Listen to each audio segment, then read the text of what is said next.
You can wipe off that grin, 'cause I know where you've been. It's all been a pack of lies. I could feel it coming in the air tonight. Oh Lord, I've been waiting for this moment all my life. Yeah, I think there's a lot of us been waiting for this moment for all of our lives. I know a lot of you have been too. Welcome to the live stream coming at you from via parliamentary broadcasting from Sydney. You got Pippa Star and Vaporman. Let's get on with the intro. I remember, don't you worry, how good. Welcome everybody. I hope you are all doing well.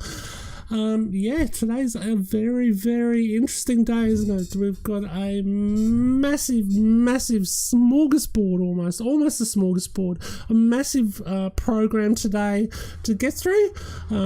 Another huge day, but this unfortunately we're not going to be able to see them on screen today. It's only going to be sound only. However, I'm going to we as a team, and I've got some people help me here behind the background. Thank you, Vaporman and Andrew and so many others helping us out today to try and make this as informative and clear and easy as possible. And I probably, you know what I did? No, I have got sound today. I'm not muted. Let us know what the sound is like out there in the chat. Give us a thumbs up if we're streaming through all well. That is absolutely important to us. As say hello to Eliana. How are you? Nice to see you. The morning part of the show. An ode to arrogance is about to start. I noticed we have a lot of anti-vaping advocates and associations today. Yeah, look, we are, I don't know if I should be proud of this or not, but we are the official news source for Simon Chapman. So it's come to light last night that this channel is the official news source of Simon Chapman. So welcome, Simon, if you're watching and you're listening, and welcome to all of you who are watching and listening. No special attention. We love you all equally, don't we, Vaporman? Welcome. Yo, Vaporman here, and today we're coming at you live from the Synagogue of Sadomasochism, Sydney, for part 2, because it wasn't enough. Just one full day of Senate inquiry wasn't enough. We're going on another day. Just give you a quick rundown of the speakers before the first break. First up, we will have a personal favorite of mine, big fan of this man, Simon Chapman, the emeritus Simon Chapman. There will also be another emeritus, Mike Dubé from Curtin University. You know, I found out he blocked me on Twitter. I can't even remember even talking to the guy, but, you know, nice to know he's nice and open-minded and wants to speak to the little people. After that, we have from Vaporize Australia. I'm sure a lot of people were panic buying from that particular website. Mr. Savas Demetrio, I hope I'm pronouncing that correctly. Demetrio, yeah. Then we have Professor David Sweener from the University of Ottawa. He's also a lawyer, I believe. Is that correct, Pips? Yeah, my bit of research leads me to believe, yeah, he's has a good understanding on the Faculty of Public Health in Ottawa, in Canada. So, yeah, looking forward to seeing and hearing from him and seeing what he's got to say. You can't say that this Senate committee hearing isn't making an attempt to hear from some of the, you know, a well-rounded picture, I guess, is the way, to put it, from a lot of different people from wide and varied backgrounds and experiences around tobacco harm reduction. So, yeah, well, it's going to be a very, very interesting day. In the chat, good morning all. I hope you're all doing well. Please, if you've got anything to say that involves anything involving personal harm from one human to another, please, I know things at times may get frustrating today. Please refrain from that. I want to thank, again, the good people from the Parliamentary Broadcasting Department in Canberra for basically given me permission and their grace to be able to do this stream for you. we need to have some level of self-control, so I appreciate that. We're going to be probably frustrated and angry, and I welcome your opinions, absolutely. But let's keep it above the belt today. Let's play fair. I think we're all going to learn something today. I don't know. I think we're going to learn something today. What do you think, Vaporman? I think, personally, that Vaporman is the personification of personal control. But the first two speakers are going to be, I think they're going to be. I believe the phrase is giving people the rage sweats. Oh, Vaporman will be sweating. His palms are sweating bullets. And in the break, we will go through and debunk everything. I got my famous notepad here. I'll be taking notes and debunking everything. If you got any links to some credible websites that can debunk some of the inevitable fine A-grade premium bovine excrement that we're about to be graciously presented with, please chuck it in the chat. We'll have a quick read through and see if we can find any great points and great sources. But yeah, that's my thoughts. Awesome. Look, I just want to let the chat know if you want to be able to share a link and can't.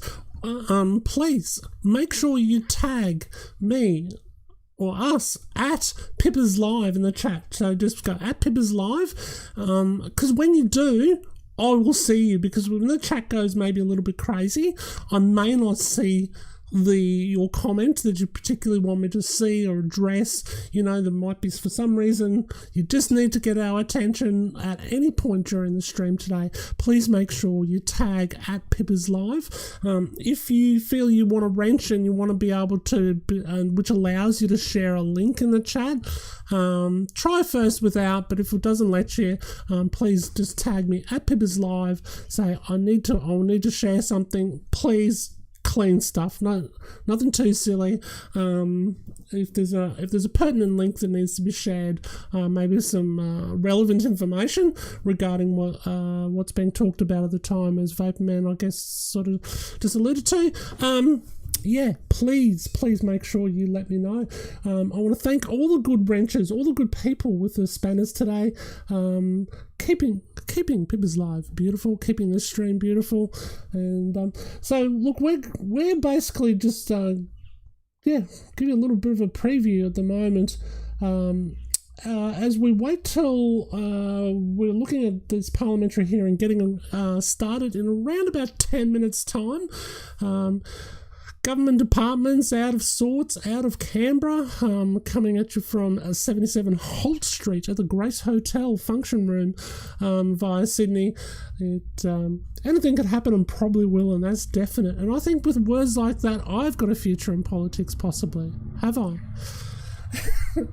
Well, looking at some of the people there, and actually, no, you've probably got a career in public health. I mean, apparently somebody's getting paid $750,000 to basically say, I don't know, I don't want to preempt the evidence. I don't know how many chemicals there are in a combustible cigarette. I mean, if that expertise is worth $750,000, then hey, sign Vaporman up. Vaporman's unemployed. I can give more information than Emily Banks could in the last one. So yeah, as Pippa said, they will be live in about 9 minutes. As soon as that begins, we will cut off mid-sentence and take you straight there. This is just a pre-show. I want to go through a few predictions. First, we'll start off with old El Chapo. Old El Chapo. Oh, yeah, he's a big favorite of mine, Chapman. Oh, I love this guy. I'd really love to meet you one day. And I have invited Chapman to come on the Vaporman show in private. He said he was retired, which is interesting because now he's in Sydney at like a full-on Senate inquiry. So I don't know what they have a retired person. Like, shouldn't you be sitting on a rocking chair or knitting or something, emeritus professor? But, great to see you. Always love to hear from Simon Chapman. Like, I am a connoisseur of bovine excrement, so he is one of the greatest artists in Australia as far as I'm concerned. I love this man. Please come on the show. I've invited you in private. Now I'm inviting you in public. I know you watch this stream because the media is covering this for some reason. It's not like it's the biggest causer of death, including COVID-19. For God's sakes, this is important. So my prediction is we will have a lot of Just grab my clutching pearl. Just quickly answering. Just got to quickly answer a question out there. Alan Beard, fantastic guy. I believe he's with the NNA in the UK. Does heaps of fantastic work. Much respect for you, sir. And why is the hearing audio only? Was that a restriction imposed? Look, I'm not really sure. It is outside of the normal parliamentary broadcasting area where there is lots of cameras and good stuff like that. It has been taken to Sydney, basically for convenience and all good things. Smart around social distancing and spacing and travel around these COVID-19 times, I can only assume. But yeah, it is coming live from Sydney, and they don't normally do federal hearings in Sydney, right? It's not a normal thing, so I'm guessing it's because it's too much work to get the cameras there. All right, back to you, Vaporman. Yeah, that sounds like a plausible theory that, the inquiries aren't usually done in Sydney, so they may just not have the infrastructure there. Of course, Vaporman always has a constipation theory or two. Could also be to try and get rid of some of the public interest. The media has been very quiet about the last one, so maybe they're thinking, well, if we don't have cameras, maybe more people will switch off. I mean, it's a Senate inquiry. Expect the antis to be very boring and very dull and not answer anything. But I would advise everybody, keep it tuned to Pippa's Live, turn it up, sweep the floors, do the dishes, just have it on in the background. If you're working, just pop the old headphones in and have a good listen. Don't let yourself be uninformed. I think they were counting on that. They were thinking of doing like a break for 6 months, and hopefully all the tension and all the angry vapors would die down, and they could just quietly shuffle in the legislation. And Vaporman is here to say, ain't gonna happen. To quote another idiot, not on my watch. What are we predicting today? Yes. Look, let's. I wish I had a great big. Oh, sorry, I've got a great big microphone there. Apparently, I wish I had a great big shiny fortune teller ball for this segment. Let's deep into the future. What will happen? The future. The future with Vaporman. Let me grab my clutching pearls before I was interrupted. So there's going to be a lot of, won't somebody please think of the children, especially from Chapman. That's one of his favorite go-tos. I mean, emotional arguments are always the best because if, people get angry or scared, then they stop thinking logically. And, if you're a non-smoker or a never smoker or a non-vapor, just scare the crap out of them. Say, the Reds are going to come and give your children communism and nicotine, just make them scared as much as they can be, and you can pass pretty much whatever laws you want. Another thing, there's going to be a lot of science mentioned today that was redacted. They found out minutes before the last inquiry that maybe Avali isn't the best thing to talk about. Once again, I'd love to get my hands on just a portion of that $250,000 of one of the experts that were on there who were just like, 10 minutes before the inquiry, Avali. But, there's going to be other things like there's going to be I predict there will be a citing of a study from Canada specifically where children vaping has gone through the roof. And that there will be a study today mentioned that has been redacted by the original author because of the bad science. But it won't stop them from bringing it up. And that's another prediction. What else? Also expect Chapman to be insufferable. And one piece of advice, viewing discretion, they always say warnings, trigger warnings, this sort of stuff.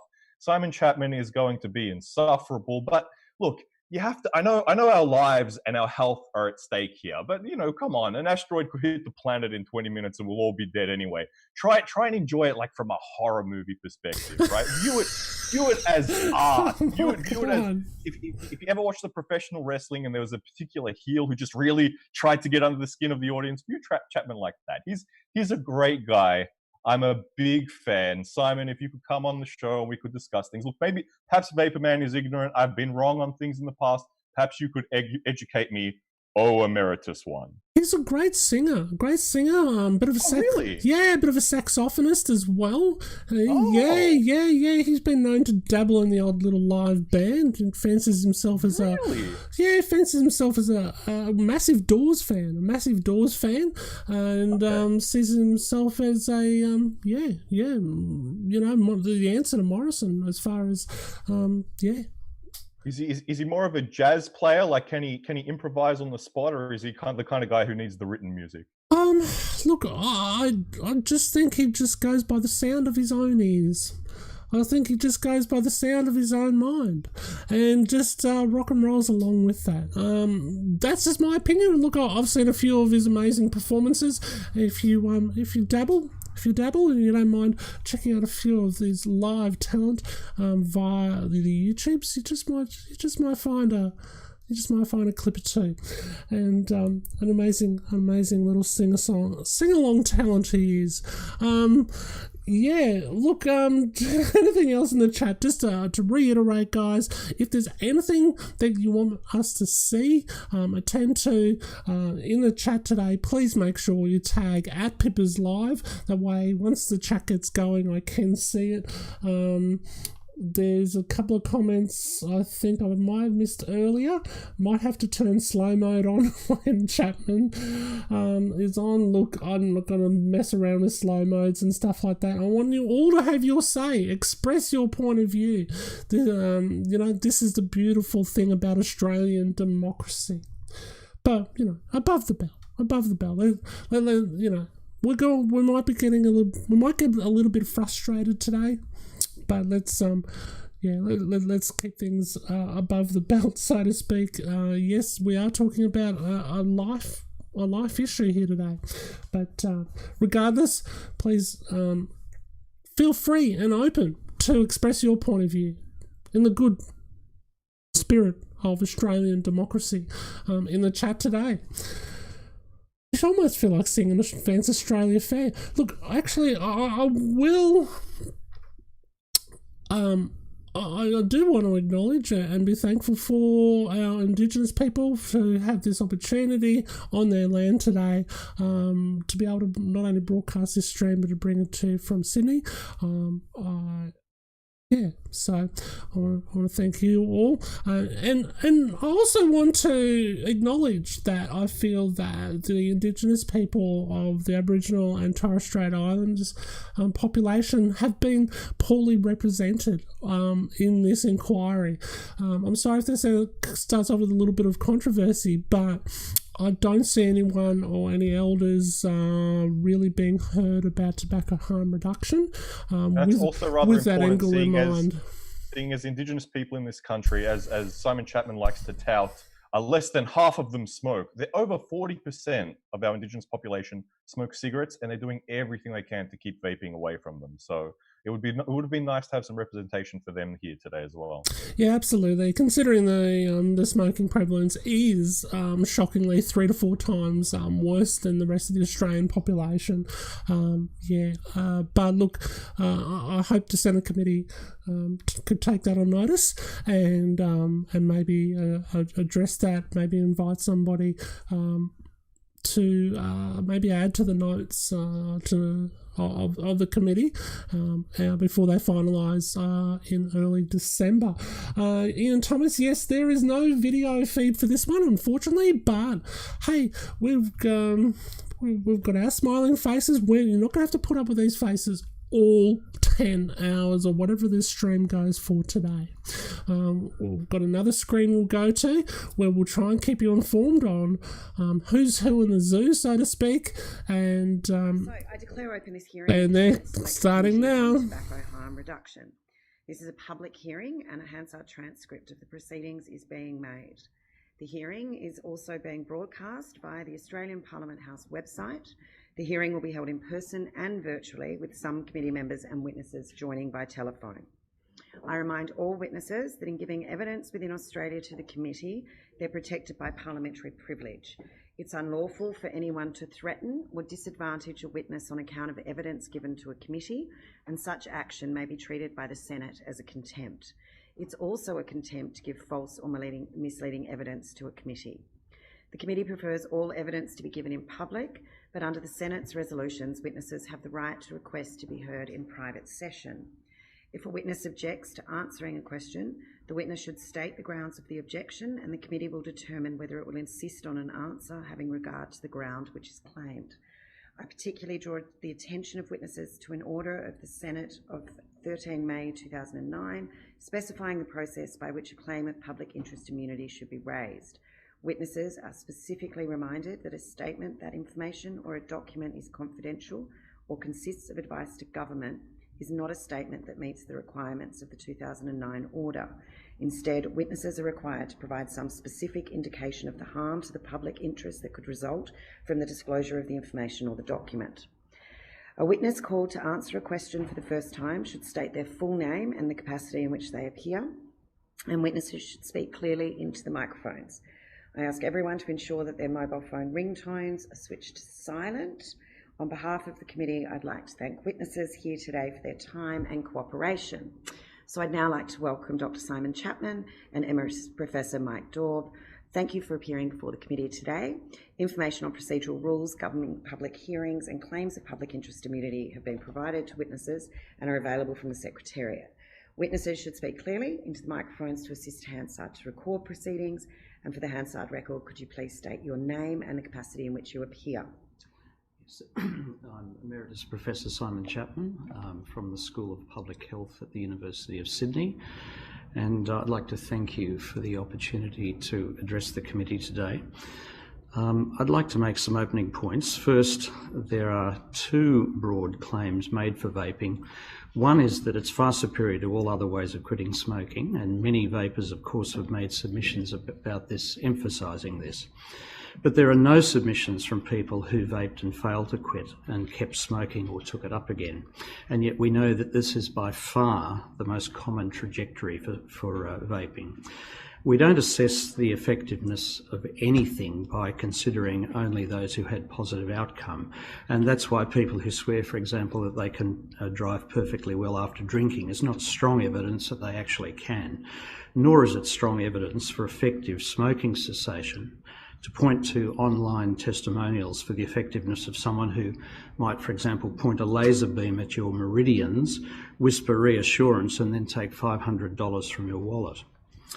In our submission, we summarise the strengths and limitations of the ways of assessing the effectiveness of e-cigarettes and conclude that they are anything but a revolutionary improvement in how people stop smoking. Vaping advocates are adamant that e-cigarettes are not therapeutic goods, but it's quite bizarre that submissions to this committee are dominated by people emphasising what very good therapeutic goods they indeed are. I think there's an awful lot of trying to walk on both sides of the street here. Second, e-cigarettes are said to reduce harm compared to cigarettes, and I'm afraid that anyone who tells you that the risks are well understood of someone pulling vaporised glycol, nicotine, and any number of more than 7,000 flavouring chemicals, an average of 173 times a day deep into their lungs, day after day, year after year, is misleading you about safety. We had no idea for 40 or 50 years after cigarette smoking became widespread that lung cancer would move from becoming a rare disease to the #1 case of cancer death. We are only in the very early days of understanding the risk profile of e-cigarettes. As has already been raised, why, if they are so effective and so safe, have none of the large manufacturers tried to show this evidence to the TGA? I'll be happy to expand on that shortly. If this was an inquiry about COVID or HIV/AIDS or cancer or any other serious health issue, and people fronted up here arguing that we should let some new drug loose on the market to be sold in any sort of shop, and hey, no need to get any approval or have your claims checked in the way that every other drug manufacturer has to do, I'm very confident they would be laughed out the door. Yes, cigarettes are consumer goods, and look at the absolute disaster that status has caused the world. We have made every conceivable mistake in failing to properly regulate tobacco. And those who argue that we should treat cigarettes in exactly the same way appear to know nothing of the history of the release of the smoking genie from the bottle at the beginning of last century and the 70-year struggle to get it back in. So let's not make the same catastrophic errors again. We strongly support the proposal for the TGA to regulate e-cigarettes and for personal importation to be banned. Thank you. Professor Daub? Thank you. Can you hear me all right? Yes, we've got you. Thanks very much. So I'm Mike Daub. I'm an Emeritus Professor in Health Sciences at Curtin University. And my brief statement is this. We've known for 70 years that smoking kills, but we've also known for several decades the evidence-based measures needed to reduce smoking and its harms. And it's a constant frustration that governments don't implement these. As one example, despite clear evidence on the impact of strong media campaigns, we actually haven't had a national campaign for almost a decade, and the current campaign's just $20 million over 3 years, which is 0.04% of the $45 billion the government will receive in tobacco revenue over that period. So we can do more. And I should stress that all the measures that we need are about reducing the harms from tobacco. It's wrong and misleading to define tobacco harm reductions only applying to novel tobacco products. And perhaps not surprisingly, there's good evidence on the tobacco industry's use and promotion of the term harm reduction to promote its interests, rebuild its reputation, and gain access to policymakers. There's nothing new about fervent claims for assorted cessation approaches or about new, supposedly safer products. There's been a stream of these products for decades, usually distracting attention from policies tobacco companies oppose. And even now, beyond their e-cigarettes, the major tobacco companies are also heavily promoting further novel products wherever they can, particularly at the moment in low and middle-income countries. Our position on e-cigarettes has always been, as set out in our submission, that we should rely on the independent, evidence-based determinations of the TGA, which should not be bypassed. The overall evidence, which we've summarized, is as noted in the US Surgeon General's report. There's presently inadequate evidence to conclude that cigarettes in general increase smoking cessation, that despite the relative novelty of the product, there's already growing evidence of harms. There's compelling evidence that they appeal to children and young people and are promoted to youth. And I'd add, too, that the personal attacks and abuse faced by people who support a precautionary approach is appalling. While progress is always too slow, Australia is a leader in reducing smoking. 11% smoking daily would have been beyond our expectations even a few years ago. Across the country, there are about 79,000 smokers, just that, in the 12 to 17 age range, and 3% among 12 to 15-year-olds is sensational. And the tobacco industry has described Australia as, and I quote, the darkest market in the world. So anything that renormalizes smoking behavior would be disastrous. So in summary, 3 concerns about e-cigarettes and other novel tobacco products. First, while different people may hold differing views, we should not bypass the independent authorities, in this case, the TGA. Second, permitting virtually open access would introduce more potentially harmful products onto the market, where they will inevitably be promoted to young people and renormalize smoking behavior. Third, all the current publicity, pressures, lobbying and promotions are distracting governments and health organizations from action that we know will reduce smoking. This serves the tobacco industry's interests, and I cannot tell you how frustrating it is for those of us who are seeking to reduce smoking. So I hope that the committee will recommend strongly that we stay with the TGA processes and focus on implementing the evidence-based measures that we know will reduce smoking. Thank you. Thank you. So I'll go to the committee now for questions. I might just kick off though. Dr. Skerritt of the TGA has said under parliamentary oath last week that evidence, and to quote him, that the evidence is that vaping is less harmful than tobacco smoking. Do you agree with him on that? Broadly speaking, yes. Yeah, okay. So do you then agree with the Australian Tobacco Harm Reduction Association that the bottom line is that vaping's not risk-free, and if you don't smoke, you shouldn't vape? However, if you are a smoker who can't quit, you will dramatically reduce your risk of dying from cancer, heart and lungs disease if you switch to vaping.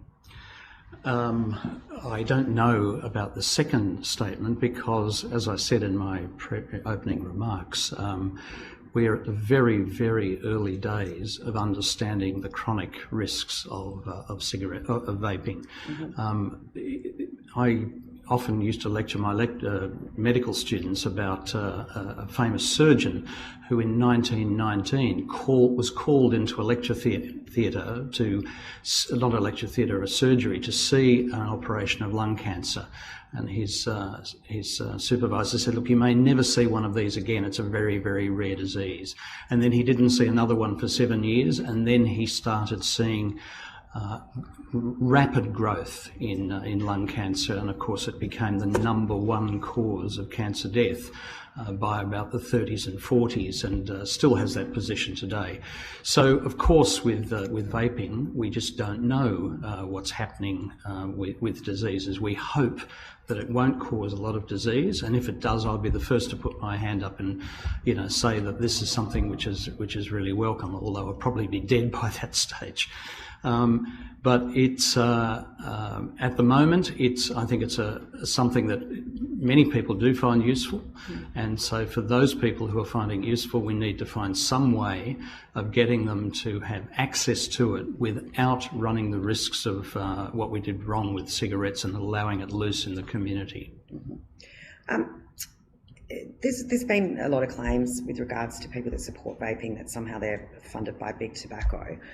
Do you or have your organisation ever received direct or indirect support from the pharmaceutical industry, including travel, attendance at conference or event sponsorship, including manufacturers of nicotine replacement therapies?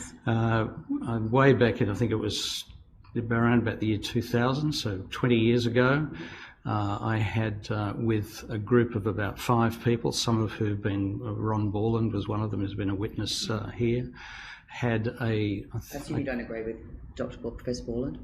I don't agree with him. Yeah. I agree with him on many things. I differ on this issue, yes yeah. We had a grant, I think it went for about 1 or 2 years. I produced one paper out of it, which was about the sort of excuses that smokers used for not giving up, saying things like, oh, well, everything causes cancer these days, that sort of stuff.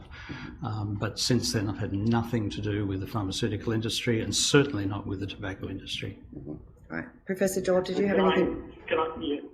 Yes, and I'd like to make a related observation as well, if I may, Senator. First of all, I've never had any funding from the pharmaceutical industry.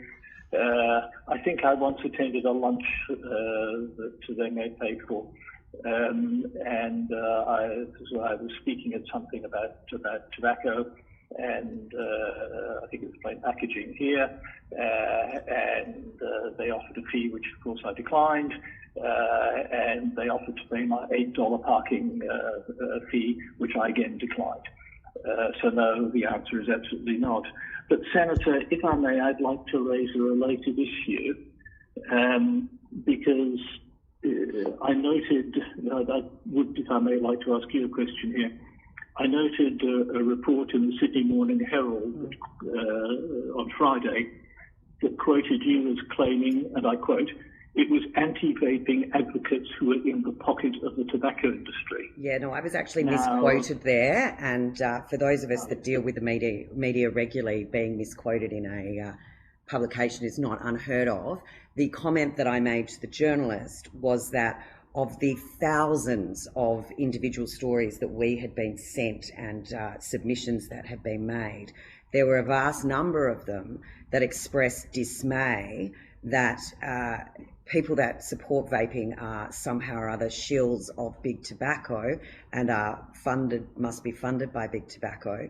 And it was the observation of those individuals that they felt by being forced off vaping, they would be forced back to smoking. And they wondered whether those opposed to vaping were in fact funded by big tobacco. So I was misquoted. I hope, Senator, that you would have taken the opportunity to comment that any claims to that effect are ridiculous. And I hope too that you will, as I asked in a letter to you that I sent at the beginning of this week, yes, that you will make it very clear to the Sydney Morning Herald that you do not believe that people who are concerned about the cautionary approach are in the pocket of the tobacco industry, because that's absolute rubbish. Well, I was relaying to them what was the opinions of those individuals who had made submissions to us. So I was misquoted. Well, if you'll forgive me for saying so, Senator, I do think it's unfortunate that you should have taken that approach without making a further comment that it is clear and absolute rubbish. Well, I don't correct every time there's a story in the paper that I've been slightly misquoted in. Slightly, Senator. Well, I relayed what the individual said. I understand you're deeply offended by this, as I am. Indeed. Deeply offended when I'm accused of somehow or other being funded by Big Tobacco, which is absolutely ludicrous and offensive. I was misquoted, and maybe if you take the time to read some of the submissions that have been sent through by individuals, you might see where they've made those claims. I've got no further questions. Senator Sheldon? Good. Thanks, Ree. Excuse me. Thank you very much. Thank you, both of you, for joining us this morning. I appreciate you've already indicated an answer to this question I'm about to ask, but as a matter of being consistent and also thorough, I just want to, I have sent you a piece of correspondence that I wrote earlier last week regarding Article 5.3 of the World Health Organization Framework Convention on Tobacco Control. And of course, the need for this inquiry to be held in the highest level of integrity and transparency. So I'll put this question to both of you, and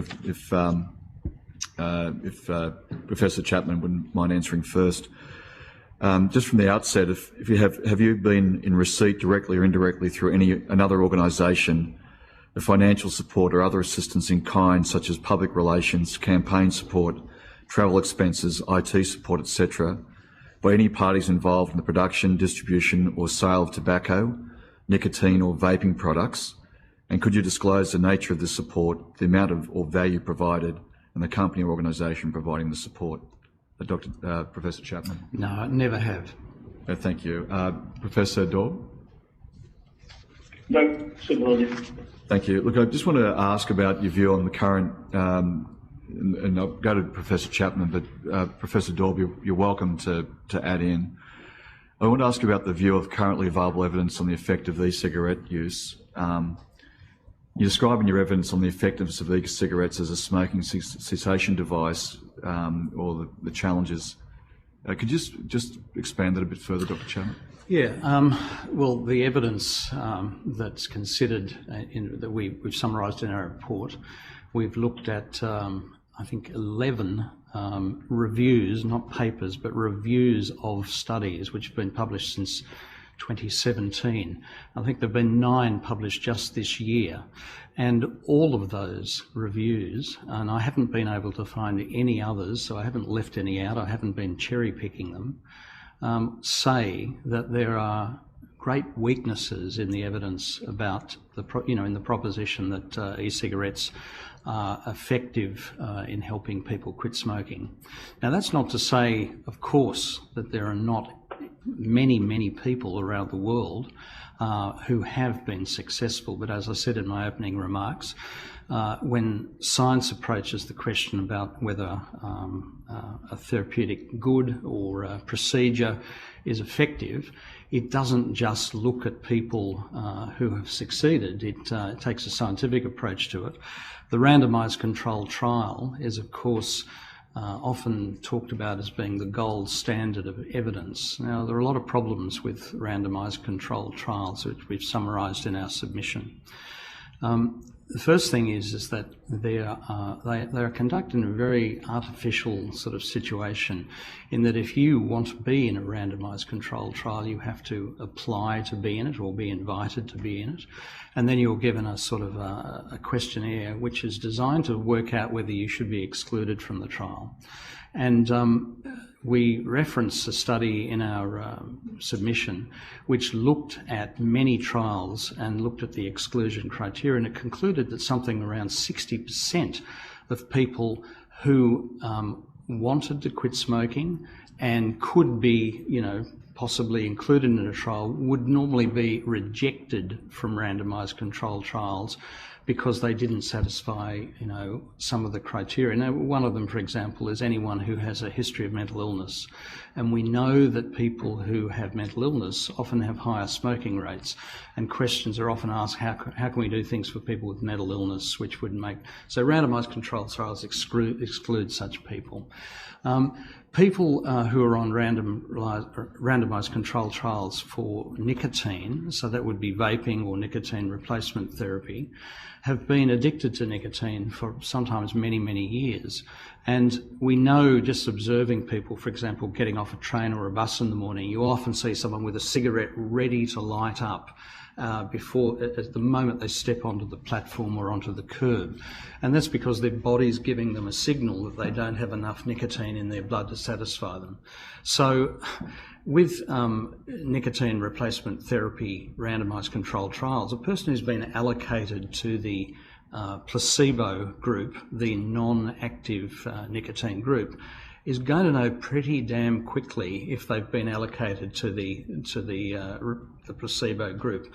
And of course that's going to destroy any belief that they have been allocated to a drug that might be useful to them. They know that they're getting the dummy drug, and we've referenced a paper in our report about that. Where we have the best evidence about what we call real world use of smoking cessation products are from longitudinal, that is, studies that start at time A and then people have followed up at long intervals. Probably the most useful set of studies from this are what's known as the PATH trials. They're being conducted in America, PATH studies, and there have been quite a few papers which have been published on these. And one of them, by the first author Coleman, followed 2,932 vapors for 12 months. And if you look at the positive outcomes that happened there, we found that they found that dual users, people who were smoking and vaping, quit both e-cigarettes and smoking, or dual users became e-cigarette users only. Negative outcomes would have been dual users relapsing and e-cigarette only users now being just smokers, or e-cigarette only going to dual use. And then the third category is people who didn't change at all. They were smoking and vaping and kept on doing it all the way through the trial. Now, this paper's conclusion was that for every positive case, every person who did well, there were 2.1 times that number who did badly from it. And by far the biggest category of people are people who didn't change. They just kept on smoking and vaping throughout the longitudinal study. So that's the sort of evidence that people who are summarising how good these products are tend to look at when they're making conclusions in the reviews that we cited in our submission. Right, Dr. Chapman, we're going to have to go to Senator Griff now. Sterling? Sorry, Chair. Gotcha. Thank you, Dr. Chapman and Professor Ball, for your very comprehensive submission. I do have a number of questions, but I know time is we're a bit restricted for time, so I'd like to send you some of those on notice after I've asked a handful of questions now. Now, we've had submissions very much urging us to follow New Zealand's approach, and I would think our next witness, Vaporise Australia, will tell us the same. In your expert opinion, what is your view on whether New Zealand's approach to vaping is evidence-based, whether it is achieving effective outcomes, and whether it is an example for Australia to follow? Perhaps, Dr. Chapman, if you could start with your view. Well, I don't support what's happening in New Zealand. I have colleagues over there who are sending me photographs of, the reality of vaping that's happening over there now. There are beautiful shops in sort of high streets, where people can go in and purchase these products. But most disturbingly, there is evidence that I think you may have heard from the other day, or certainly I know that you've got a submission from the New Zealand Cancer Society about, which shows that there has been a real and disturbing increase in the uptake of vaping by young people. Now, most of the people who've come here who are promoting vaping and are advocating for it will say that they don't want to see children vaping. The present way in which kids are getting hold of vaping products is that they're getting it through convenience stores, or they're getting it from older people who go in and purchase these products for them and give them to them. It's rising in countries like the United States, where and Canada and New Zealand. It's becoming very, very widespread, and it's not just experimental use; it's regular use. And by regular use, I mean people who smoked in the last month, or in the last week, or even daily. So it's not people who just had one puff and then ticked the box saying that they had vaped. You know, I can tick that box. I've had one puff of an e-cigarette, but I certainly, would not be classified as a person who vaped. So that's the nub of the problem, I believe. That how do we ensure that people who really believe that vaping is helping them stay off cigarettes, and of course there are people like that, can keep on getting e-cigarettes without any significant risk of access by kids, which is happening in New Zealand, Canada, the United States. And I believe that the model which is being proposed, that it should be by prescription only, would minimise greatly the chances of that happening. I mean, there's just no comparison with the abuse of pharmaceutical drugs by children and the access that they would have to these products if they're available in high street stores. Okay. Can I just chip in briefly on that, Senator? I think, in summary, New Zealand jumped early. They let the genie out of the bottle, and now they're trying to put it back, and they're finding that hard.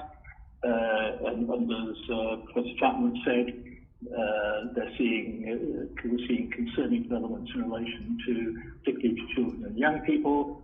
And I also understand that there's correspondence that's been sent to this committee from experts in New Zealand and people directly involved in research on children and young people that runs counter to some of the evidence that came to you earlier.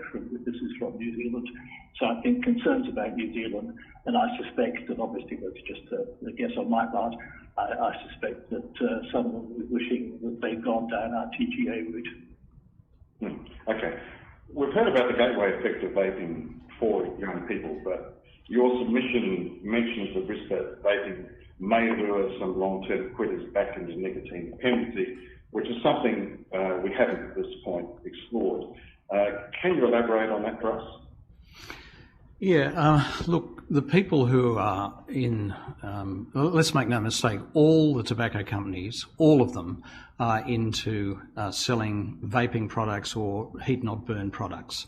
The reason why they're doing this is because the bottom's falling out of their main market, and they and children are just not taking up smoking. I mean, at the moment in Australia, the figure is that 96.9% of 12 to 17-year-old kids have never smoked.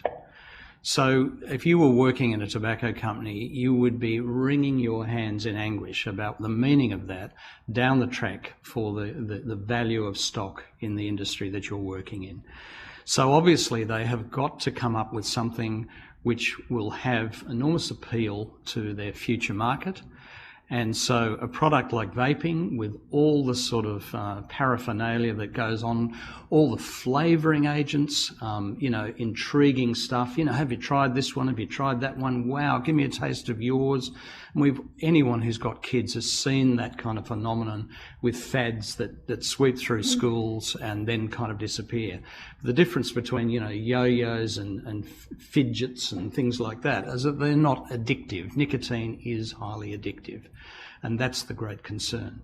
I mean, one of the things about flavouring that I'd really like to emphasise to the committee is there are hundreds of thousands of Australians who have asthma and who daily use asthma inhaling products that they get on prescription from a doctor.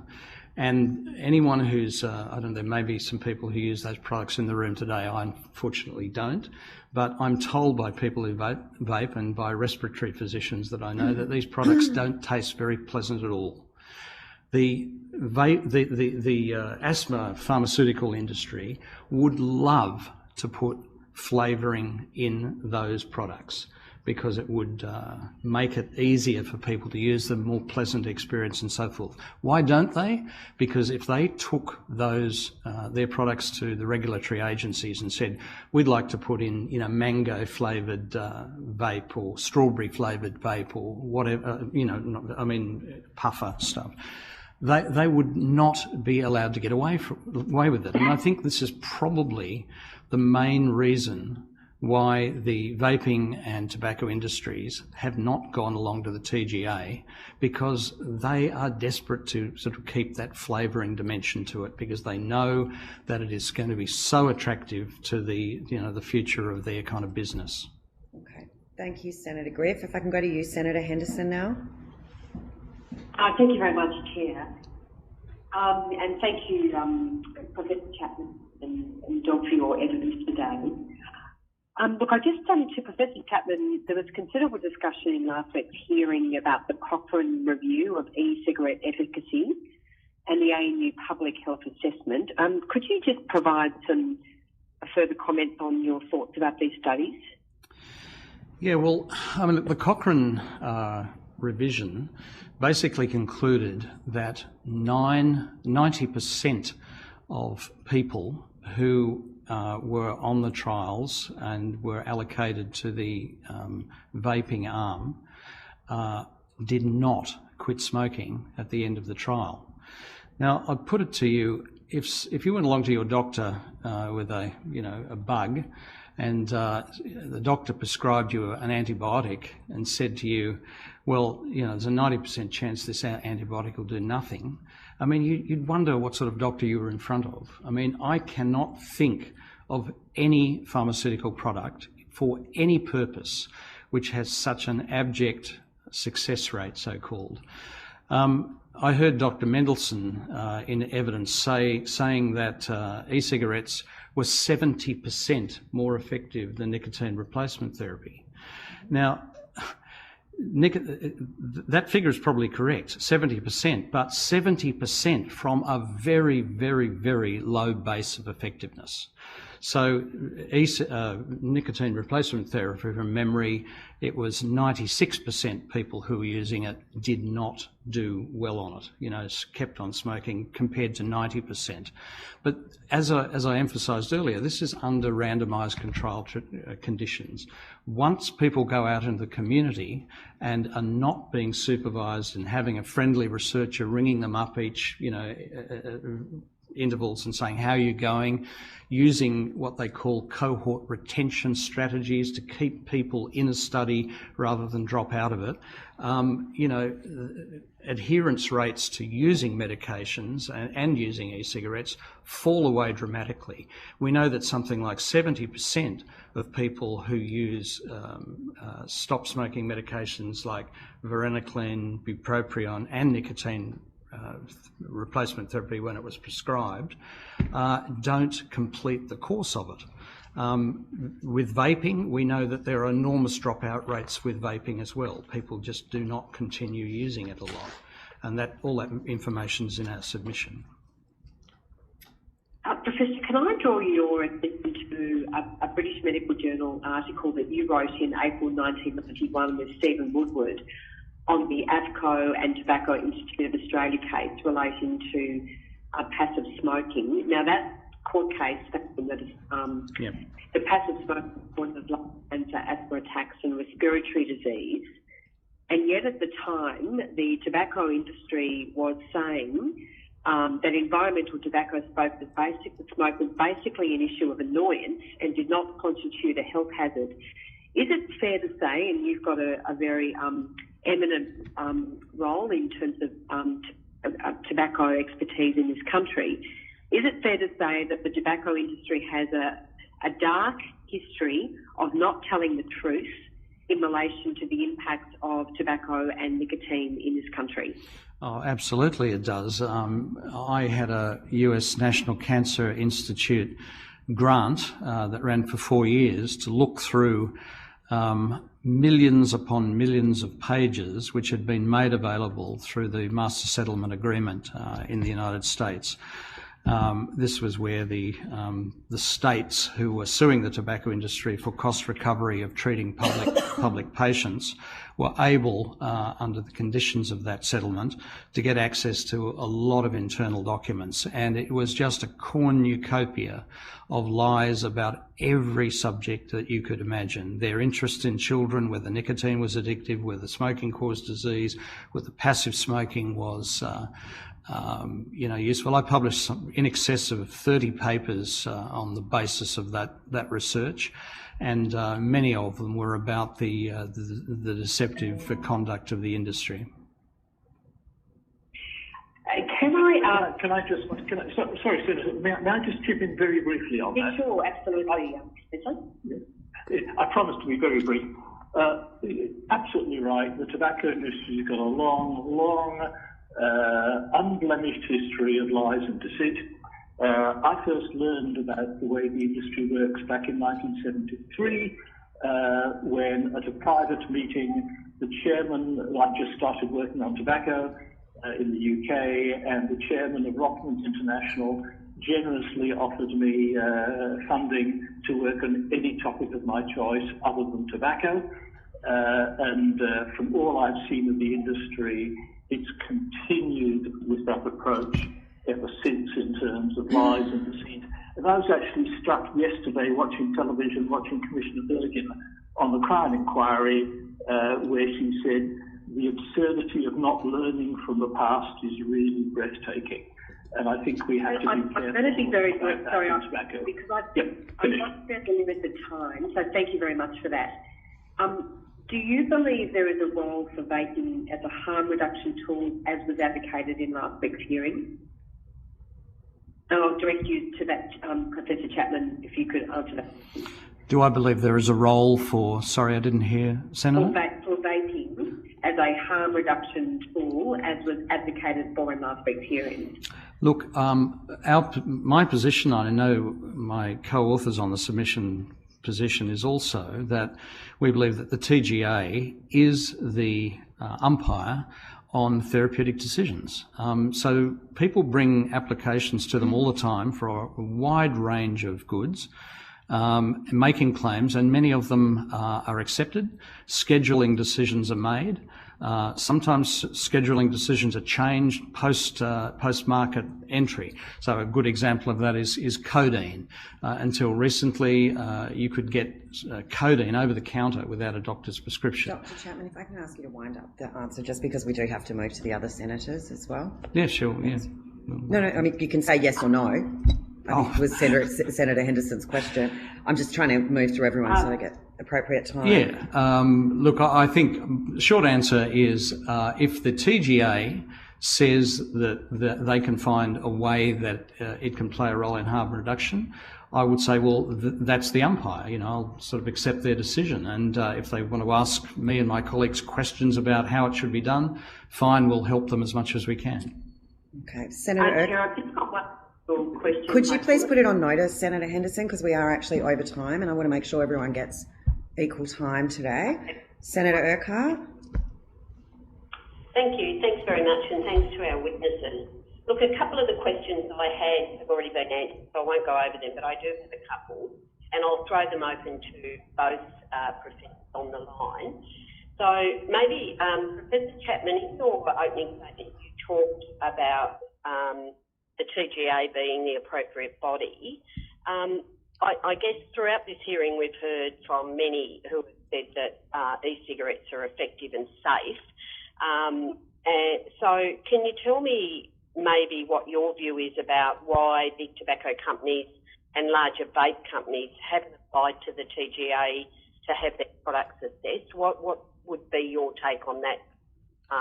That reasoning? Look, I go back to what I said earlier, which is that I think that the main reason is highly likely to be that they know that inhaling vaporized flavouring chemicals is got a snowball's chance in hell of getting through therapeutic regulation, and that's why asthma drugs have been unable to do that. The the American regulatory body, Manufacturing Association for Extracts and Flavouring, FEMA, has said as recently as I think it was June or July this year, that anyone claiming that the inhalation of these products has somehow been ticked off as safe is being false and misleading. These flavouring chemicals have been often tested for ingestion, for food flavourings, beverage flavourings, that sort of thing. But that's a wholly different thing than heating them and sucking them down into your lungs, as I said earlier, 173 times a day, which is the average number that people pull down. And it can go much, much higher than that as well. Okay. I might ask both of you for comment on my next question, and I refer to the submission from Vaporise Australia, who are our next witnesses, but in their closing comments, they have 3 paragraphs, and I'll take you to the second one, which says tens of thousands of Australian smokers die each year as a result of the inaction and incapability of our Department of Health. Lives that would most certainly have been saved that had those people had the opportunity to switch to vaping. There is no reference attached to that at all, and I'll obviously ask, when the witnesses come online. But would you like to comment on that particular statement? I'm sure that you've read the submission. Yeah, all 100 or so pages of it. I must confess I didn't read it all. Look, this is not...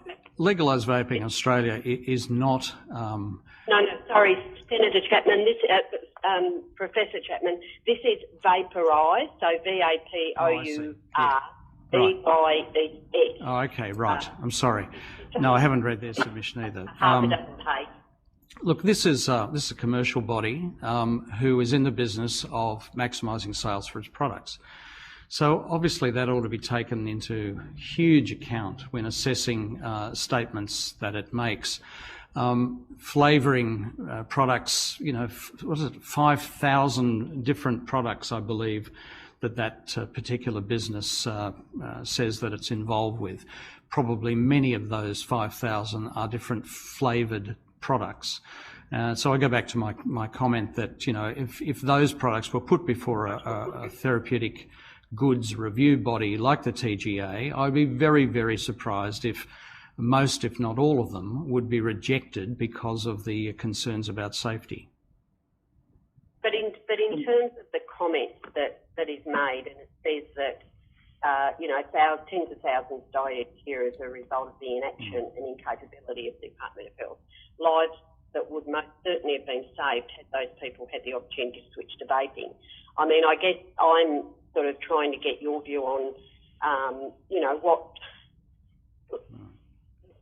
We don't know that those people's lives would be saved. Well, I've spoken at length today about, and in our submission, about the poverty of the evidence that, in fact, people who switch to vaping get off cigarettes. Most of them, many of them, stay on cigarettes for a long, long time, and many of them relapse back to cigarettes.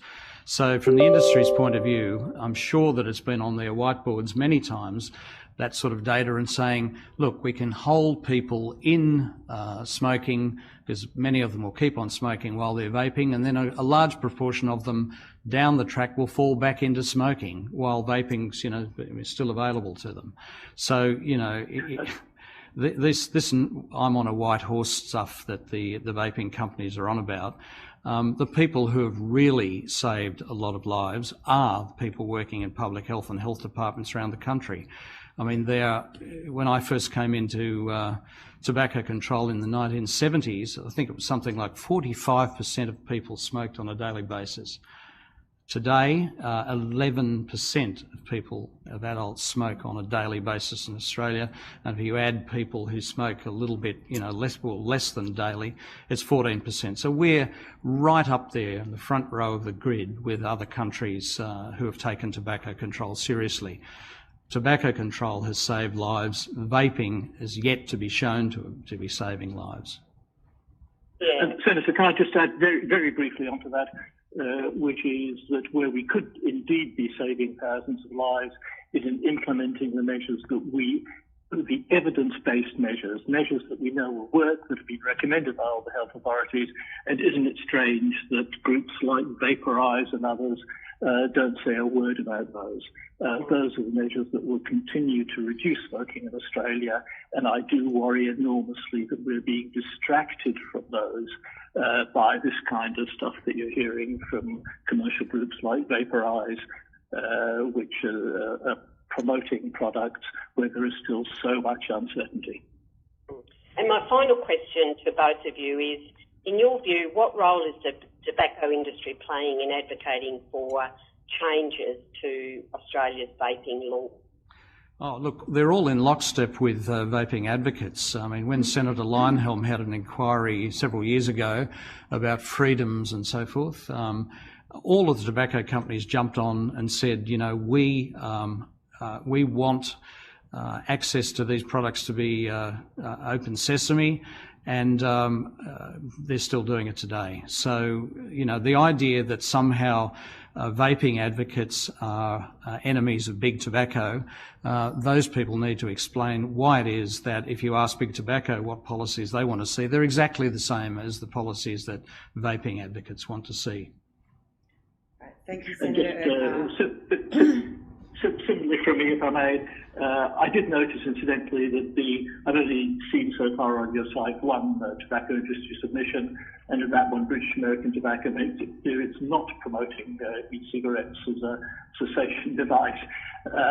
What we're seeing from the tobacco industry is what we've seen before, promotion of all kinds of different products, but I've got no doubt whatever it's in their interests to see these products on the market so they can sell as many addictive products as possible. Right, thank you very much. Thanks, Chair. Thank you, Senator Urquhart. Senator Seward? Thank you. I wanted to go to the issue of big tobacco's involvement first. And I've got, sorry I haven't circulated it, recently in The Australian there was a piece called Follow Science to the Moon, which was a content produced in partnership with Philip Morris International. So can I ask, what is your view of the industry? What are they trying to achieve by pushing e-cigarettes? It's not sale of more nicotine, it's for smoking. Is that your view? Yeah, most certainly. I mean, if it's Philip Morris we're talking about, their product does contain tobacco. It is a tobacco product, and they, as I've said earlier, I mean, the reason why they're doing this is because we saw in the newspapers the other day that Philip Morris in Australia is, I think, got rid of something like 25% of its staff, doesn't have an active factory in Australia anymore. Children aren't smoking. I mean, it's the full box and dice disaster for that industry, thank heavens. And what they're trying to do is to sort of get on the back pedal and try to, get this new product to intrigue new people and bring them into the market and hold them into it with a highly addictive product.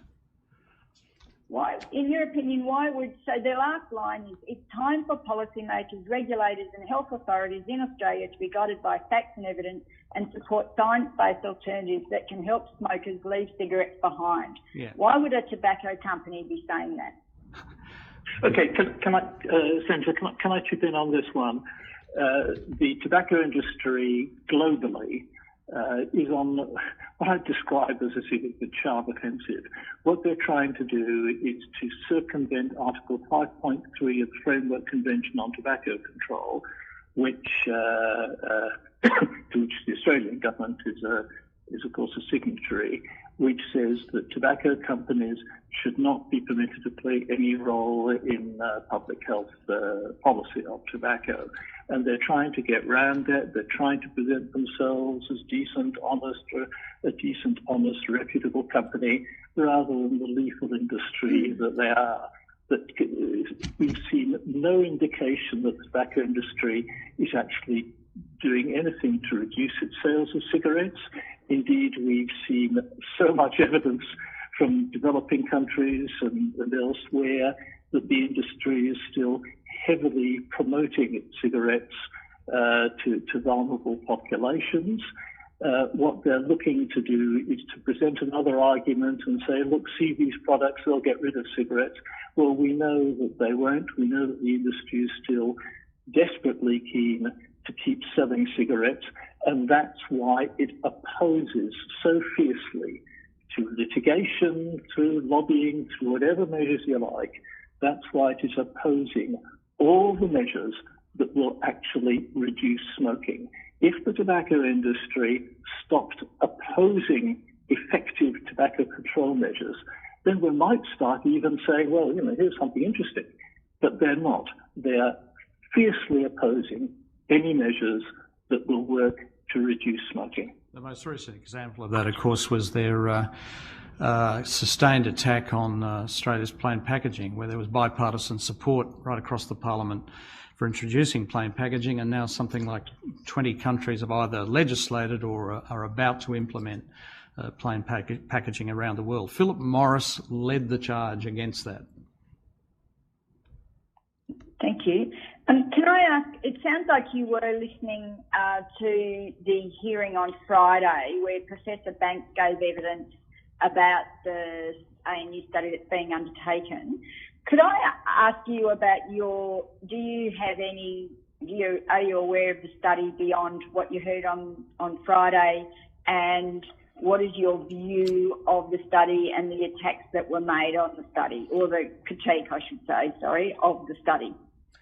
Look, my understanding was that there was some criticism made that she'd included in her analysis e-cigarette products which had... Sorry, could you say that again? Yeah.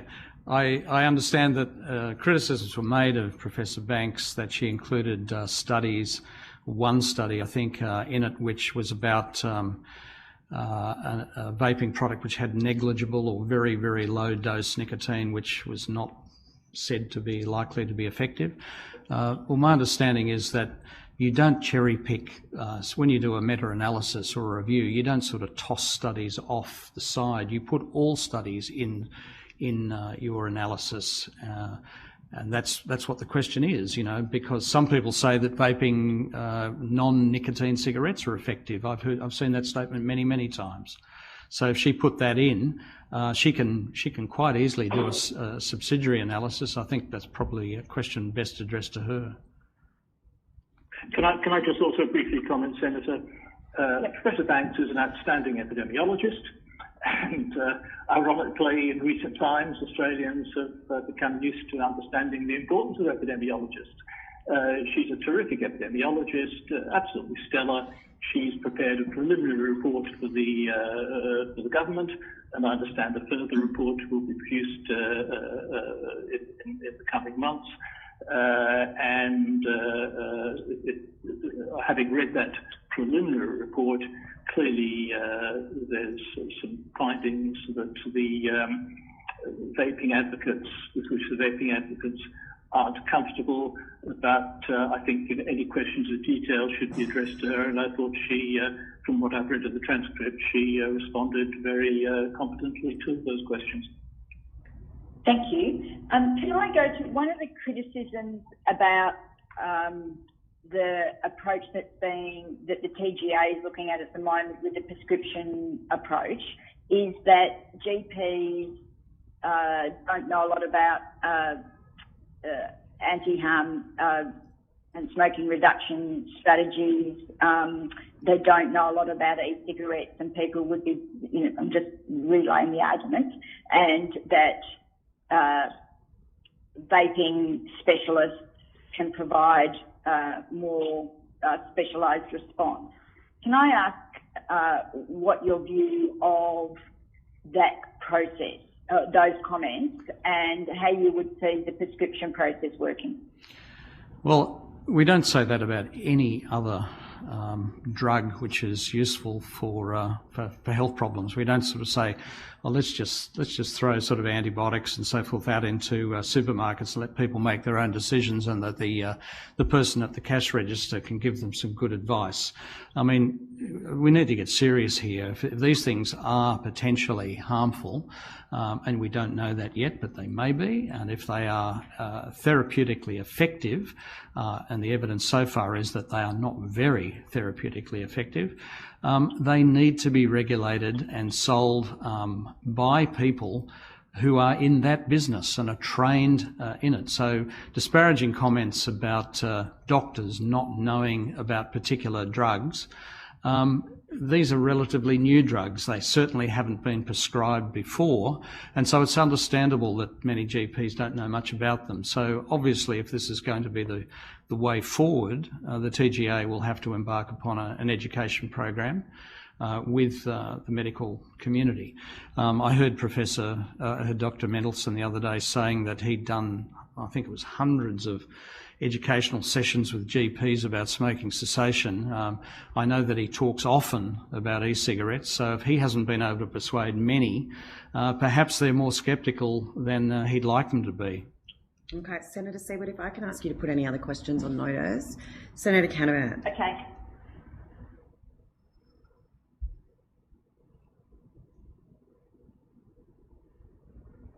You there, Matt?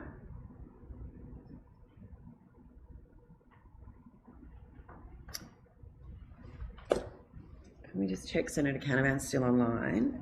Whilst we're doing that, Dr. Chapman, were you on the board of the Cancer Council in 2013? 2013? No, I don't think I was, no. Okay, all right.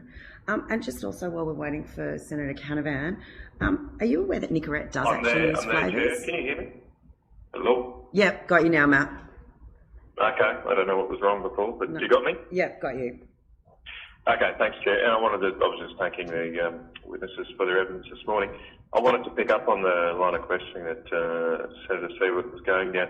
I think I heard you right before. You do support the prescription model the government's put forward, or the TGA's put forward? In principle, yes. Okay. But you did just say to Senator Seward there that that the evidence for these products being therapeutic is not great. I think you've said in today that we might need to wait 30 years before knowing the evidence of vaping. So why would a GP prescribe liquid nicotine if there's not sufficient evidence for it being a therapeutic product? Well, they can still prescribe nicotine replacement therapy, and the evidence for nicotine replacement therapy isn't very effective either, which may surprise you to hear me say that, but I've, for many, many years, been sceptical about nicotine replacement therapy as being an effective drug as well.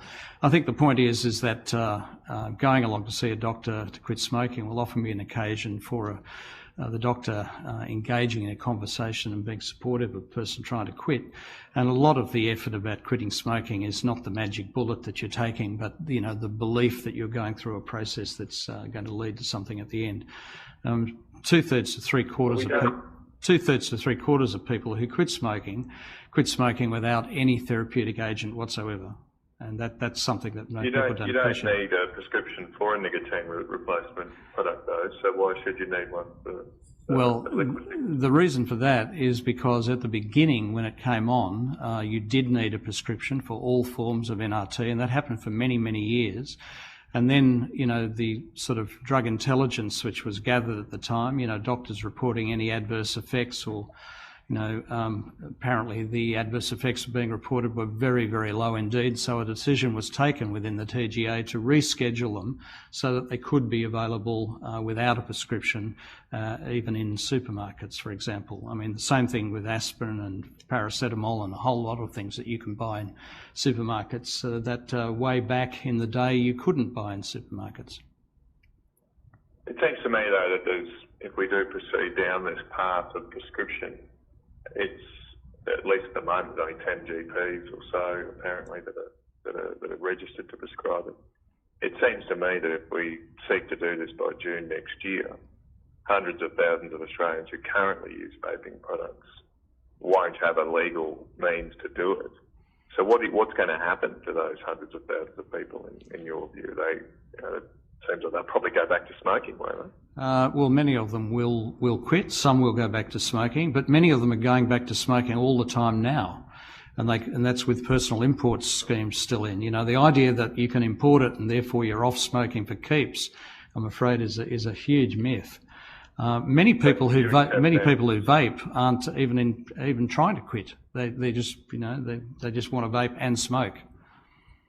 But so I think from your answer there, you're accepting that if we proceed with the prescription model, some people will go back to smoking who currently vape. That's almost certainly true, yes. And you said before that smoking is more harmful than, or you agree with Dr. Sherrick that smoking is more harmful than vape? Yeah. So therefore, the moving to the prescription model will cause more harm, more health harm. No, I don't agree with it. I don't see that follows at all. Well, that's the logical flow of the Well, answer. I disagree. We have to disagree. If more people give up a product that is, you said that by moving to prescription model, few people will vape and some will switch to smoking. Smoking is more harmful than vaping. Therefore, this procedure will lead to more harmful health outcomes. Well, your assumption is that by continuing with the present model or expanding access, that a lot of people will quit, and the evidence for that is far from clear.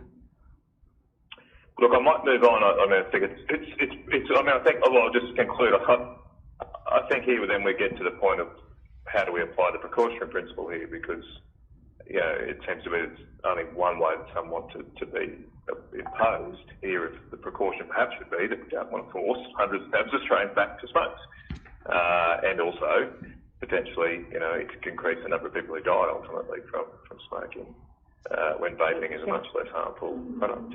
But Can I just comment briefly on that?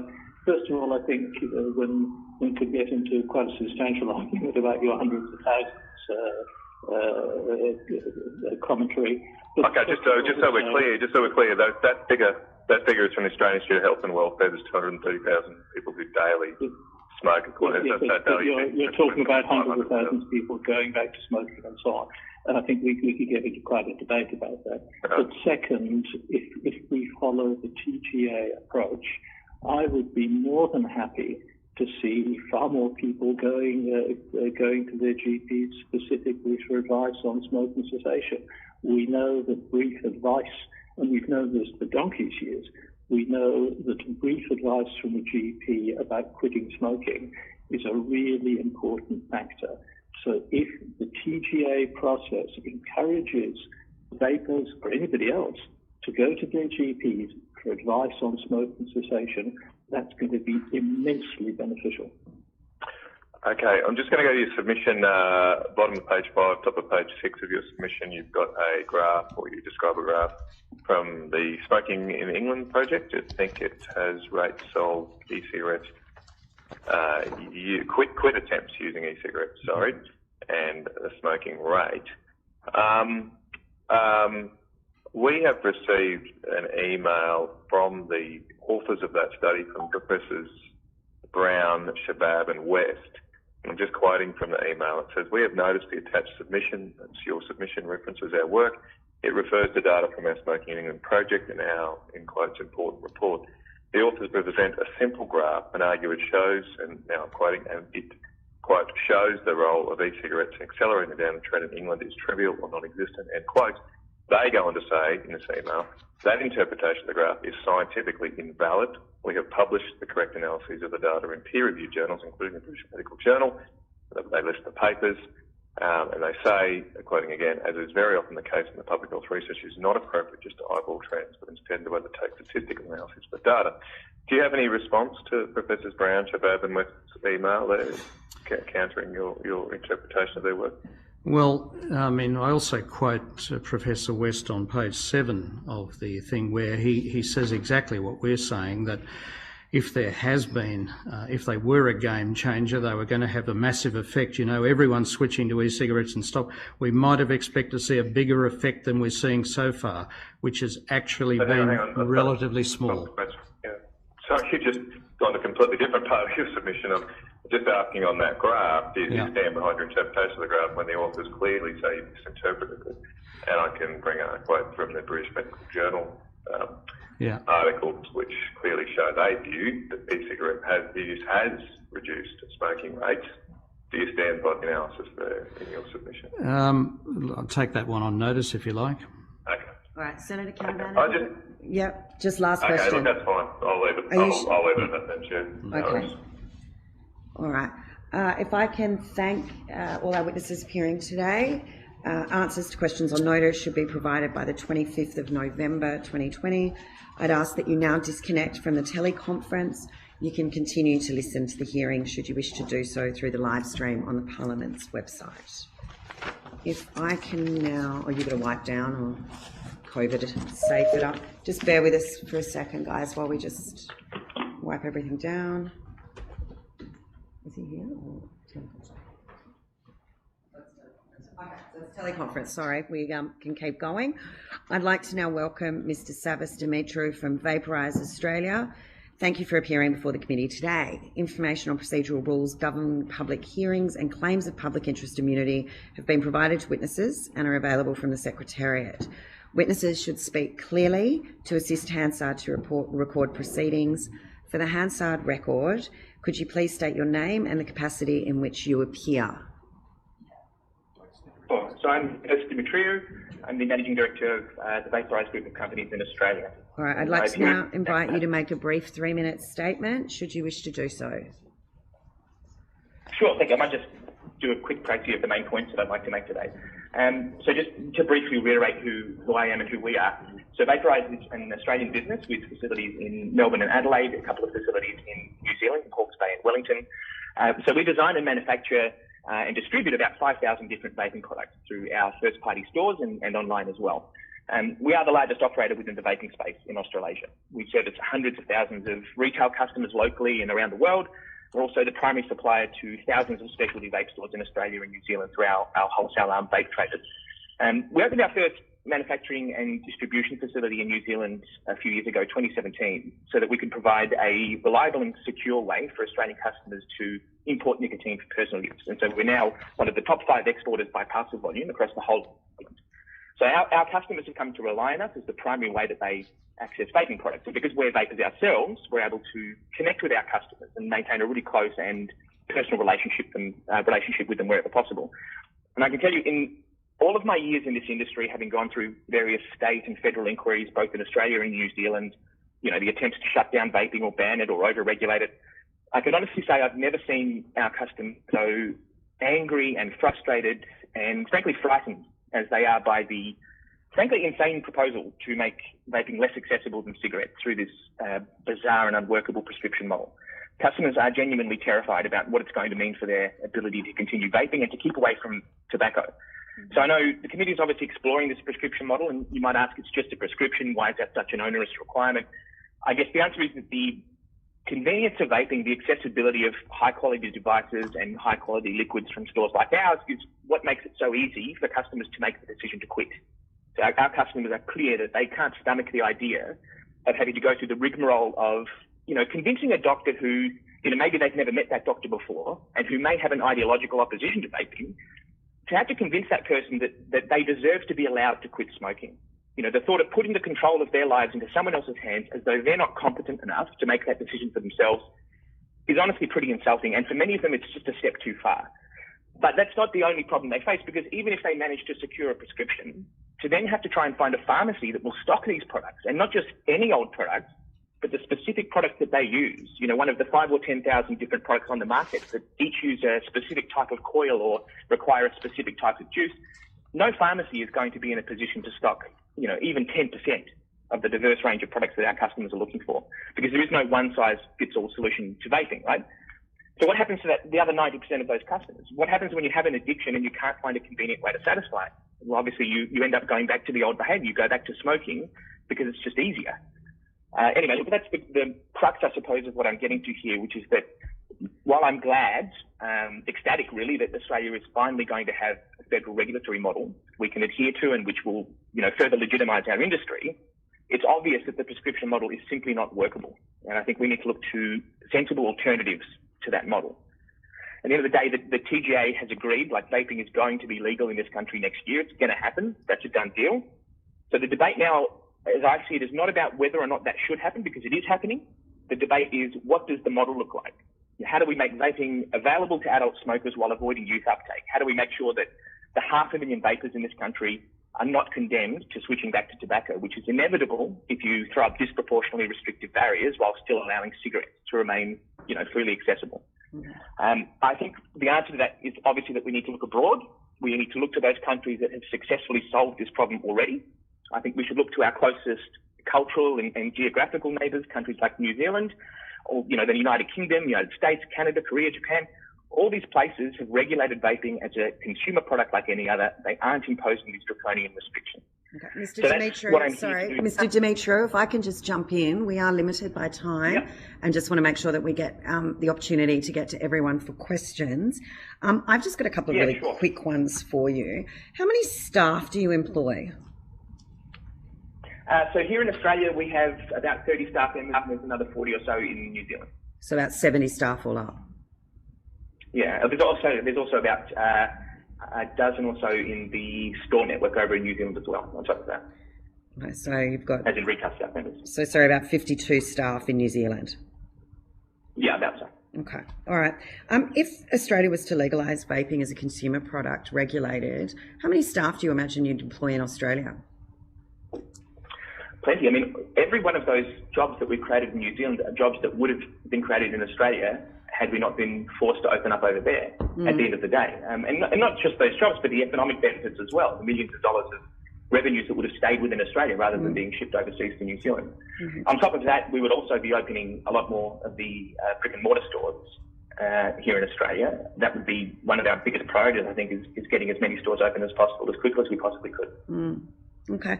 And how many different types of vaping machines do you sell?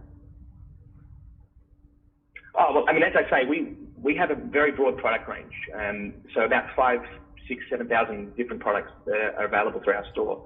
So it's not, individual products necessarily. It's also variants of products.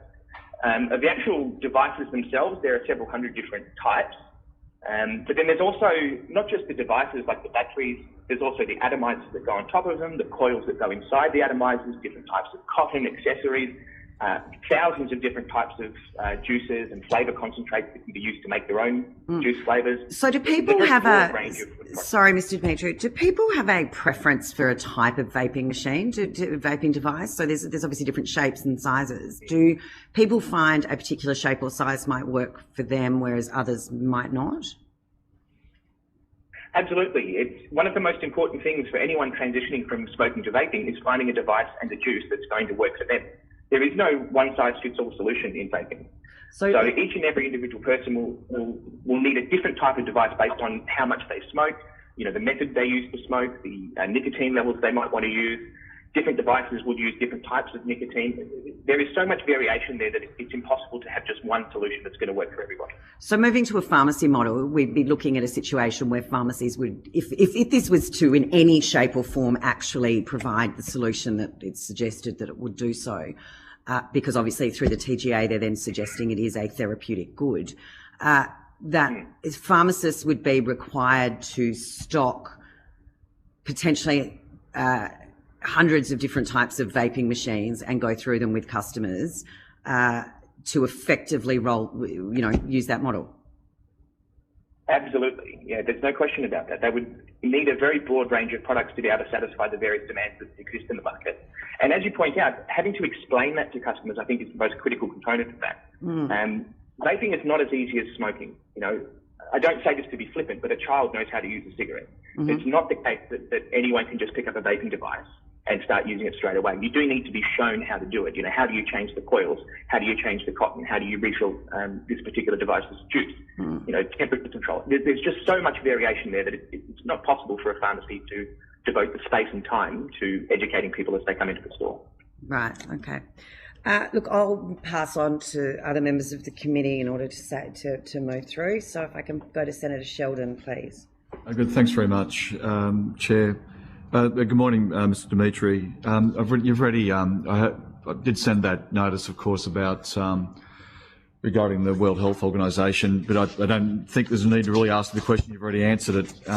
There's that you do, under Article 5.3, receive monies from the distribution of nicotine or tobacco-based products. But just want to pick up a point you said there, the childproof education. If the children can't use vapors unless they get shown how to do it, isn't how to use. I mean, you can correct me if I'm wrong here. I'm happy to hear it. But what access do children have to the internet? And would they be able to find people that use vaping that would actually be able to describe how to use vaping products, just as they could find any other utilisation of other materials? Just to clarify the point that I made, which was that it's not that it's impossible for anyone or for a child to use a vaping device. My point is that it is vastly simpler to pick up a cigarette and light the end of it than it is to know how a vaping device works, know how to refill it, know the types of coils that are required for it, the type of cotton, to pick the right kind of juice that's going to work for your quitting journey. The level of variation involved in vaping is vast. A cigarette is just a stick that you light the end of. That's the comparison that I'm making, and there's no intention on my behalf to try to extend that analogy further in the way that you're taking it. So I accept what you're saying in the sense that certainly you can go online and you can learn about how to use a vaping device. That's all well and good. For an adult smoker, though, someone who's trying to quit smoking, it's not as simple as just picking a device, going home and using that, and you're done. You're all finished. There is a period of time where you're going to need to acclimatise to that device and need to get advice from either other vapors or from the store that you purchased it from. That part of it can't be done, or at least I don't think will be done, in a pharmacy context. I don't think that pharmacies are going to devote the time necessary to do it. I don't think they're going to devote the space necessary to stock the right products. And Mr. Dimitri, Mr. Dimitri, I'm sorry, just trying to clarify this point. If there's pharmacies and I'm just exploring, the prescription option. If pharmacies and doctors are going through the prescription questions, it doesn't mean that the systems that are the groups that exist around vaping stop existing, does it? No, of course not. But if good, thanks, Mr. Dimitri. Mr. Dimitri, can I ask you another question? Do you agree that legalising e-cigarettes use would disrupt the business model of big tobacco industries? Sorry, could you repeat that? Do you agree with this assertion that the legalising e-cigarettes use would disrupt the business model of the big tobacco industries? Yes, absolutely. Vaping is already disrupting the business model of the tobacco industry. Are you aware of, in the last week, a paid editorial in the Australian newspaper from Philip Morris International was published arguing the case for Australia to adopt the regulation of vaping as it's done in the UK, US, New Zealand and the EU? Are you aware of that editorial? Yeah, I actually saw something in the paper this morning. Thank you. If vaping is harmful to the profits margins of tobacco companies, why are they advocating for Australia to adopt a less stringent policy on vaping? Well, I presume because they do have devices that they are trying to bring to the market, as I'm sure you're aware. But again, we represent a completely different industry from the one that the tobacco industry is trying to put forward. The model of vaping that I'm advocating for has nothing to do with heat-not-burn devices. But sorry, Mr. Dimitri, you're saying that the tobacco companies are not going to come into the market if it was legalised in the fashion that you were suggesting, and that they don't have an interest in doing that, or not? I just want to be clear. Right, to clarify again, the devices that the tobacco industry are trying to promote are called heat-not-burn devices. Yes. I'm sure you've seen them, the IQOS and so on and so forth. Those are not the products that we sell in our stores. They have nothing to do with the type of vaping that I'm talking about. And what the tobacco industry decides to do, should vaping become legal, is none of my business. My job is to disrupt the tobacco industry. Well, from a commercial point of view, isn't that correct? How do you mean? Well, you're saying that you want to disrupt the tobacco companies. That's from a commercial point of view, isn't that correct? Not just from a commercial point of view, but from a moral one. I mean, I have friends and family members who have died of smoking-related illnesses. Why wouldn't I want to disrupt the tobacco industry? So what evidence, what health evidence are you relying on to say that e-cigarettes are safe? Well, again, I would look to all of the research coming from the United Kingdom, Canada, United States, and so on and so forth, all of which conclusively points in the direction that vaping is substantially safer than smoking. But I would say, Mr. Dimitri, can you quote any evidence that you're particularly relying on? Because there's a lot of evidence to the contrary as well in those jurisdictions. I could certainly point you towards the entirety of the British medical establishment and the reports produced each year by Public Health England, which, again, there's a volume of statistics and information coming from the United Kingdom and their public health system that, again, conclusively point in the direction that vaping is safer than smoking. And I'd also make the point that nobody that's appeared before you so far has disagreed with the notion that vaping is safer than smoking. We heard Mr. Chapman previously admit to that point. So I don't think there's any debate on whether it's safer than smoking.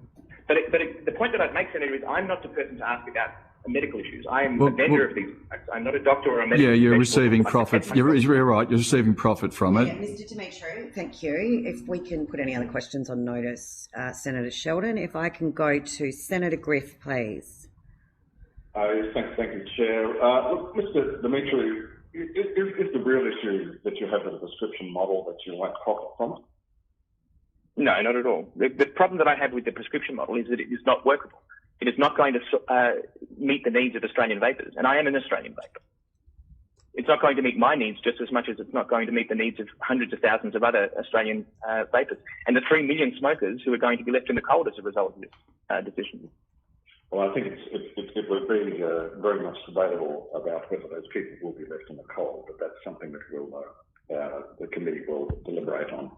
Look, you cite in part in your submission a study published in Lancet, led by Dr. Natalie Walker, that references youth initiation and experimentation. Now, that study also looked at the gateway effect and found high take-up of e-cigarettes amongst young people. It showed 37% had ever tried e-cigs, which is about twice the rate who had ever tried tobacco, and their daily vaping use was much higher than that of tobacco. Don't you find it troubling that while smoking rates have been trending downwards in New Zealand, that vaping rates are so high? I don't speak to the medical side of things or the statistical side of things. I'm a vendor of these products. I'm not a researcher. So to ask me that question, I think, is probably looking in the wrong direction if you want answers that are going to satisfy your question. I will say again that Public Health England and various other bodies in the UK publish statistics on this each and every year, because, obviously they've implemented their model over in the UK. They need to measure the results of that. The conclusion that they draw year after year after year after year is that if vaping is a gateway, it is a gateway out of smoking. Your submission notes that New Zealand actually restricts the sale of vaping flavours to tobacco, menthol and mint in non-specialist stores. Now, I imagine that was in response to concerns over flavours that might appeal to the young. Was that the case? I couldn't tell you what their motivation was. Okay. For the benefit of the committee, could you advise, even on a notice if you like, the percentage of your flavour sales to Australian customers that make up the tobacco, menthol and mint group versus your other flavours? Oh, sure. I mean, it's a small percentage. If I recall correctly, it's less than 10% of the flavours that we sell would be tobacco flavoured. The reality is that adult vapers don't want tobacco flavours because they're trying to quit tobacco. Sometimes when you start vaping, you believe that you're going to need a tobacco flavour because that's what you're used to. But as soon as you start vaping, you very quickly realise you don't need to use a tobacco flavour. It's not appealing in any way, shape or form. It's also why vapers find very laughable the suggestion that any vaper would transition to smoking, because anyone who's vaped and smoked knows that smoking is disgusting and vaping is a much more pleasant experience. That's why the flavours are so important in that quitting journey, is because you need to find that flavour that really suits your palate, something that's going to keep you vaping and away from the cigarettes. It's why flavours are just absolutely important. And I suppose probably why New Zealand thought it was important specialty vape stores be allowed to continue selling flavoured liquids, because the vaping public needs that to stay quit. And did you hear our previous witnesses and the comments and other submissions that we've had that of great concern about flavours and the impact, particularly on asthmatics and the likes? I've heard some of the previous witnesses, sure, not all of them though. Okay. So you would be wanting to sell all flavours in Australia if the market was freed up? Yes, I think we should be following the same regulatory model that has been successfully applied in the United Kingdom, New Zealand, Canada, the US, all of these other countries that have successfully regulated this industry and haven't had to go down the draconian route of suppressing options that are available to adult smokers. Okay. Now, according to submissions from the witnesses before you, New Zealand underestimates its smoking prevalence because, unlike Australia, it doesn't include combustible tobacco products in its data. And if it did, its smoking prevalence rate would be almost the same as Australia, as would Canada, the US, and the England prevalence too. Given this, why should Australia do anything to emulate New Zealand, given we are doing as well as them without opening the floodgates? I mean, that's not a question I know that you'll be able to answer, but it's just, when you compare like for like, Australia is doing better. And in fact, New Zealand was actually doing better prior to vaping, particularly amongst young people. But anyway, look, I'm running out of time. No, I would like to answer that, because you make that assertion, but you don't back it with evidence. You say that previous witnesses have said this, but that doesn't mean it's true. And we again, in order to believe that, you have to believe that the United Kingdom, Canada, US, all of these countries, that their public health systems have got it wrong. And I would disagree with that categorisation. Okay, well, we'll see what happens with the questions and notice that come back on those particular reports. Thank you, Chair. Thank you, Senator Griff. If I can go to Senator Henderson now. Thank you, Chair, and thank you very much for your evidence this morning, Mr. Demetriou. Could you please just provide the committee with the details of your gross revenues and your net profits over the last 3 years, for each over the last 3 years? I think, as you'd be aware, that's commercially sensitive information, so I certainly wouldn't be willing to do that in a public forum. Well, could you provide sure, if you would like me to. In confidence or on notice, I would appreciate that. Sure, we can discuss that after the session. What is the proportion of vaporising products that you sell as compared with nicotine? And I guess I'm trying to sort of just understand your business and whether your business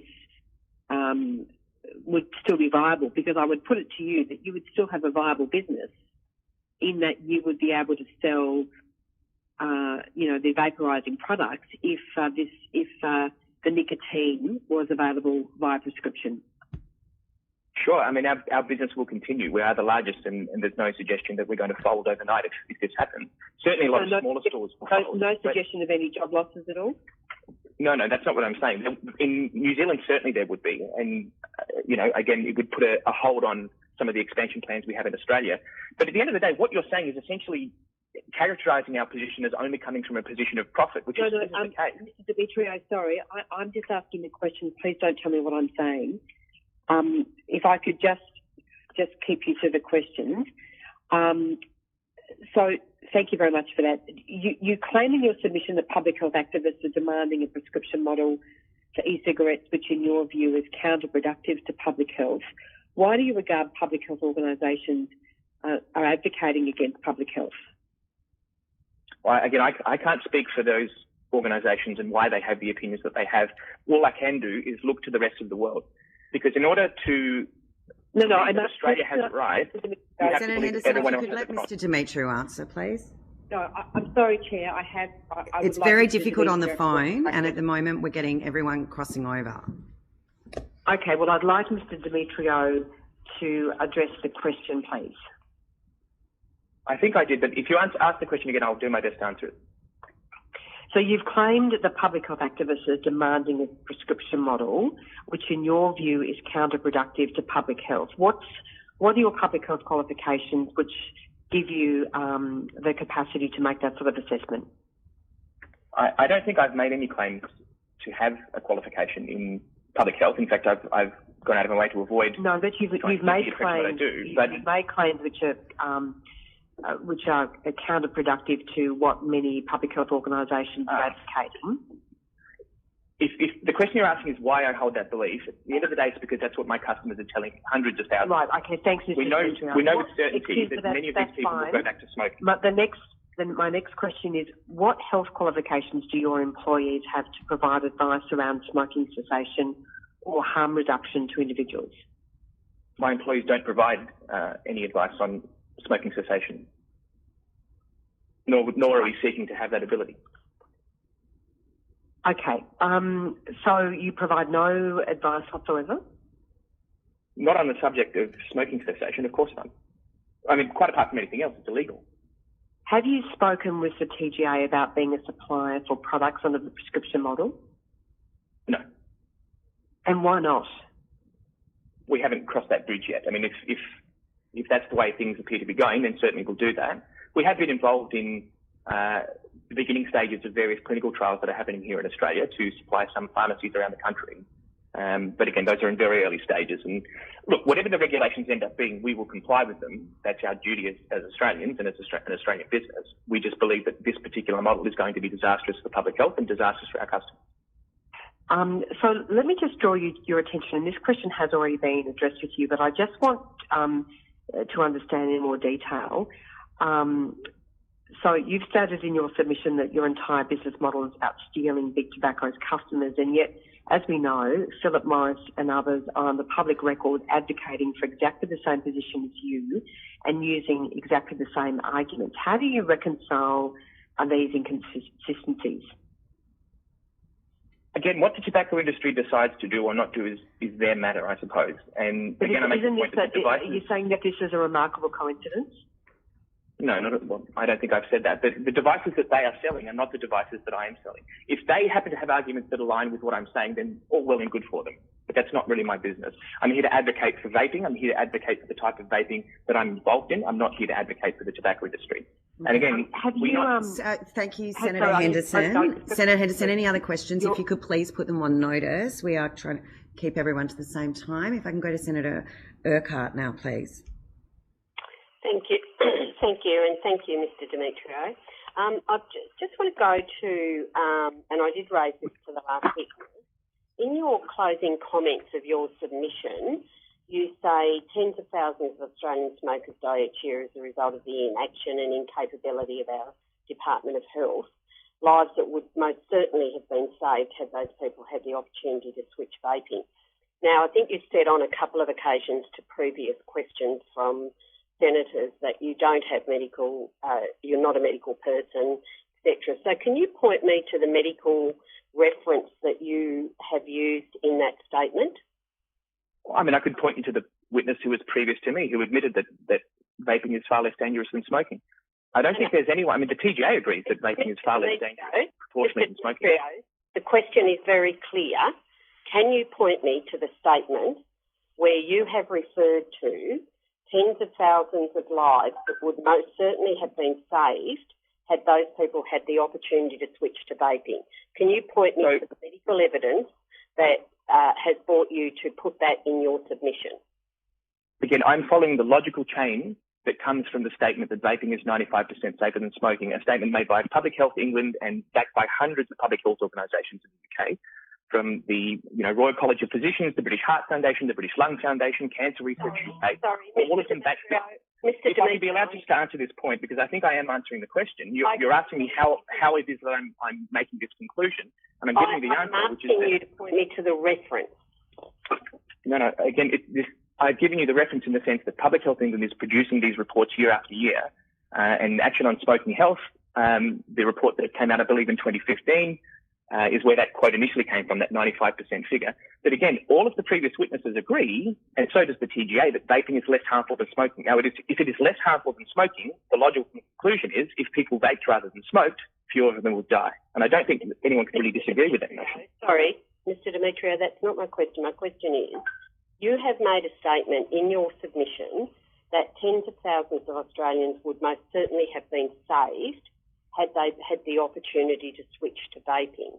I'm asking where the reference to that is and why you put that in your statement without a reference point. You have reference points throughout your submission in other areas. Can you point me to the reference point that actually talks about tens of thousands of lives being saved if they switch to vaping? I honestly don't know how else I can answer this question for you, Senator. I think I've answered it already. I'm referring simply to the indisputable fact that vaping is less harmful than smoking, and therefore, if people transition to vaping rather than smoking, fewer of them will die. And I think, again, that's an indisputable point that I don't think many people would disagree with. Okay, so you actually don't have a reference point to substantiate the statement that you've put in your thing. Chair, with the exception of all the previous witnesses, no. Chair, I have no further questions. I'm happy to defer the rest of my time to Senator Sheldon. Okay, but we also might actually try and catch up on some time. So I'll go to Senator Seward, please. Thank you. Mr. Demetrio, can I ask, do your vendors ask people whether they smoke when they come in to buy a product? So if a customer comes into the store and wants to buy a vaping device, then yes, part of the questions that the retail staff will sometimes ask will be, do you currently smoke? How many do you smoke per day? Do you, the level of nicotine that you use, etc. Those sort of questions are certainly asked so that you can match the right kind of vaping device to the needs of the consumer. Yeah, sure. So what percentage of your customers would be smokers? Well over 90%. I think at the last figure that I have, which would be, so I'm just quickly looking through my notes. I think the last figure I have from the studies that we've done internally of our customers was something in the 95, 96% range of customers who come into the retail store.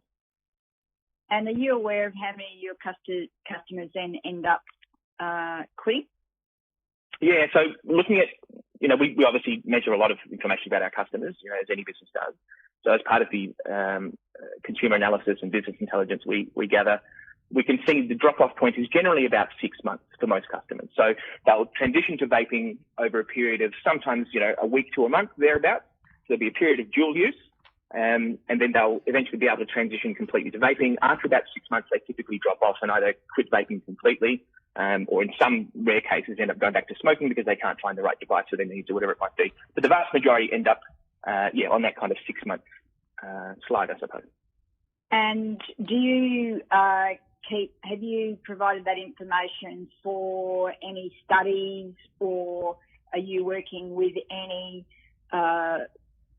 medical practitioner, scientists or medical practitioners to verify that data and to use that data?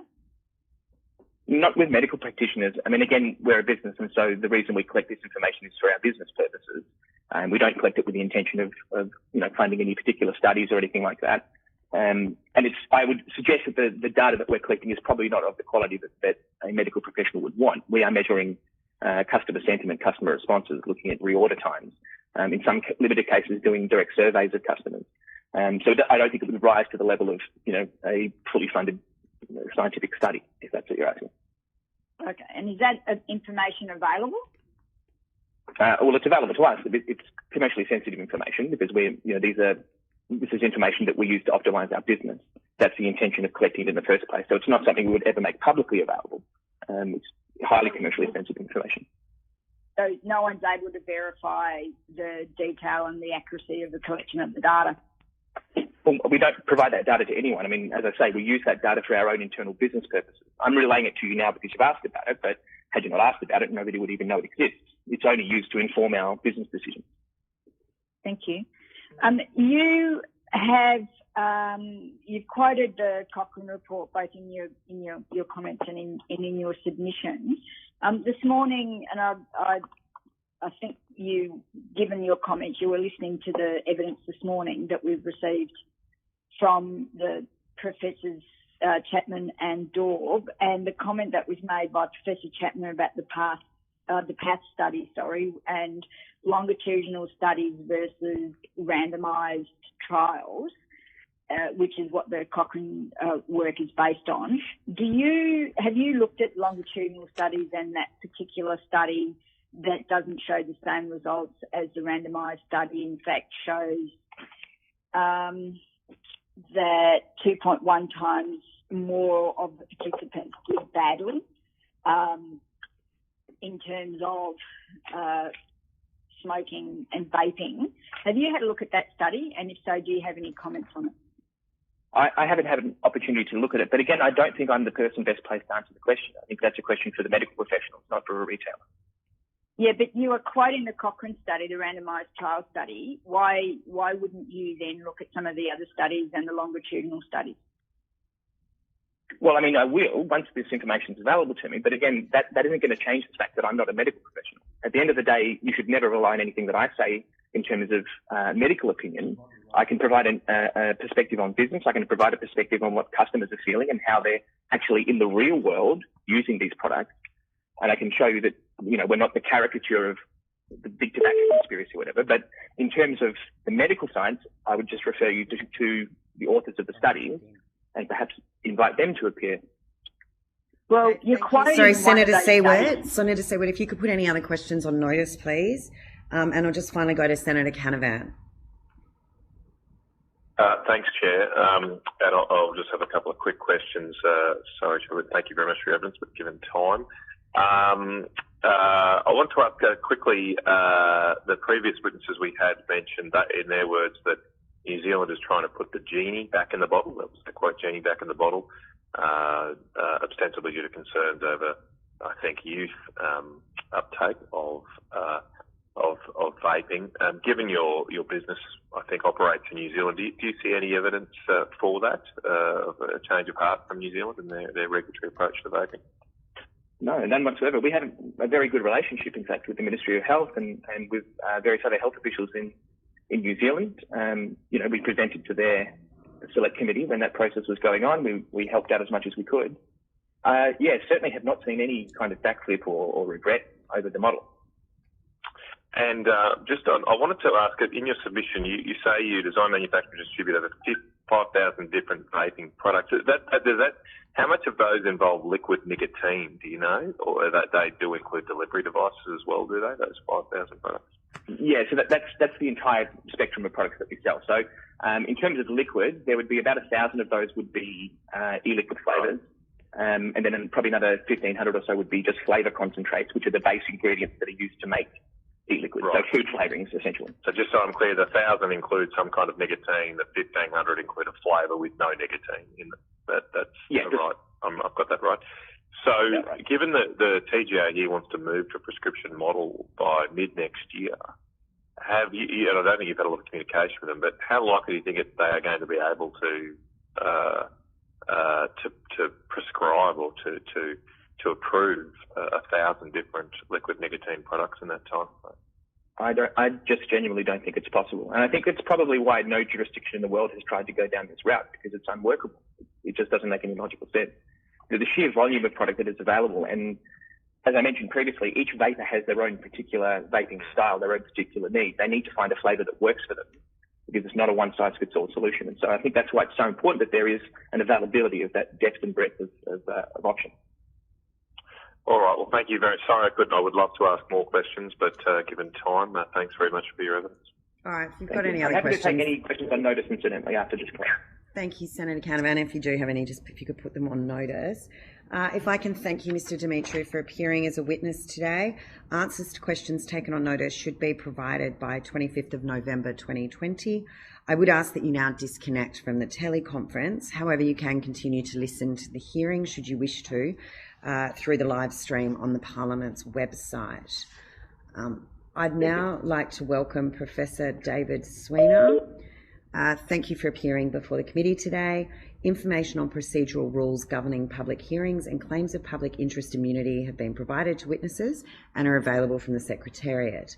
Witnesses should speak clearly to assist Hansard to record proceedings. That would include potentially not being on hands-free, because it does make it a little bit more difficult to hear. For the Hansard record, could you please state your name and the capacity in which you appear? Hi, I'm David Sweener. I'm chair of the advisory board for the Centre for Health Law, Policy and Ethics at the University of Ottawa. Thank you, Professor Sweener. I'd like to now invite you to make a brief 3-minute opening statement, should you wish to do so. Thank you very much. Well, that said, I'm David Sweener. I was actually the first lawyer in the world to work full-time in public policy advocacy to reduce the carnage from cigarette smoking. I've worked globally, including in Australia, starting as early 1985. I've been involved playing a key role in many of the global precedents in tobacco control and also in litigation against the cigarette companies. And a huge focus of my work throughout my career has been studying the tobacco industry itself. Where we find risks, we should try to reduce them. And to do that, we need to understand the vectors. And the tobacco industry is one of the major vectors that we face when we're trying to deal with all the diseases caused from cigarettes. So I was asked to talk about the tobacco industry involvement in the selling and marketing of e-cigarettes. Happy to talk about many other topics, but on this one, let me be clear that vaping is absolutely not a strategy hatched by Big Tobacco. It's disruptive technology. It was developed independently of Big Tobacco. It's spurred on by consumers and entrepreneurs, and it is an existential threat to the long-standing business model of the Big Tobacco companies.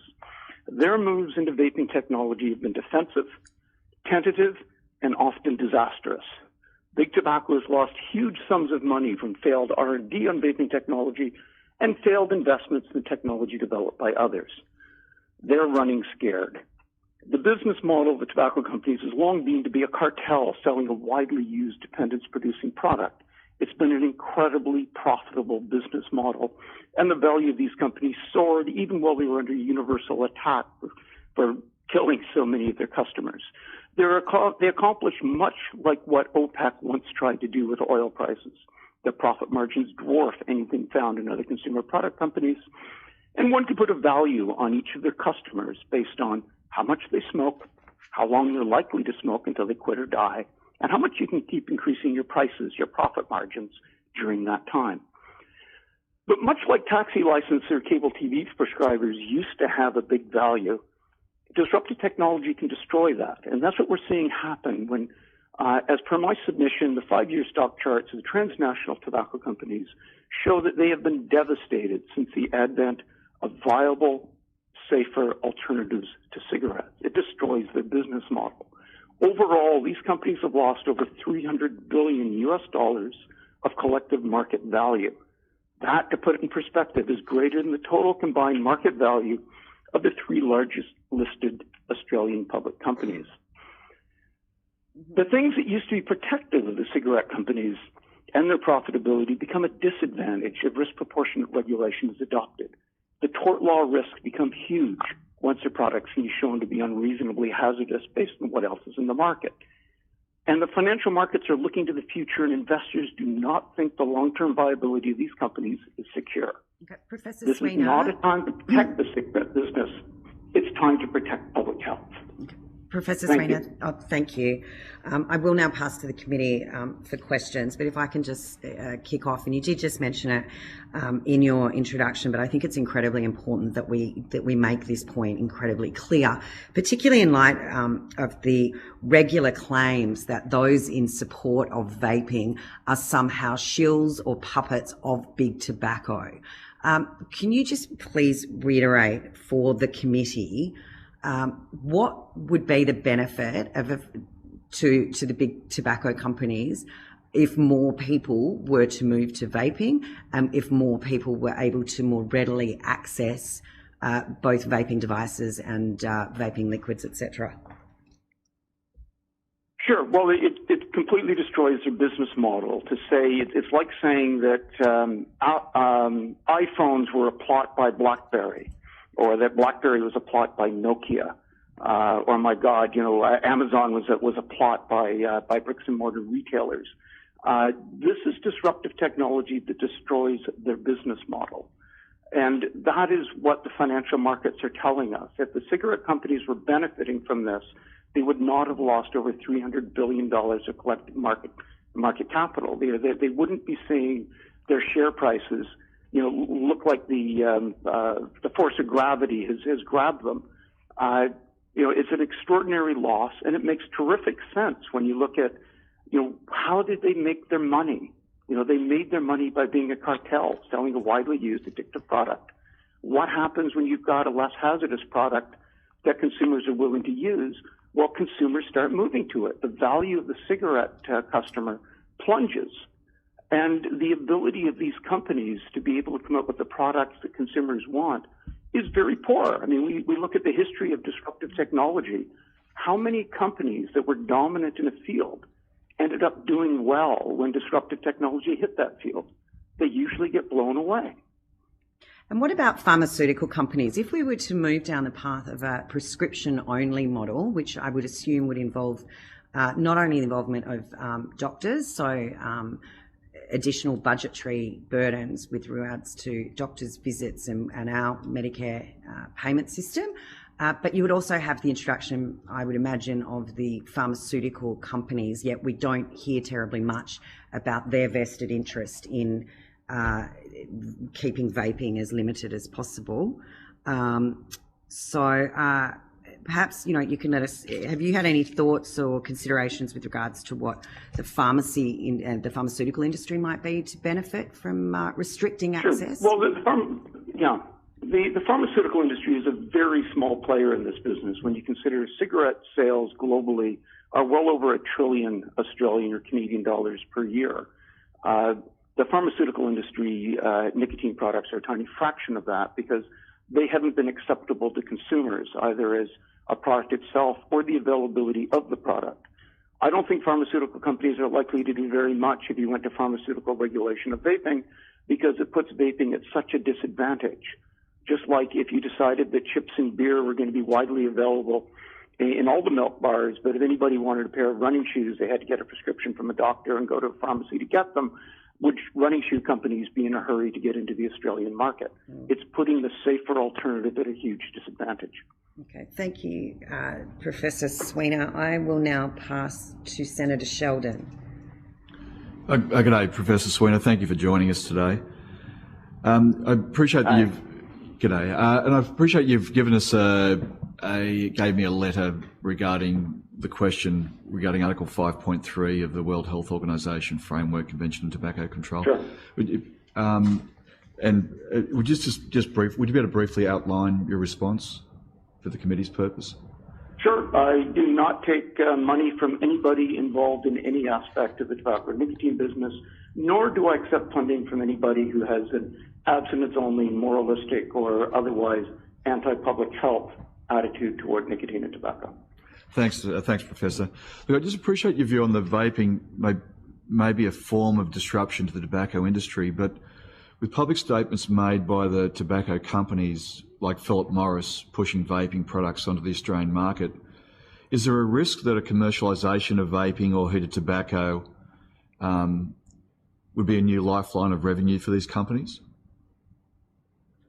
Well, I don't think it's a new lifeline because it destroys their old lifeline, and Philip Morris already is doing very well off the cigarette business there. I think the regulation has the potential to give an advantage to the cigarette companies if the regulation is written in a way that allows that to happen. And we've seen that in some countries, such as the United States, where there's a huge regulatory burden on getting any alternative to cigarettes onto the market, to the extent that small, innovative companies are basically screwed, and cigarette companies or other very large entities are the only one who have any chance. But I think to write laws in a way that gives a huge advantage to the very companies you should be trying to keep out of the market, screwing the companies that could really disrupt the market, and then saying, look, this doesn't work, well, that's an issue of legal drafting rather than something inherent in the market. Professor Sweena, just on the question of your view on youth take-up rates on vaping from people that are being as a gateway, what's your view on that, and what percentage in your view and from medical research do you think that's an accurate take-up or gateway to vaping, getting onto nicotine, and potentially smoking?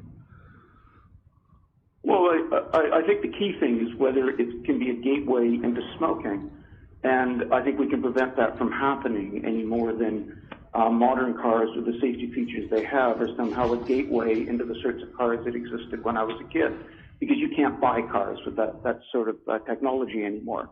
I think we can move the market away from combustion-based delivery very quickly, to the extent that we don't have to worry about people switching to cigarettes, because they're far less likely to be around. And if they are around, we can make sure that they cost far more, they're harder to access rather than easier to access, which the proposed legislation in Australia would do. So we can put the products at a disadvantage, just like a policy moved people from leaded to unleaded motor fuels. We can design legislation in order to move a market in a certain direction. Will there be unintended consequences? I think almost certainly. I mean, FDA-regulated pharmaceuticals in the United States are estimated to kill 100,000 people a year. It's just way less than what would happen without them. Any legislation has potential downsides. That's why we want to be able to have regulations that you can revise. In terms of overall risk, we really don't see much by way of gateway to smoking. We see a gateway away from smoking. And in the countries where there's been more vaping by young people, there's more rapid declines in cigarette smoking. We don't want the vaping, but we don't want to replace it by having them smoking instead. Thank you, Senator Sheldon. If I can go to Senator Henderson now. Thank you very much, Chair, and thank you very much, Professor.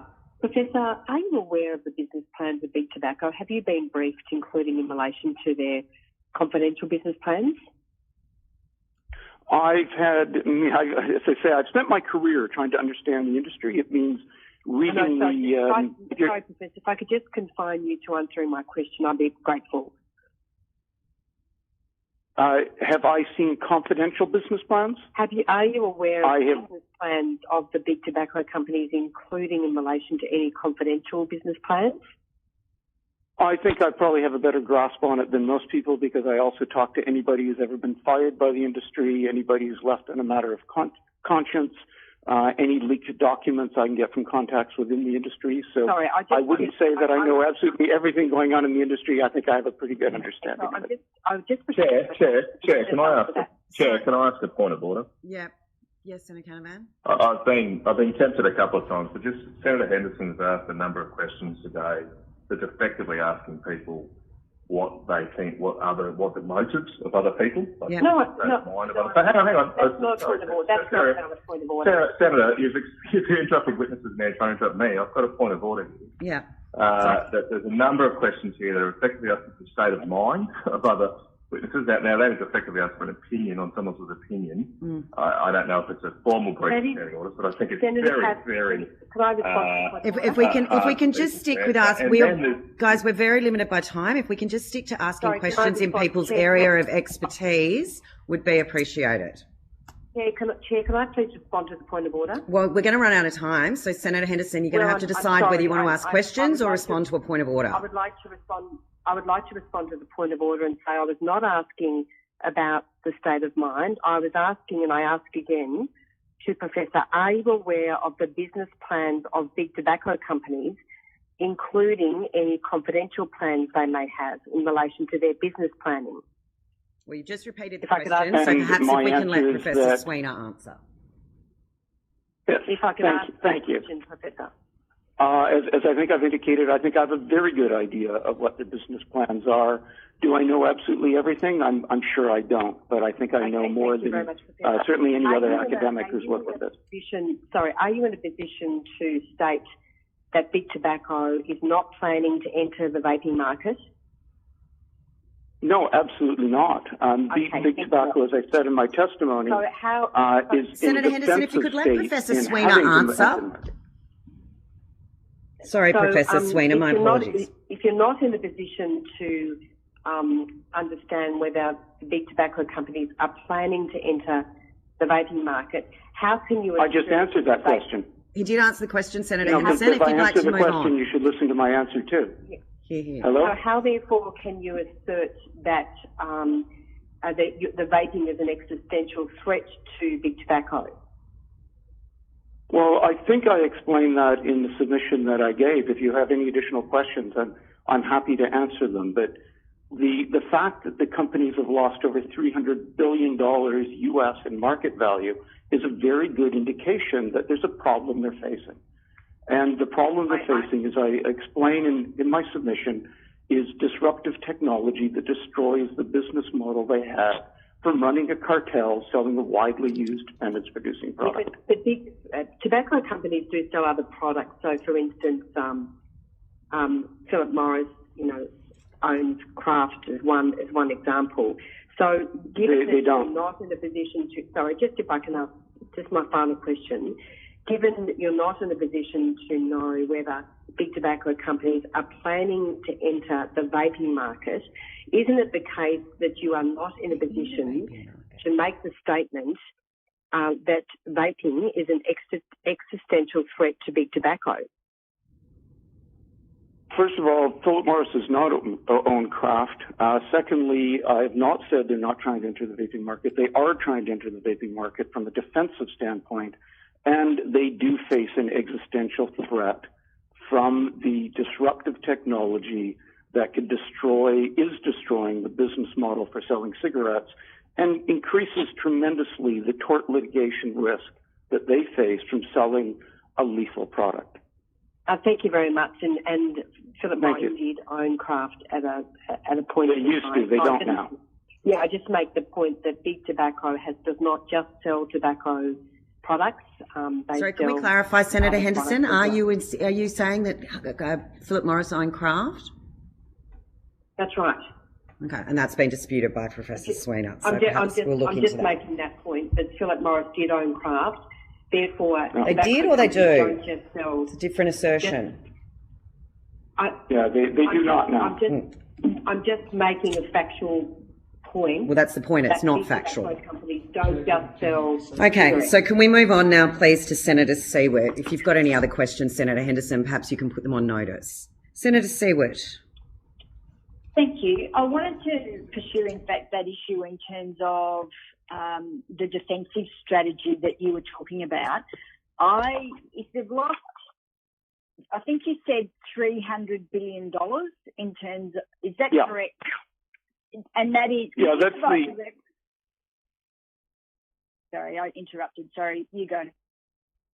No, that's the decline in the value of the company since they hit their peak about 2 to 3 years ago, depending on the company and when disruptive technology really hit their market. So Japan Tobacco saw their decline starting earlier. Some of the companies have had it worse than others. Imperial has lost way over half its market value. Philip Morris International, not as much, but still been hammered. The overall value of the companies have been doing very well for a very long time because of an incredible ability to simply keep increasing their profits because of their pricing power. They've lost that as the market's saying, we do not see the long-term viability of this. And that's why a company like Imperial Brands, Imperial Tobacco, is now trading at a price earnings multiple of 5.5 with a dividend of over 10%. That's the way the market says there's a problem here, because that's something that would look like an absolute bargain, and there's a reason that company is valued so lowly. They're selling cigarettes. Okay, so you then said that big tobacco going into it for a defensive mechanism. Do you mean in terms of being able to make money out of vaping? And if so, are they likely to replace that $300 billion? I don't see that they're going to. Anyway, ask that, and then I'll ask my next question. No. Sorry, I'll ask that first. No, I think if they are facing a truly competitive environment that is not rigged in their favor, they have no chance of recouping the sort of profitability they've had from cigarettes because they wouldn't be able to have a cartel anymore. They wouldn't be able to raise their prices in unison. So it is a huge threat to them. Defensive, yes, because they feel that if the market's moving, better that you come out with a part of it than nothing. But to put it in perspective, it's like BlackBerry deciding they had to try to make their phones more like an iPhone in order to try to survive. And we see how that turned out. It's like bricks and mortar retailers who decide that they need to get an internet presence. They need to compete with Amazon. We see how that works out. They're doing what they can to try to survive, but we need to understand what their motivations are and the threat that they're facing. Can I go to the issue around? Are you then disputing that that vaping isn't a gateway, or shouldn't be seen as a gateway to smoking, and that there's evidence to suggest there's a lot of that people could do, that they've got dual, where vaping and smoking? Sure. I mean, generally what we see is over the course of history, people move to safer, cheaper, better products. The new laptops are not a gateway to old typewriters. And we have the ability through policy. I've got a problem with comparing health and this sort of activity with technology. That there's I can use health examples if you want. That if you're sick, you're probably going to get a licensed pharmaceutical product rather than Dr. Graham's pink pills for pale people or Lydia Pinkham's vegetable compound. Those products were not banned by pharmaceutical legislation, but people moved away from them once they knew that they could get something that was safe and effective. They were trying to reduce their risks, and we had legislation that made that possible and actually gave a relative advantage in the marketplace to the less harmful products. So we saw that transformation. If you consider in 1938, the U.S. Food and Drug Law was passed.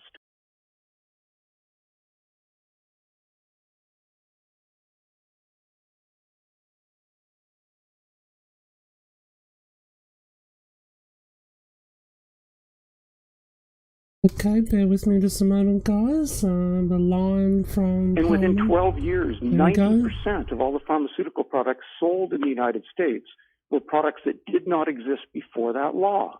The law encouraged the development of products that replaced the snake oil products. It didn't benefit the Lydia Pinkham's vegetable compound. It removed it from the market.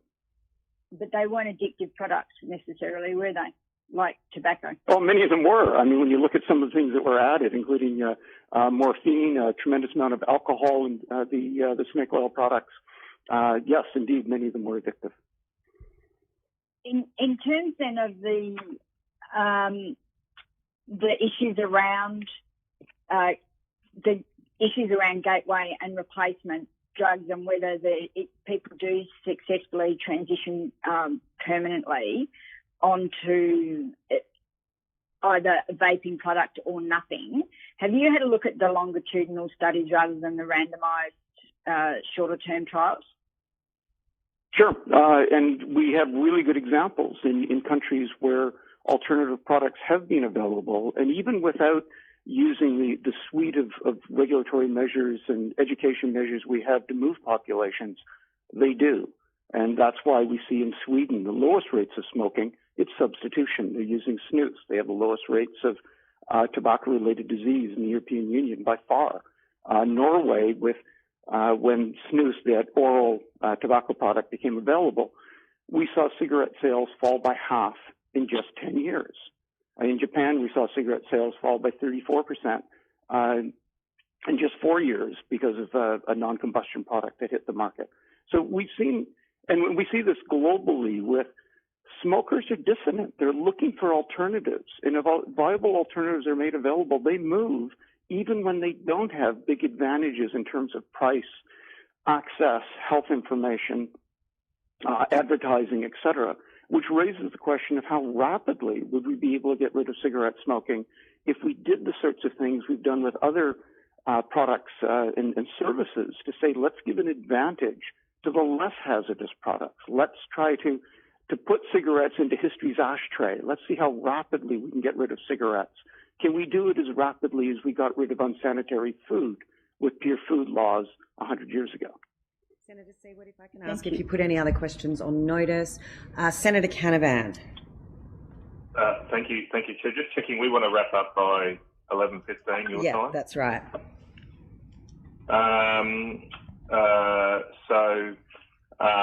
Thank you very much for your evidence today. I wanted to ask a question about some evidence previously given. It was actually given in what we call standard estimates, so it was a different committee, but it was given by an official at our Department of Health. And he told the Senate, and I'm quoting here to someone called Dr. Skerritt, he told the Senate that I believe that others, especially when I talk to public health and regulatory colleagues in places like Canada and the US, are somewhat envious about our approach, given the significant increases in youth vaping. The main concern is the increase in vaping to youth in Australia and similar countries such as the US and Canada. Given your position in Canada, have you seen any evidence that Canada is regretting their approach to the regulation of vaping and wants to adopt more of the Australian approach? Not that I'm aware of. I mean, I wouldn't be surprised if somebody wishes that we had more of an abstinence-only approach, as there are people who have that same attitude on a whole range of other goods and services and behaviors. I'm very pleased to see that as vaping became more common in Canada, cigarette sales fell more rapidly. Cigarette smoking among young people has plummeted here, as it has in the United States. U.S. sales of cigarettes, went from a rate of decline of about 2% per annum to an annualized rate of 8% as vaping became more popular. And then as they attacked vaping, that reversed. So we're now back to a very low rate of decline in cigarette sales. But we can see the substitution effect. It's very clear, and we have to keep reminding ourselves of the status quo.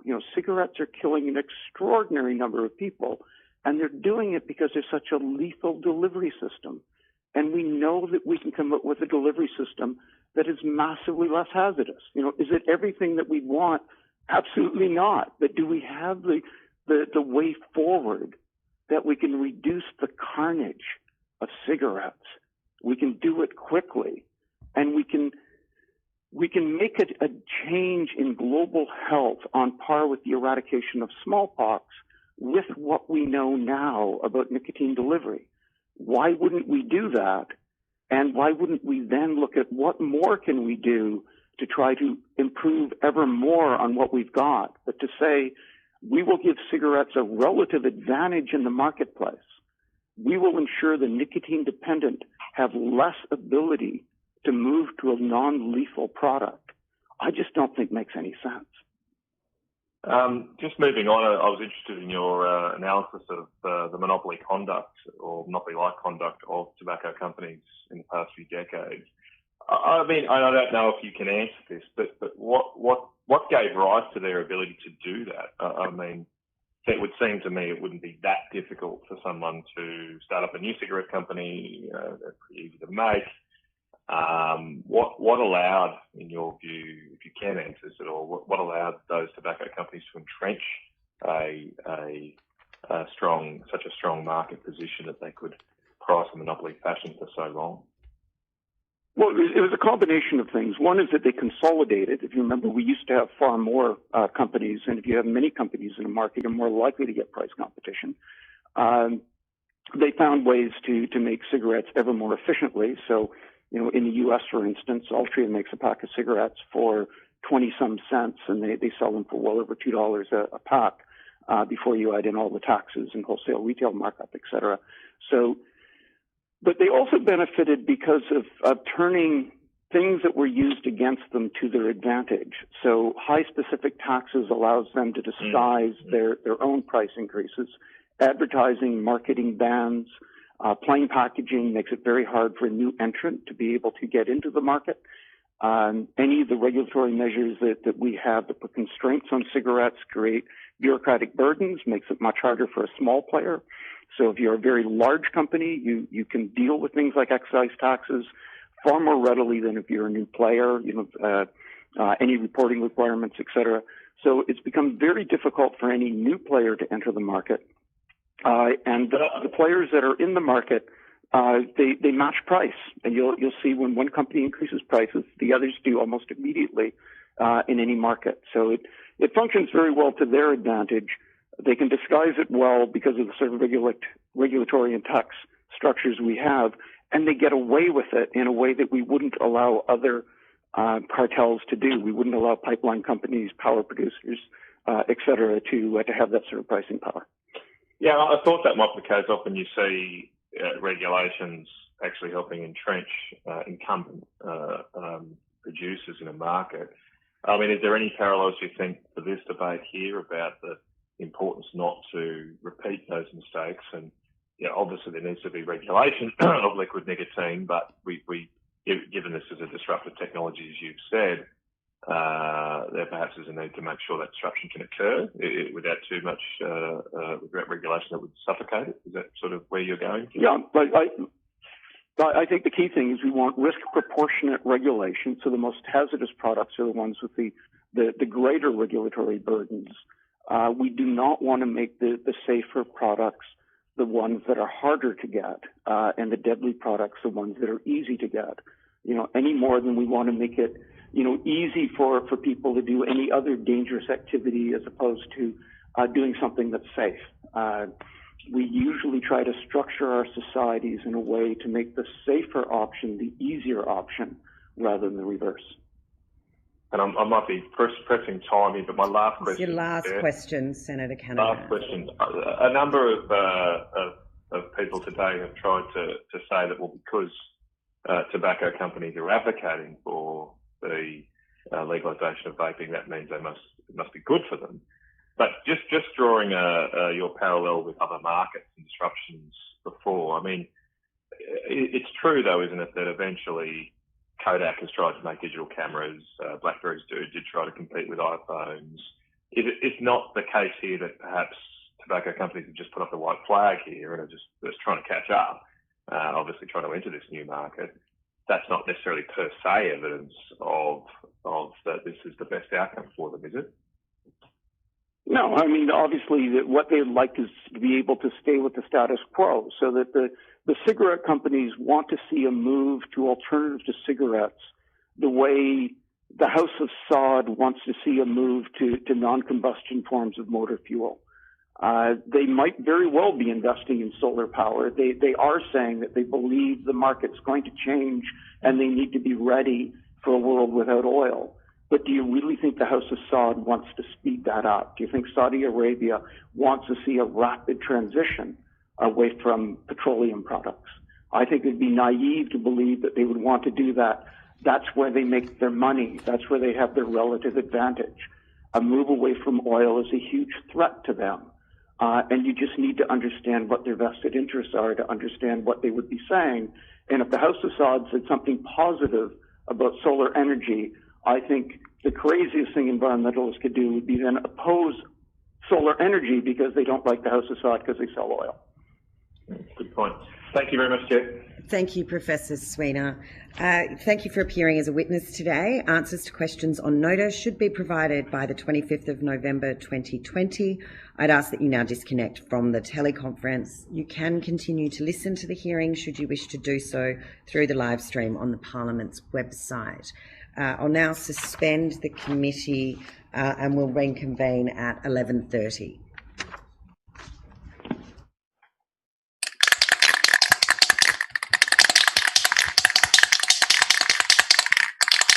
And we're back, but I believe Pippa may be muted. Let her know in the chat if that is the case.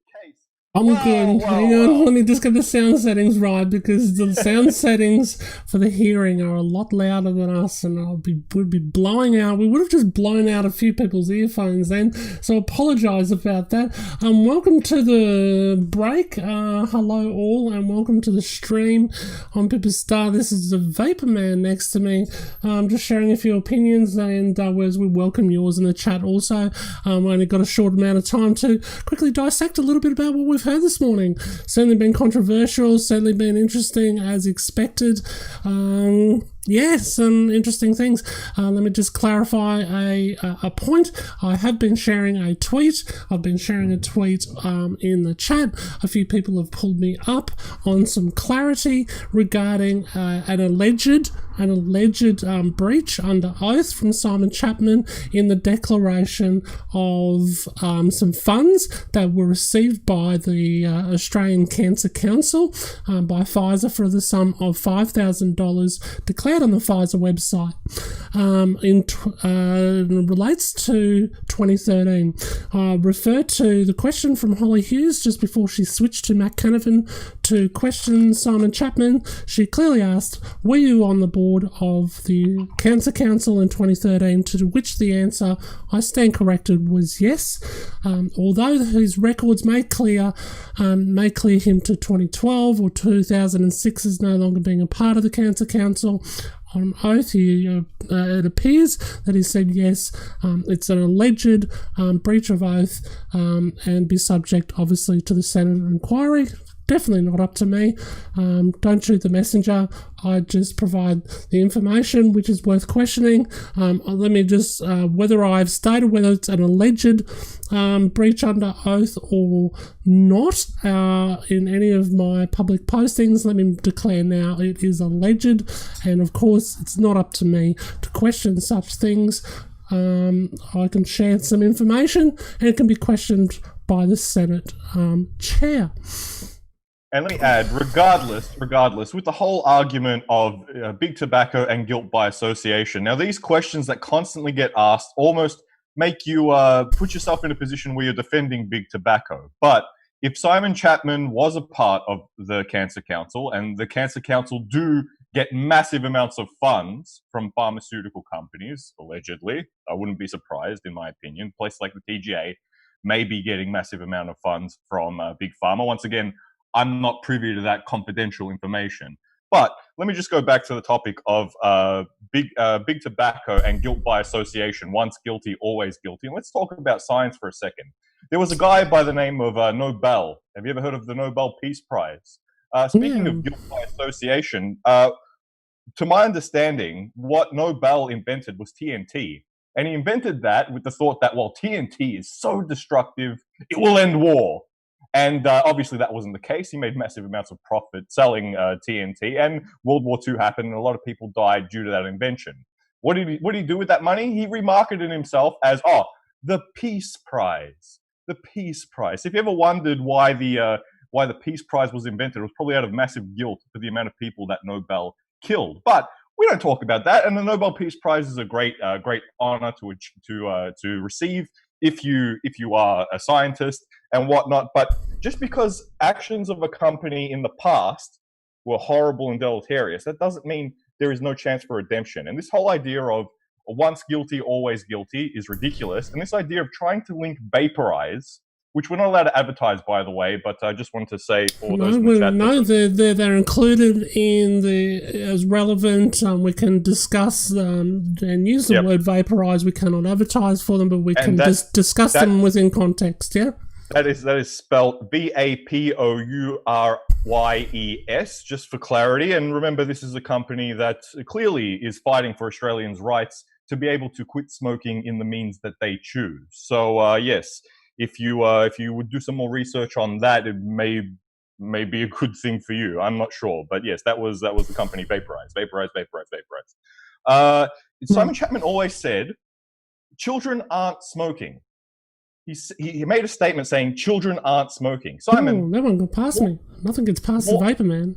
More children are smoking than are vaping, and you say you don't cherry pick evidence. Well, when you're talking about the Cochrane report, one of the things that you didn't mention, perhaps you didn't cherry pick, I don't know, literally, obviously, you're not out there picking fruit.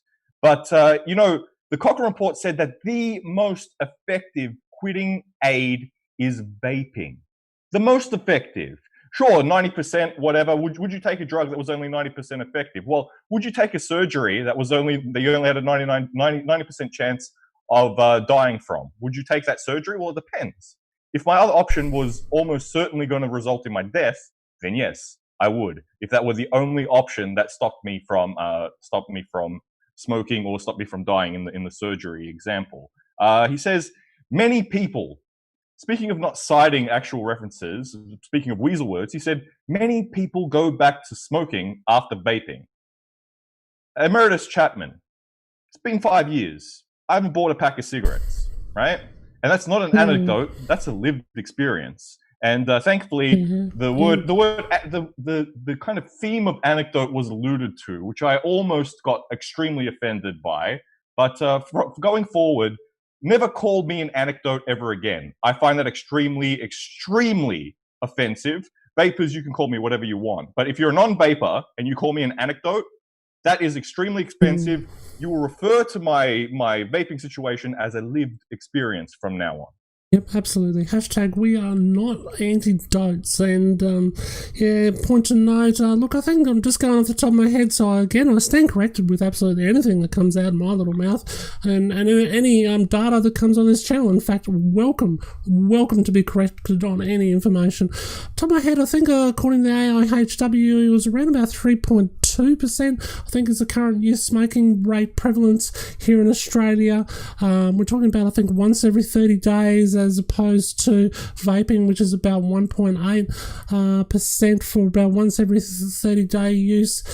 So, look, it isn't a massive thing at the moment. It's not proving a gateway percentage. I did do a very important calculation very quickly, Vaporman.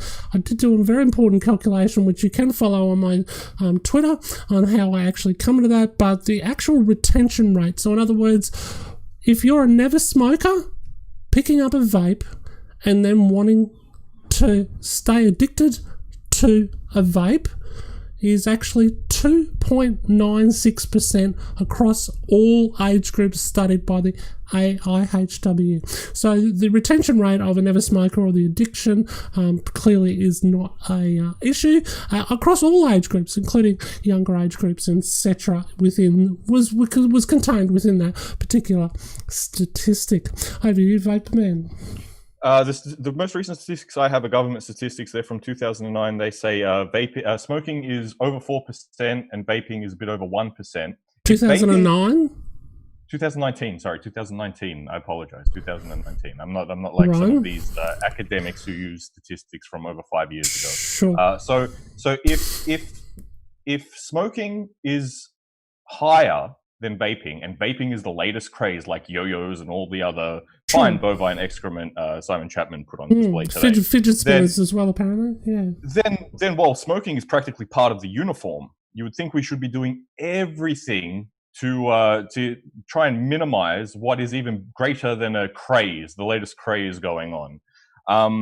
Okay, another thing, he talked about the gum and the gum being made at a pharmaceutical model. There was also a lot of talks about genies in a bottle and all of these other sorts of weasel words. But one thing I would like to say is, how long did it take, and I don't know the answer to this, perhaps people will find somebody in the chat who has the answer to this question, how long did it take for gum to go from a prescription-only product to being sold in supermarkets without prescription and without age restriction? I mean, vaping has been around for 15 years. Professor Danube, how do you pronounce his last name? Professor Daub. Professor Daub. Professor Daub says said that New Zealand jumped the gun. It's been 15 years. Did we jump the gun on putting nicotine in the supermarkets as well? Was it 15 years before the invention of or the prescription model of nicotine gum, before that got into the supermarkets? I mean, what sort of correlation is there between that? But one thing that I really want to bring up, that I'm so happy that Simon Chapman has switched sides, and he has said on multiple occasions today that vaping is safer than smoking. Welcome aboard, Simon. Welcome aboard. Absolutely. I don't see... Look, I must point this out. I must interject here. Simon Chapman has vaped. Hashtag Simon. He's a vapor. Simon Chapman is a vapor, and he believes that vaping is safer than smoking. It is funny, though, in an inquiry on tobacco harm reduction, when asked directly the question, is vaping a form of tobacco harm reduction? So the inquiry's title is on tobacco harm reduction, when they got an expert in to talk about tobacco harm reduction and got a question on vaping, which has been what it has all been around. There are other forms, snus and whatnot. Simon Chapman couldn't answer the question. He couldn't do it. He tried to deflect. He tried to bring it onto another subject. He tried to bring up the tobacco industry and make us defend the tobacco industry. But vaping is safer than smoking. He can say that, which is why I got blocked, by the way, because I put a video on his, very politely, put a video on his Twitter feed showing Mr. Scarrett saying that vaping is safer than smoking. Apparently that was too much for his sensibilities. Correct me if I'm wrong. Simon Chapman is qualified with a PhD in marketing and analysis of marketing, and specialty being tobacco advertising. He does not have a medical qualification, not even equivalent to, say, a GP or epidemiology type of role or understanding. Sure, he may have had some people who advise him around the traps over the years, but unless you're qualified to say so. We certainly saw from Sav Savaz Demetrio, that, yeah, look, he did the right thing by standing clear, in my opinion. He did the right thing by standing clear of medically qualified questions. So, yeah. And the excruciatingly rude senator never brought this up. I'm sure the senator knows. That senator, I mean, come on, if you're going to have people come on and ask questions about them, at least let them answer. Don't ask them a gotcha question like, are you privy to confidential information? Senator, I mean, you know the answer to that question. If it's confidential, then by nature, unless you're asking, you may as well have asked him, are you a corporate spy to the professor? That may as well have been the question, because it was the same question. That senator is extremely rude, and to invite somebody on from Canada, he doesn't have a dog in this fight. To ask him on and then try and get him to answer some sort of gotcha question with a yes or no answer. I mean, the whole point of having this inquiry is to gain information, not to try and damage people's reputations by getting them to answer a yes or no gotcha question. They've come back. Let's hope that they don't talk over people and they listen to people. Information on procedural rules governing public hearings and claims of public interest immunity have been provided to witnesses and are available from the Secretariat. Witnesses should speak clearly and into the microphones to assist Hansard to record proceedings. For the Hansard record, could you please state your name and the capacity in which you appear? Matthew Peters, representing the Thoracic Society of Australia and New Zealand. My name is Professor Kingsley Faulkner, President of the Australian Council on Smoking and Health. We only got two online? One? Don't think Mr. Swanson. Mr. Swanson's not on? Yet. Okay. All right. Professor Peters, could I ask if you'd like to make a 3-minute brief opening statement? Yes. Thank you, Senator Hughes. I'm a clinician, and I've had the responsibility over a career of telling far too many smokers that they've got lung cancer.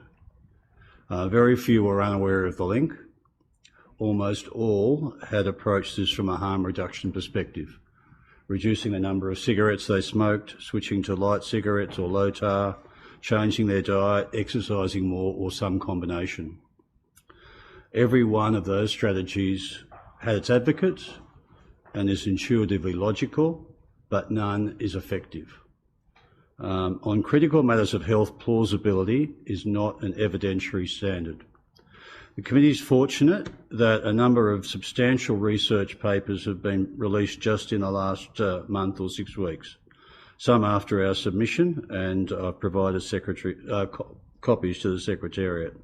Firstly, there's a 4-country smoking and vaping survey, including Professor Borland, who spoke to you last week, I believe, Dr. Anne McNeil from Public Health England. It found amongst nearly 2,000 current and former smokers that, and I quote directly from the paper, among daily smokers, vaping did not improve rates of discontinued smoking.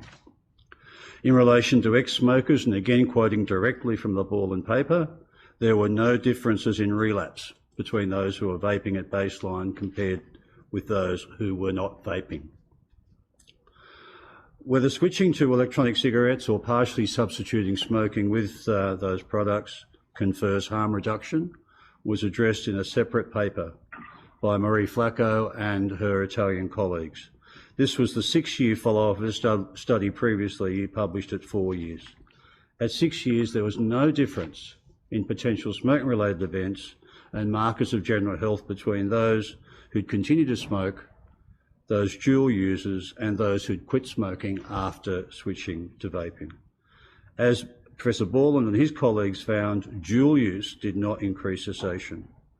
The third, and I know this was a matter of discussion or reference last week, is an absolutely massive review looking specifically at lung health, obviously an interest of the Thoracic Society.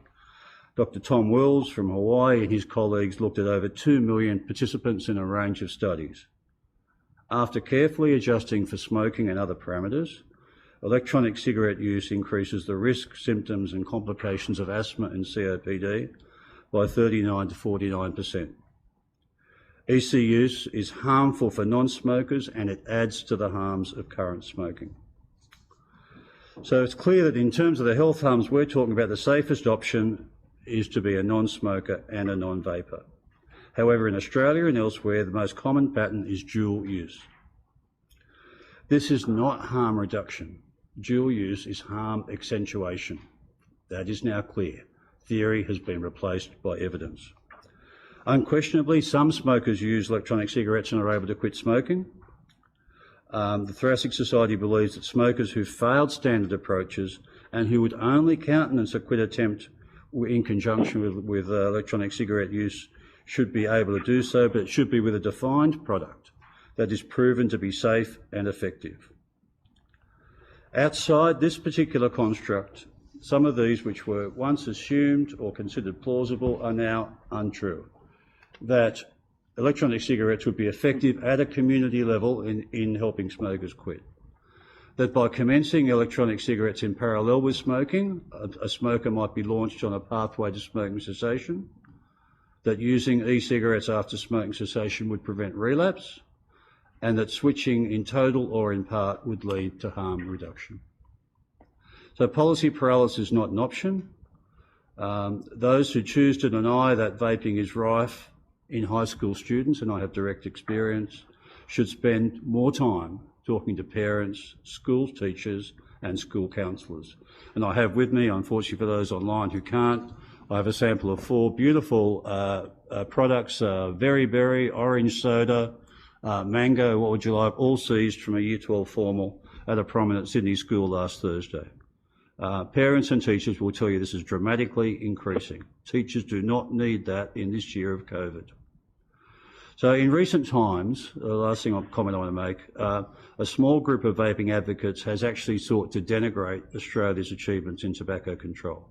International comparisons are important.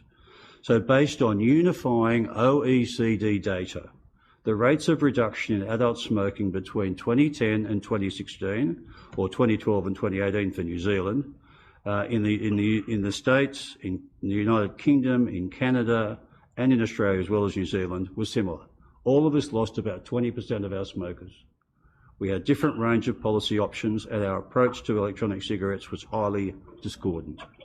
So we encourage and reassure the Select Committee that Australia can remain a world leader in tobacco control whilst charting its own course, implementing and enhancing evidence-based measures that we know will reduce smoking rates. Thank you. Thank you. Professor Faulkner, would you like to make an opening statement, keeping in mind that we actually only do go through to 12:15, and I'd like to make sure we've got as much time for questions as possible. Thank you very much. I hope this will be within 3 minutes. Thanks for the opportunity to present to the Senate inquiry. My name is Professor Kingsley Faulkner. I am President of the Australian Council on Smoking and Health, or ACOS.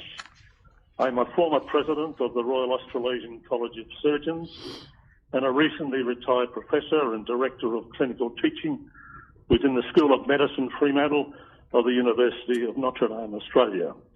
I have been an active honorary member of ACOS for nearly 40 years. I have treated thousands of smoking-afflicted patients and performed countless surgeries to remove severely damaged tissues and malignant organs. This experience has driven my determination to reduce the impacts of smoking-caused disease in the community. ACOS, which was established in 1971, works through advocacy and collaboration, presenting comprehensive strategies to achieve a tobacco-free Australia, ideally by 2030, and further reduce the 20,000 preventable deaths caused by smoking each year in Australia. ACOS has made a major contribution to tobacco control initiatives in Australia that have reduced the prevalence of smoking from 35% in the early 1980s to 12% today. The prevalence of smoking in 12 to 17-year-olds has also been reduced from 25% to less than 5%. A wonderful achievement in public health in this country, and it should not be placed in jeopardy. As you will be well aware, this is the second time in just over 3 years that a federal parliamentary committee has inquired into e-cigarettes. Since then, the evidence supporting Australia's precautionary position on e-cigarettes has strengthened, consistent with the findings of the previous inquiries. I have never seen such a relentless lobbying driven by commercial interests trying to establish a new market in Australia for products which on key independent assessments pose more health Pardon me, to Mr. harm Swanson has joined. than benefits for the Australian population. Fortunately, commercial interests so far have been kept at bay. Our young people's health has been largely protected by Australia's evidence-based processes underpinning public health policy, independent assessment of health claims on therapeutic goods, and the support of all 9 Australian governments committed to a precautionary position on e-cigarettes. I would like to endorse the Royal Australasian College of Physicians' position that, in inverted commas, to protect youth, never smokers and former smokers, access to nicotine e-cigarettes must be confined to smokers who are unable to quit smoking as the treatment of last resort. And I've just noticed the AMA said if this is to be done, there should be a defined period by which this trial is continued. Thank you. Thank you, Professor Faulkner. And just for the benefit of my Senate colleagues, Mr. Swanson is now online. We will go to questions, though, and this is for both Professor Peters and Professor Faulkner, or Mr. Swanson for that matter. Dr. Skerritt of the TGA has said under parliamentary privilege that, and I quote, "the evidence is that vaping is less harmful than tobacco smoking." So do you agree with him or not? My opinion has changed dramatically in the past 2 months with accumulating evidence. You know, a physiologist friend of mine from the States said, "In God we trust, everybody else bring data." And you cannot ignore the magnitude and the consequence of the recent data. So the question about whether they're any safer is now in serious doubt. Right, so that's a no. Yeah. So do you think that the current TGA model doesn't then go far enough when you look at prescription-only model? If the TGA model is that a medically prescribed product that is proven to be safe and effective is what emerges from a discussion, then yes, I think that doctors could prescribe it, but it requires a defined product that is proven safe and effective. I read the Vaporise submission. They proudly say there are 5,000 products that they produce. In total, on the PBS, for all medications, there are 4,885 medications, including different dosages and different preparations. But they weren't claiming 5,000 different types of nicotine-based liquids. I mean, they're talking coils, all the different bits and pieces that go with the vape devices. It wasn't a claim that they have 5,000 different types of nicotine-based products.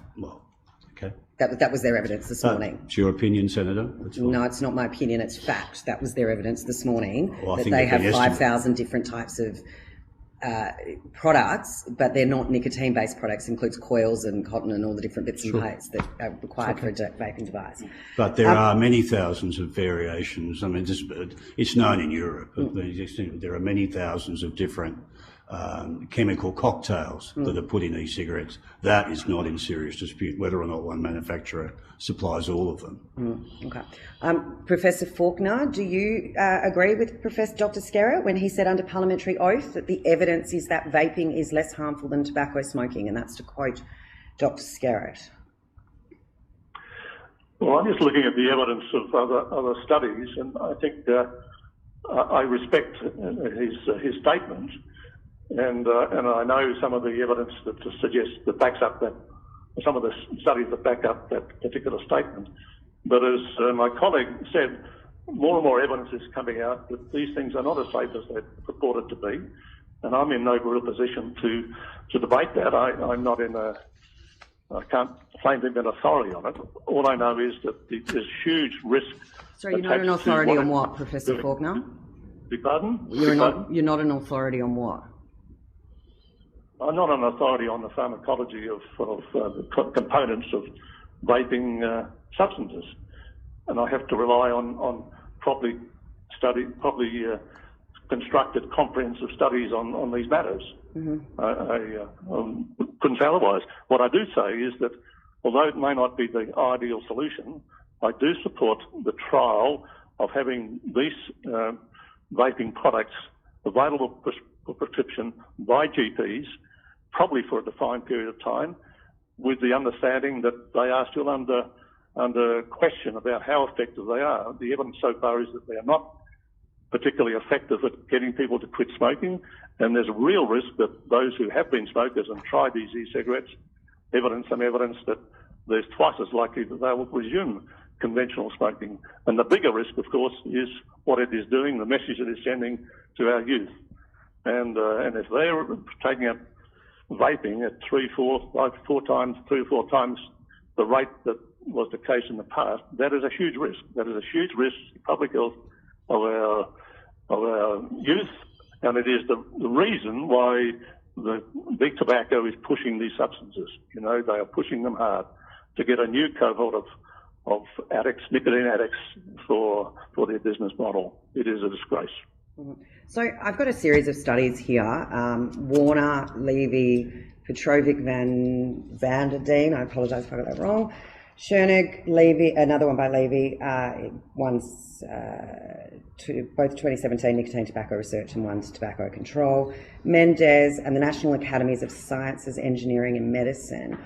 All of the modelling done in these studies indicate a substantial net public health benefit from vaping as life years saved, deaths averted. And this is after considering all of their modelling, considering the potential harms, such as harm from vaping and uptake by non-smokers. There was only one exception in the series of modelling studies that have been done, and that was Sonji in 2018, which has been declared to have made implausible assumptions. Is it not in public health interest that we offer less harmful, and I understand, Professor Peters, you don't agree with that statement, but globally that is accepted, that it is 95% less harmful if you look at the UK and the vast number of studies done over there, that there's a level of recklessness by not giving access to a less harmful product while cigarettes are a consumer product available. And I appreciate that not smoking, not vaping is a far superior option for everybody, but I also live in the real world where people are already addicted to nicotine and tobacco, and we need to ensure that we're getting the best possible outcomes. Senator Hughes, if I can answer that, you mentioned a range of studies, but perhaps I could address specifically the Levy modelling study. Mm-hmm. The Levy modelling study had a range of scenarios, and under some scenarios, introducing vaping was deleterious to survival on what they call the less optimistic scenario. It also required that vaping displace smoking in teenagers. Now, vaping can only displace smoking in teenagers if we promote vaping to teenagers. I don't think anyone serious in this world is going to suggest that. I mean, if that's the proposition you're putting forward to be fully compliant with Levy, which is what one of the sources, we can't have that. And so, there are many objections to the faults. advertising of vaping to teenagers. Pardon? Objections to the advertising of vaping to teenagers. Look, sorry, Hugh, but I was referring specifically to one of the studies that you cited that presented optimistic and less optimistic scenarios.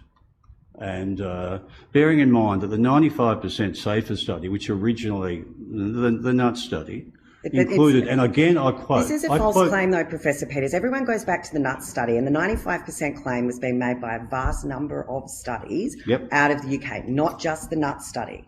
And I think we need to actually reflect the truth here, not just pick the studies that we want. If we go back to the original 95% number, which unequivocally came from the group that Professor Nutt put together, and I quote directly from the paper, this is important, a limitation of this study is the lack of hard evidence for the harms of most products on most of the criteria. That has never changed. They claim 95%. So imagine if they'd claimed 60%. Imagine if they put their flag down and said it was 60%. So 60% less harmful product is still not to be supported versus cigarettes when we know it's less harmful, regardless? The witness is trying to answer the first question. I'm just trying, and then halfway through the answer, No, I'm asking a question. I'm asking for clarification. Thank you, Senator Sheldon. Professor Peters. Yep. Conscious of the fact my time is actually up. Sorry, could I just have the question again? Well, I mean, you've just said whether they put the mark down at 60%. Yeah, if it's still if they seen did as this- 60% less harmful, then shouldn't we be looking at that? If they did, there would be no evidence since to support it should be 95%. Well, but they're not saying 60%, they're saying 95%. I know that, but there was never any evidence to support 95% on their own admission. There was significant evidence, but anyway, I'll move on. Well, and we'll go. No, I quoted directly. Well, I've also read a number of the studies, so I'll pass to Senator Sheldon now. Thank you, Chair. Professor Peters, first of all, I just wanted to both of you, I sent a letter regarding Article 5.3 of the World Health Organization Framework Convention on Tobacco Control. I'm confident what your answers to be to this, but have you received any benefits from the tobacco industry and travel, campaign support, etc.? And I sent a letter to both of you. Obviously, the answer is quite obvious, but I have undertaken to ask this question of everybody. The answer is no to all the questions you've sent to us in a letter, and furthermore, the Thoracic Society does not let researchers who accept funding from the Foundation for the Smoke-Free World become members, and nor is data generated from studies funded by that organisation able to be presented at our scientific congresses. Thank you, Professor. Professor Faulkner? Yeah, my response is the same. We receive no money whatsoever or sponsorship by the tobacco industry and studies that are done under our auspices or that we rely upon. We do not accept those studies if they are funded by the tobacco industry as part of the particular study. So, good, thank you for that. Professor Peters, you mentioned in your submission there is evidence that e-cigarette use can cause adverse lung effects. Could you elaborate on this and just what evidence is there regarding that? The adverse lung effects? Okay, so, well, we know from the study, the Tom Wills study that I mentioned, which has only just been published and is huge. Specifically, the second part of that study, which is complex and looked at the mechanics of it, and it provides a salutary review. It relates to the comparisons made between smoking and vaping. There was a study done a couple of years ago now with the first author, Gosh, published in the American Review of Respiratory and Critical Care Medicine. And they looked at the genetic changes that occur in vapors compared with non-vapors and smokers. No, non-smokers, non-vapors, smokers and vapors. And what they find is it's absolutely true that there are some genetic changes that occur in the airways of lungs that only occur in smokers. There are some that are shared, that is, they occur in both smokers and vapors, and there are some that occur with vaping alone. So in a sense, smoking and vaping, they might be competing for this, leave aside the marketing aspects of it. They are chemically extremely different.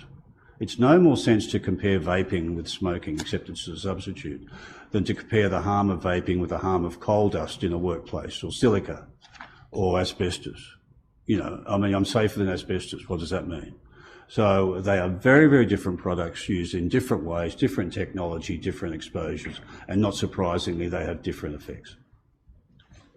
Professor Faulkner, just in your submission, you make a point that there are relentless attempts by tobacco companies to influence e-cigarette regulation in Australia. Could you elaborate on how you think tobacco companies are involved in e-cigarettes or heated tobacco products in Australia? Well, they fund. They are a major funder of the cigarette manufacture. They are a major promoter of e-cigarettes through various outlets, you know, retailers and so on, and people who speak on their behalf in this country. They are heavily involved. This last week or so in the Australian newspaper, one of those companies are funding efforts to link scientific endeavour in the past that have been proven to be wrong. Is that therefore saying that we are those who are worried about science to do with e-cigarettes is potentially wrong also. Science is always developing, and what you have to have is comprehensive studies to prove or disprove. And Senator Hughes mentioned that vaping is safe. We don't know how safe this is. It took decades to realise how damaging conventional cigarettes were, smoking. So I think that's an erroneous assumption. Professor Faulkner, I never said it was safe, so I'd actually like you to withdraw that if you would. It's actually not what I said at all, and I don't appreciate being verbal. If you could correct the Hansard, please. Safer than conventional cigarettes. That's not saying safe. And we do not know how safe these are in the long term. They have been around too short a period of time, but the early evidence is that they are more dangerous than was originally appreciated. Professor, Senator Sheldon, it's Maurice Swanson here.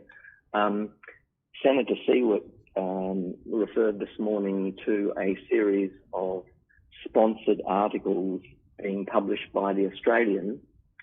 And if you read those carefully, you'll see that the arguments that they're presenting are almost entirely consistent with those that are also presented by vaping enthusiasts. And I would just refer the senators to an address by David Davies, Senior Vice President, Corporate Affairs at Philip Morris to the National Press Club in 2005, where he elaborated on Philip Morris's strategy to co-opt the concept of harm reduction and the promotion of so-called harm-reduced products. And if you look behind that address to the National Press Club, you will see that they've been working on this strategy for a very long time, with the key objective of getting closer to and influencing public policy, specifically public health policy in this country. Professor Peters, does the Thoracic Society support a ban on flavouring for e-cigarettes, and if so, why? We do not support the availability of a multiplicity of drugs of uncertain content and uncertain toxicity. We support that for those small, for that group of smokers who could only quit with electronic, only countenance a quit attempt with an electronic cigarette product, that should be a product endorsed as effective and safe by the TGA, and that effectiveness and safety would encompass any flavourings incorporated. Just back to an earlier question I asked, does the Thoracic Society believe the tobacco companies behind the push to have e-cigarettes available as consumer products in Australia? There's a complex interplay between the vaping industry and the tobacco industry. I know you've heard from Professor Sweener. I didn't hear his testimony, but he was a participant in the original 95% conference group. He'd previously been quoted in the British American Tobacco a report on harm reduction in 2013. So there's a complex interplay. That's a matter of record. You can easily find it. There's a complex interplay. Are they behind it? No. But if you look at Australia now, as mentioned previously, 1.2% of Australian 14 to 17-year-olds are currently smoking.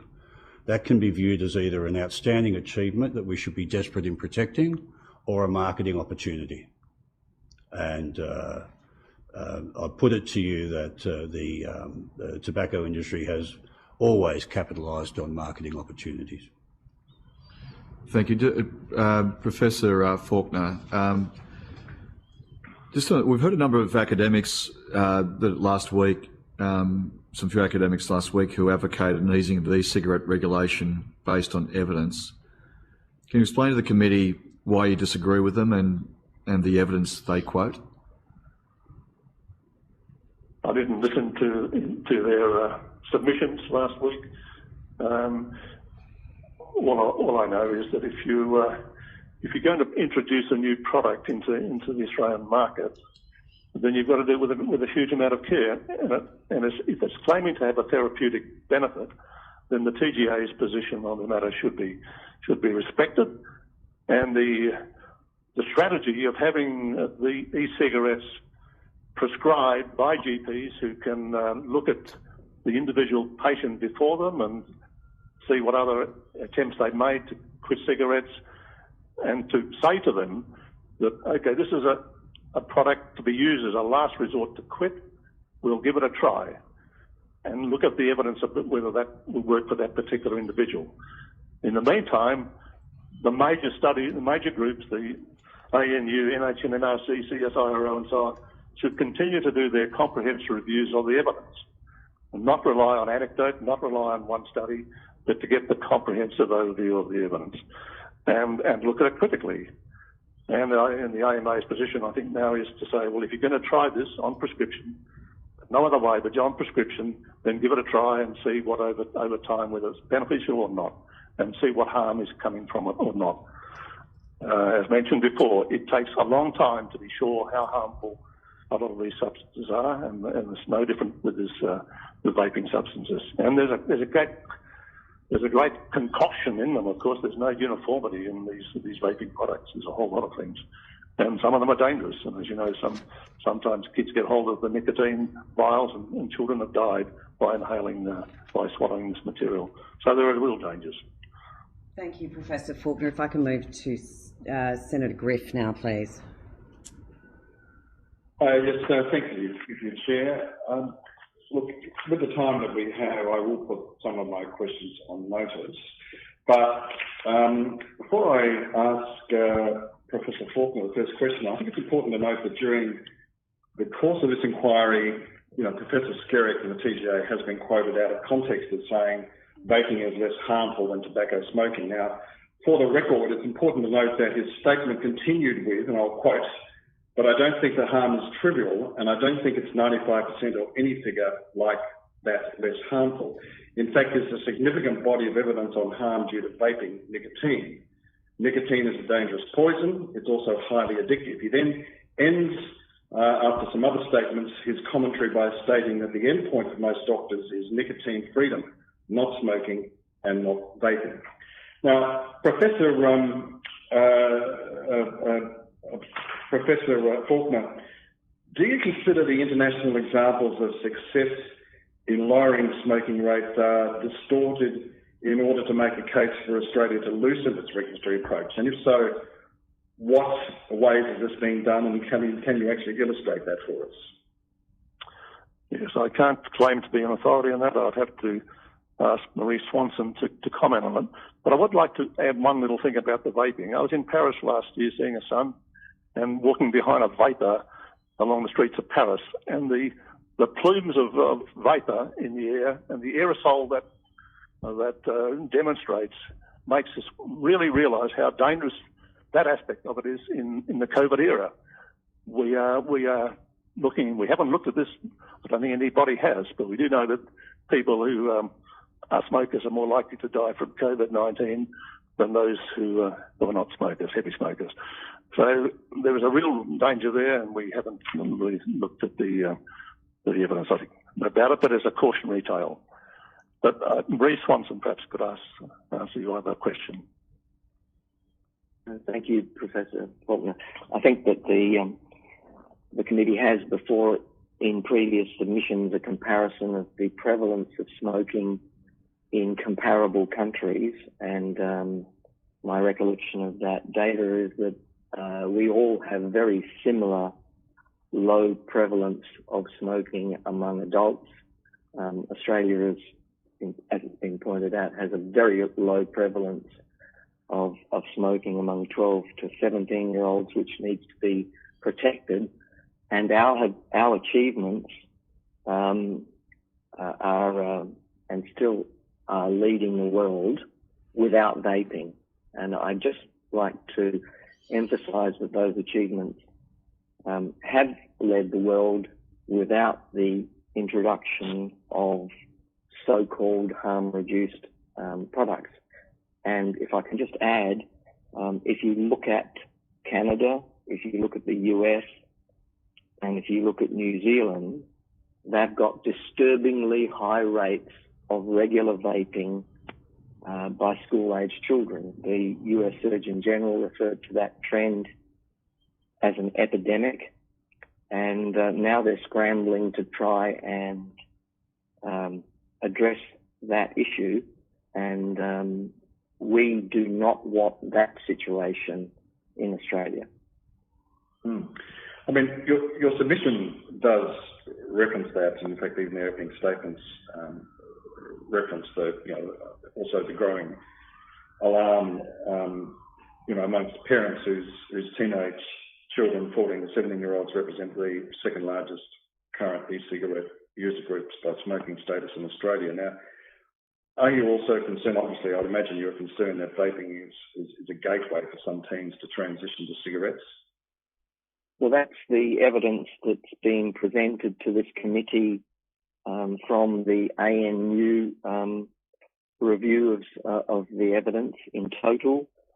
Interestingly, just yesterday, the Physicians for a Smoke-Free Canada published their summary of the totality of the evidence, including the ANU interim report, and they reached exactly the same conclusion, that the use of e-cigarettes by young non-smokers increases the risk of taking up smoking later by 3 times. I think that's a risk that Australia does not want to entertain by introducing these products and making them more freely available. Professor Peters, in your submission you state that anyone who makes the claim that vaping is leading to reductions in tobacco smoking cannot stand that up, as we are talking correlation and not causation. Do you consider that any research that tries to link the two is also flawed? Patrick, you might just restate the question. Sorry, I've got chemo deafness. Sorry, Senator, I didn't quite hear it. Okay. Yeah, from your submission, you state that anyone who makes a claim that vaping is leading to reductions in tobacco smoking cannot stand that up, as we are talking correlation and not causation. Do you consider that any research that tries to link the two is also flawed?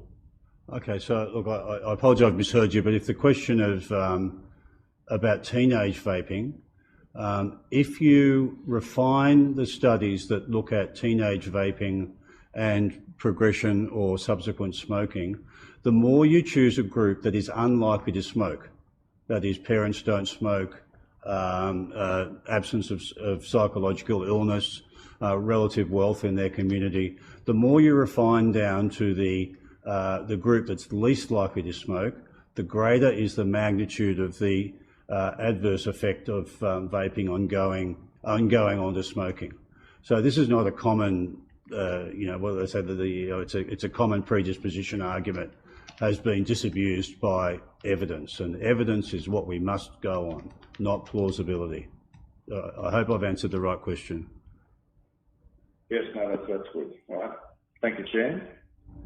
Thank you, Senator Griff. If I could go to Senator Siewert. Thank you, Chair. Can I go to the comment? Sorry, and I apologise. I forget which one of you made the comment about the press club speech by David Davies from Philip Morris. Are you able to, from 2005, are you able to send us the link to that?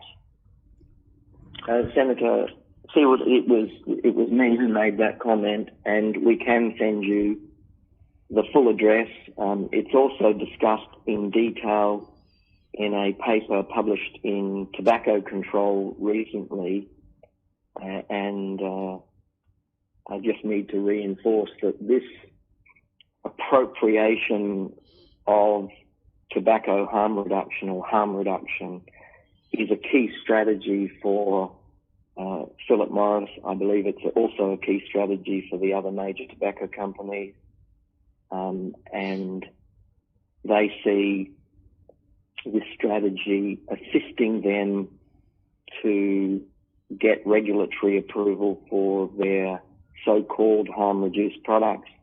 For Philip Morris in particular, the main game is not so much e-cigarettes, despite them buying a $13.5 billion share of the Juul e-cigarette company in the States. Their main game is to get heated tobacco products into the Australian market. Their first application to the TGA on that particular product has been rejected. But in a similar inquiry to this conducted in the West Australian Parliament, representatives of Philip Morris confided in the committee that the company had invested $6 billion in the development of their heated tobacco products. That's why I say it's the main game for them. They need a return on their investment. So the point you're making is that this is about them wanting to be able to extend or get people smoking heat tobacco. No, their objective is, I think Professor Chapman mentioned, is to provide a range of nicotine delivery devices from traditional cigarettes, e-cigarettes, through to heated tobacco products. And their reason for doing so is that they know in many Western countries the prevalence of smoking is falling. They need to maintain profitability, and if they can dress up their alternative nicotine delivery products as being safer, that's what they're promoting, then they can maintain both their share value and their profitability. That's what the bottom line is here. Thank you.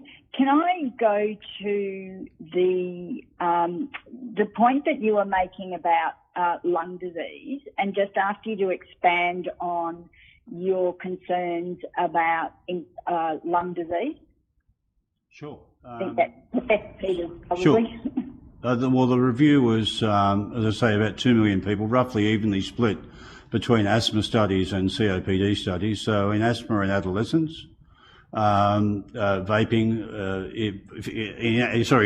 in adolescents and adults, vaping is bad for asthma, smoking is bad for asthma, and that vaping adds to the harm of smoking. And the same broad conclusions were made for COPD.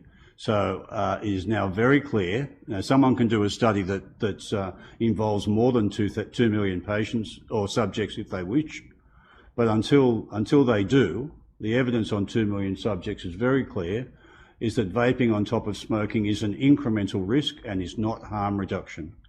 And as much as we can project it forward, and no one has done a longer study than Maria Elena Falaco and her colleagues, out to 6 years, there's no reduction in smoking-related events if you switch from smoking to vaping. So and general health measures by standard quality of life indicators are not improved. So there may be an effect beyond 6 years, that's a matter of speculation, but there's none within 6 years.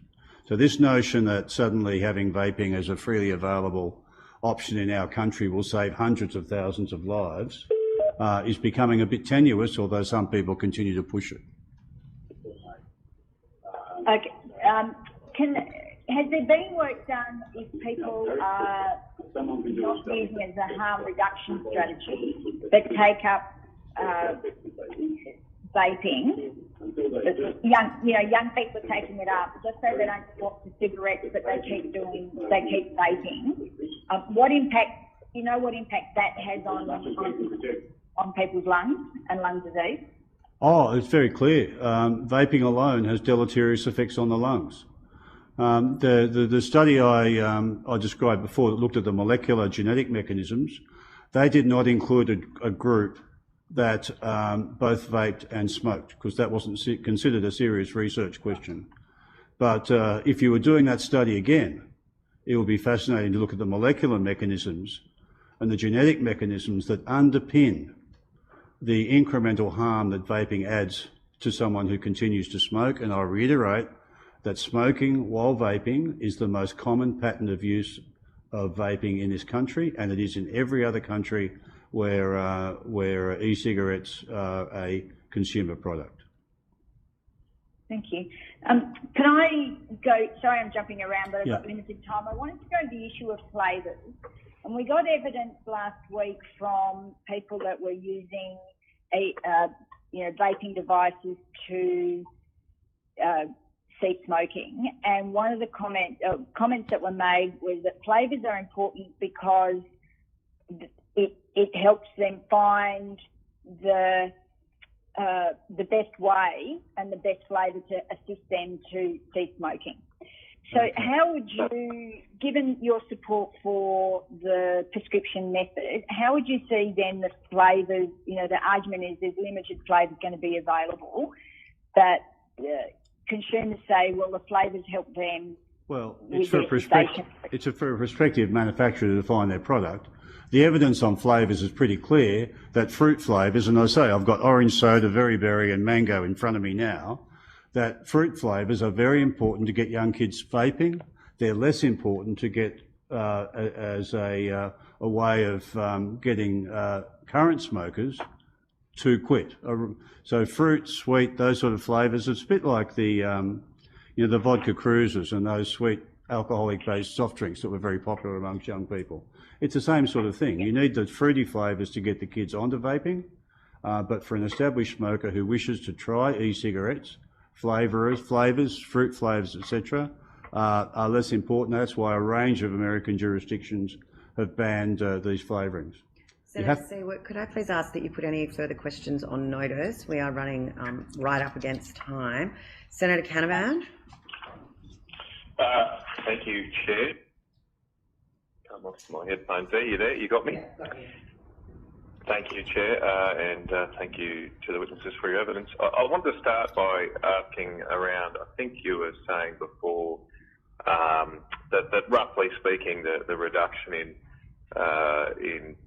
cigarette use in Australia has been comparable to that overseas, say New Zealand or UK, and obviously there's been different approaches to e-cigarette regulation. Is that a fair summary of what you were saying before? Yeah, I mean, you can pick and choose which data and which age group you want, but the OECD is a reputable organisation, and they had data available for the major countries across a 6-year time period.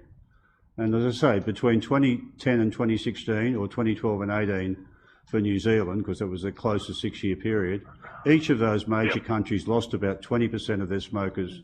Sorry, I should say the rate, 1/5 of the smoking rate from 2010 was lost. And it's been very consistent between 19.5 and 21% in countries that had very discordant policies on e-cigarettes. So they've all done well. They've pursued their general policies in a different way, but the smoking reduction has been very similar. We do not have a disproportionately poor performance in this country. But we have, over that period of time, we've had a massive increase in the use of e-cigarettes in Australia. So how could you probably couldn't conclude necessarily that our reduction is not because of that increase in e-cigarettes, putting aside the regulatory approach, effectively. So one of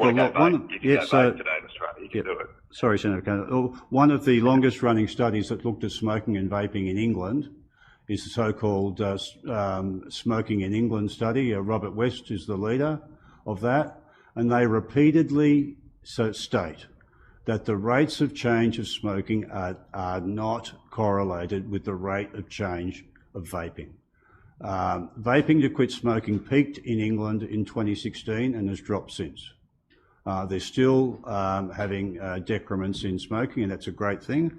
And it's a salutary lesson at the moment, what's going on in England, and that is with the economic privations associated with COVID, without a peak in EC use, there's been a dramatic reduction in smoking.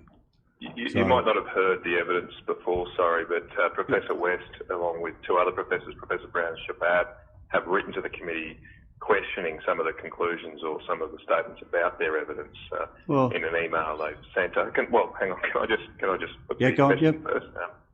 In an email to us, I won't read out it again. They refer to some papers in the British Medical Journal they have published, and they conclude, or they say, and I'm quoting, "We concluded that people using e-cigarettes to quit smoking in England has led to tens of thousands of people stopping smoking each year since 2013, over and above what otherwise could have been expected." That's directly from Professor West. It was sent on the 17th of November, just a couple of days ago. Yeah. I mean, I don't know, but you're saying he's wrong. Well, I don't know how you could dispute it, but it's from Professor West. But you're saying he's wrong about his own studies, or? I'm repeating the observations, and they're easily available from his website, from the Stop Smoking Toolkit website.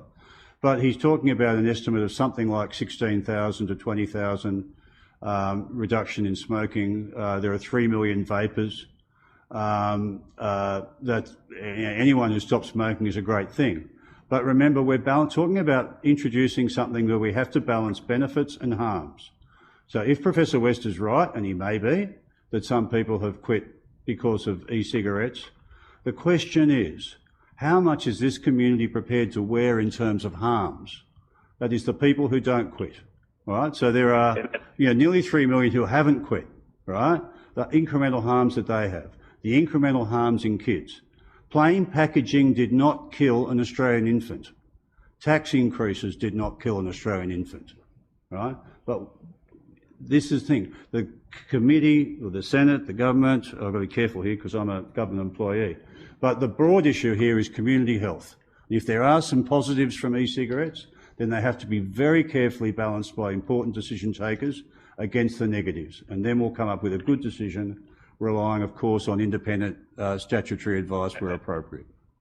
And I just wanted to go to those harms then now. Again, I'm paraphrasing your evidence, so please correct me if I'm wrong, but I believe that you're saying that you can't conclude definitively here because of this recent evidence whether vaping is less harmful than smoking. If that's the case, why would any doctor prescribe vaping? Presumably it means that under the TGA model, really we won't have people vaping in the future because the evidence is that it might be as harmful as smoking. Okay, so again, if I go back to the Thoracic Society position, we believe that if they are to be used, they would only be used for someone who would not countenance a quit attempt otherwise, used for a short term because they don't prevent relapse, and with a defined product. So we believe there's a niche. You know, some people use hypnotherapy and are able to quit smoking. Hypnotherapy is not broadly effective, but some people can quit with it. You know, should you use hypnotherapy before vaping? No, I wouldn't advocate hypnotherapy because there's no evidence to support it. But it's not to say you couldn't have hypnotherapy. It's not to say that hypnotherapy prevents you from quitting smoking. It just doesn't make it more likely.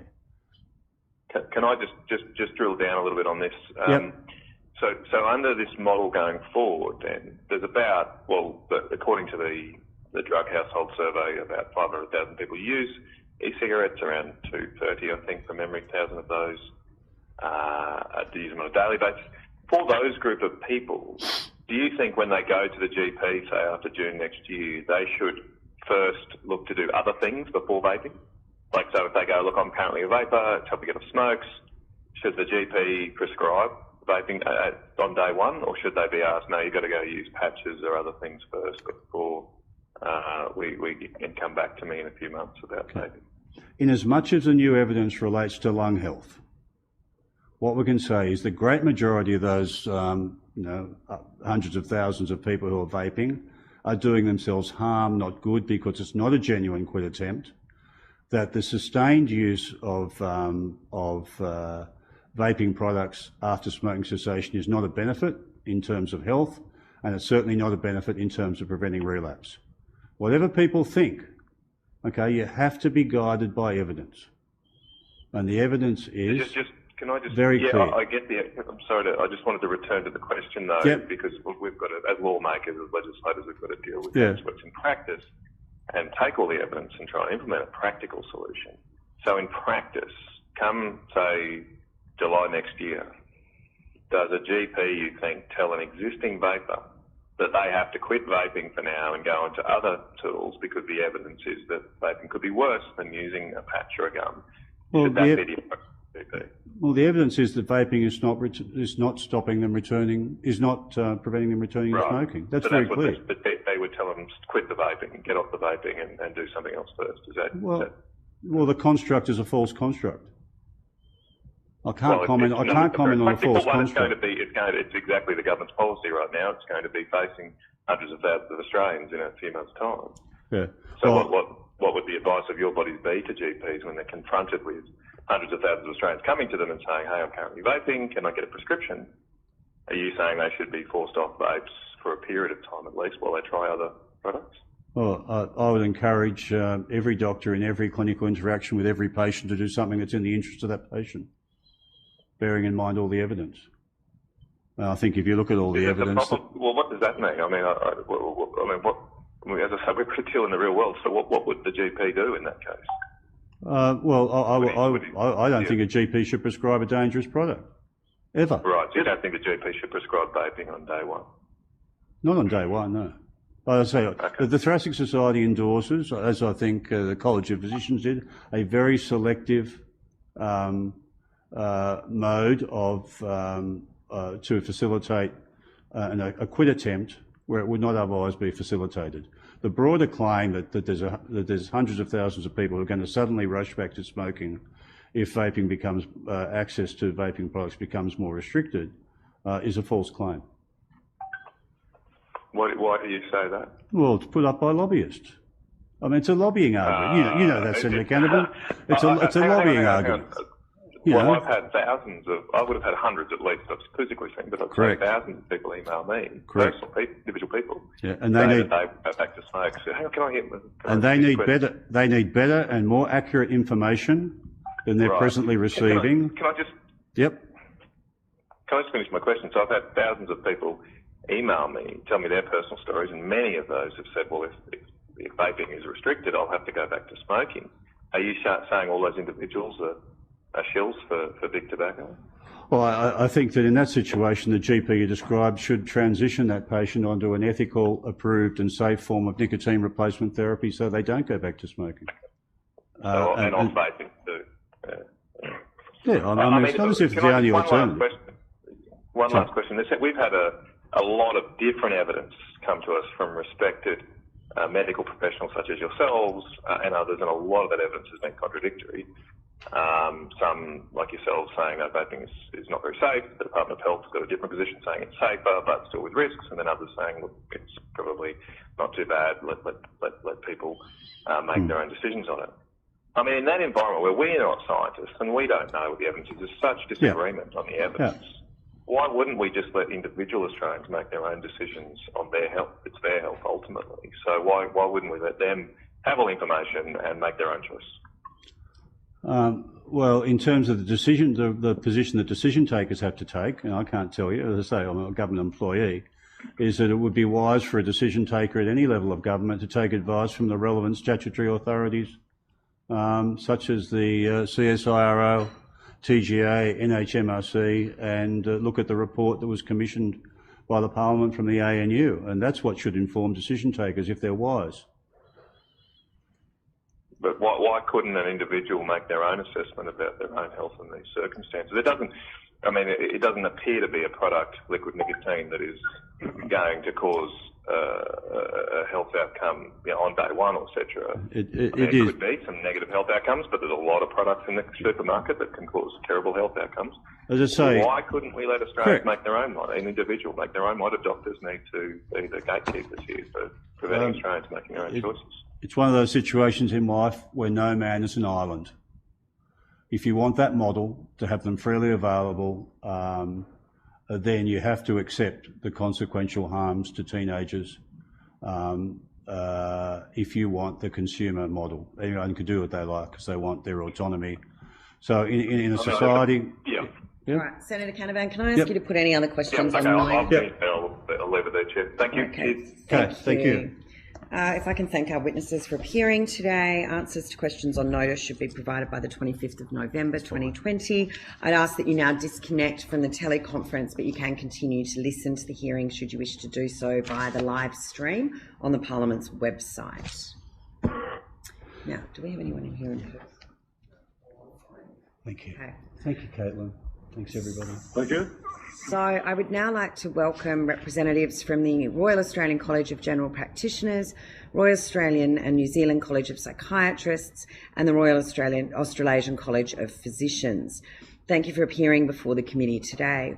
Information on procedural rules governing public hearings and claims of public interest immunity have been provided to witnesses and are available from the Secretariat.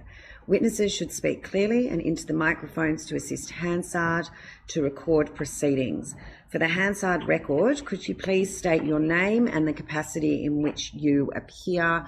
Perhaps if I can start with Professor Wilson. My name's John Wilson. I'm President of the Royal Australasian College of Physicians.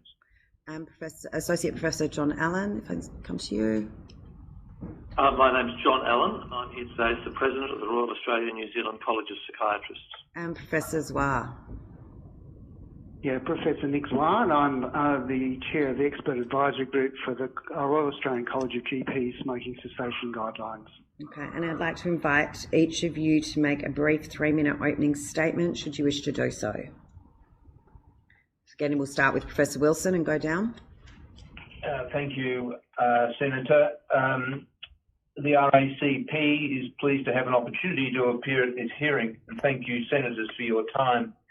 I'd like to start by paying respects to the traditional owners and custodians of the land on which I'm speaking to you from today, the Boon Wurrung clan of the Kulin Nation. I pay my respects to elders past and present and extend my respect to all Aboriginal, Torres Strait Islander and Maori people, including those present today. The Royal Australasian College of Physicians trains, educates and advocates on behalf of 18,000 physicians and 8,500 trainees across Australia and Aotearoa, New Zealand.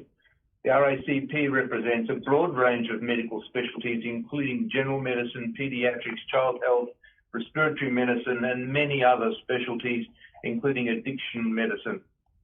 As physicians, we are driven by providing evidence-based advice and the principle of do no harm. Public health and safety must be the core public interest consideration for governments in determining health policy.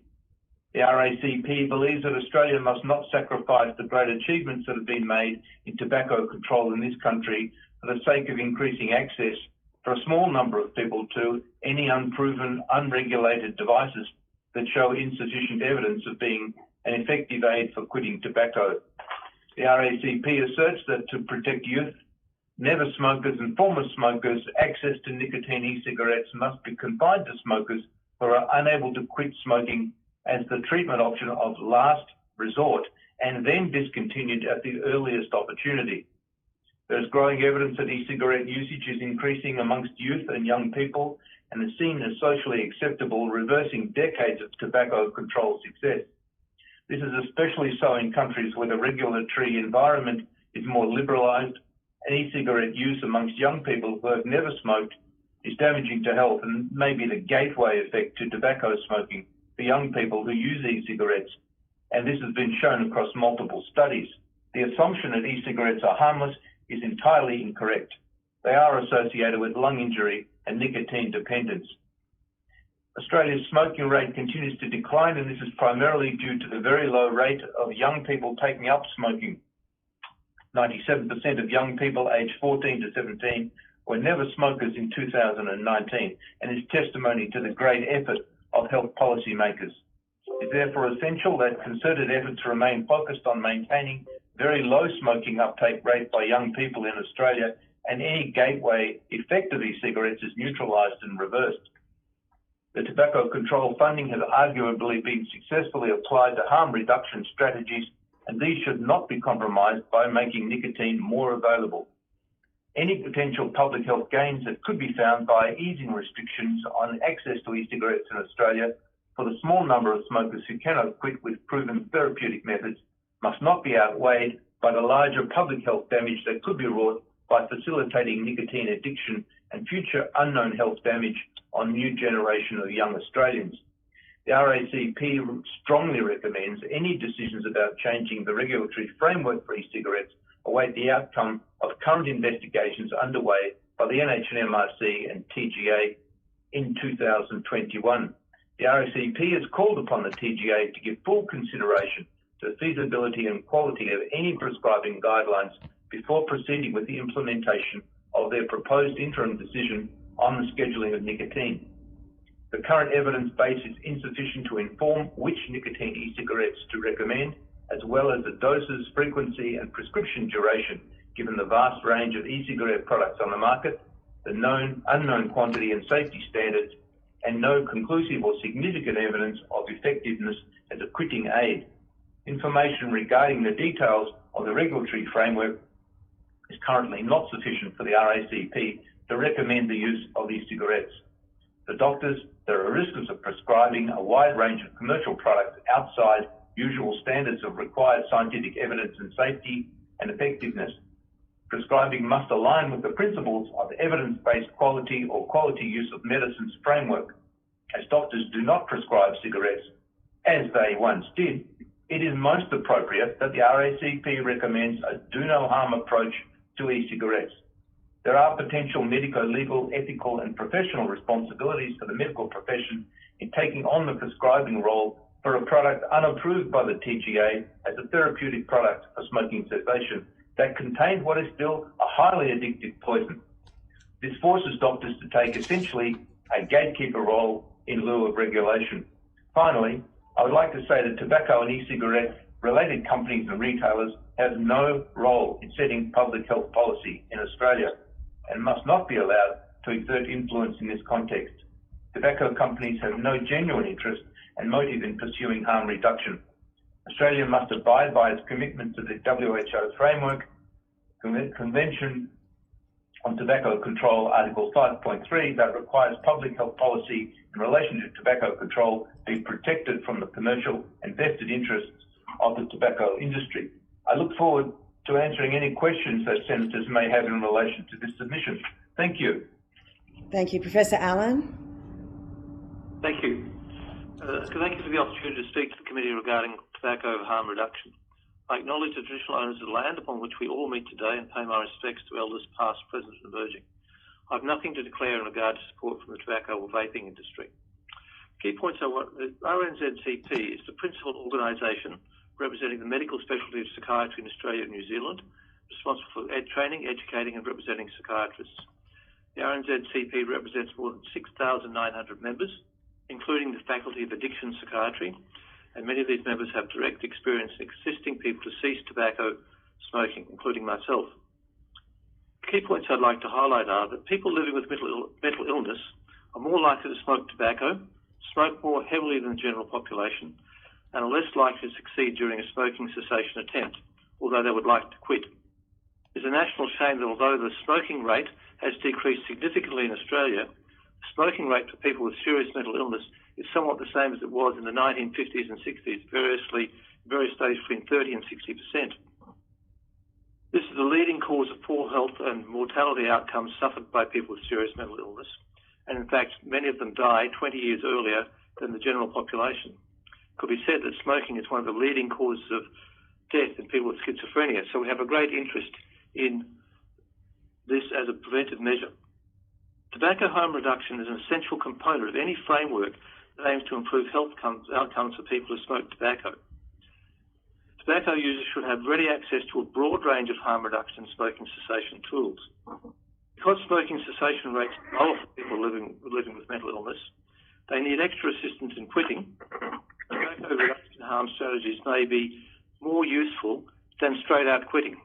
By that, there are many people who find it very, very difficult to quit, as we know in the general population. But for some people with serious mental illness, the notion of actually reducing harm by a maintenance program may be more acceptable than continuing smoking. It is of paramount importance that health professionals keep the individuals they support at the centre of their focus by listening to their experiences and supporting their autonomy, while also informing them of the current evidence base and offering options for safe and effective care. One of the issues for us is that there's been significantly a lack of research about the issues of effective methods of quitting and reducing harm in people with serious mental illness. We know that they need more support, and we know that the regular methods of helping them do work if they have the extra support. What we would also like to know is that there's not been enough work done about the nature of vaping. Our position is that we support strong regulation of vaping, and all of the arguments given by the other colleges about creep into people who are never smokers we support. However, we are concerned about groups of people who, by virtue of their mental illness, may not present to a doctor for treatment and may not take up all of the options that are available to them. We would like to see all of those options available, although in an appropriately regulated way. Thank you. Thank you, Professor Allen. Professor Zwar? Yes, thank you for the opportunity. And I'd like to acknowledge traditional custodians of the various lands on which we meet, elders past, present and emerging. I have nothing to declare in terms of relationships with tobacco or vaping interests. So the Royal Australian College of GPs is the largest general practice organisation in Australia, representing more than 41,000 members working in or towards a career in general practice. And GPs are the front line of Australia's healthcare services. 9 out of 10 people visit their GP each year, and GPs provide more than 2 million consultations to Australians each week. And as such, GPs are often one of the first ports of call of people who wish to discuss smoking and quitting, or where there might be opportunities to raise the issue of smoking and try to encourage and support quit attempts. One of the things that I think has concerned the College of GPs around the discussion about tobacco harm reduction, or there's several things, one of which is that the focus about this discussion seems to have been directed into the idea of consumer availability of nicotine vaping products, where we see tobacco harm reduction as a broader issue than that.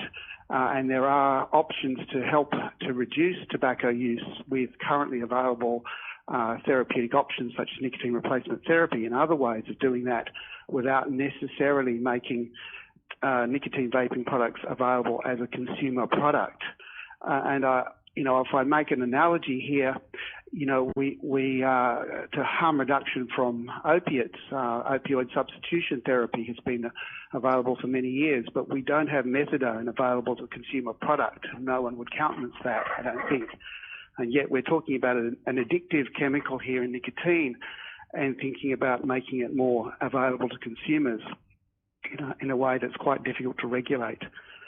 We, like other colleges, would say that the evidence that nicotine vaping necessarily leads to reduction in tobacco use is really quite variable between countries and settings, and there has been progress towards reduced smoking rates in many countries, whether nicotine vaping is available broadly or not. And we don't think there's a clear link between those two things. In terms of use of nicotine-containing e-cigarettes as a smoking cessation treatment, we do think there is a niche for these, and in the RACGP guidelines, which have been widely quoted, we've defined that, and we were of the view that there is some evidence for effectiveness of nicotine-containing e-cigarettes versus standard nicotine replacement of perhaps greater efficacy, though the quality of the evidence is low and there's only a small number of studies, and there certainly needs to be more work on that. But we did recommend that for patients who have not been able to quit with currently available therapies, and where they raise the use of nicotine-containing e-cigarettes, that it would be reasonable for a doctor to consider that after an evidence-based discussion, which includes the lack of evidence on long-term safety of nicotine-containing e-cigarettes and the concerns around that, the risks of dual use, and the need to make the risk to be this use to be short-term, not long-term. We do note that dual use is a concern, and the recent ANU research, which has already been mentioned, would suggest that that's not uncommon in the Australian context even now, and might become more common if nicotine-containing e-cigarettes are more broadly available. We note the risk of non-smokers, particularly young people, taking up use of nicotine because of the availability, a greater availability of these products should that happen. And again, it varies from country to country, and there's context issues there. But as I'm sure has come up in a number of other submissions, the increasing rate in the US is certainly notable, and we are seeing increasing use in Australian young people as well, particularly in the 18 to 24 age group. We think that though there are challenges with the regulatory framework as suggested by the TGA, and it does put a fair degree of responsibility on doctors and a degree of uncertainty, that is a possible way forward. So the availability of nicotine-containing e-cigarettes for the purposes of helping people to stop smoking and reducing harm from tobacco does not need to be linked to availability as a consumer product. Thank you for your attention. Thank you. We'll just kick off with questions. I'll just start briefly.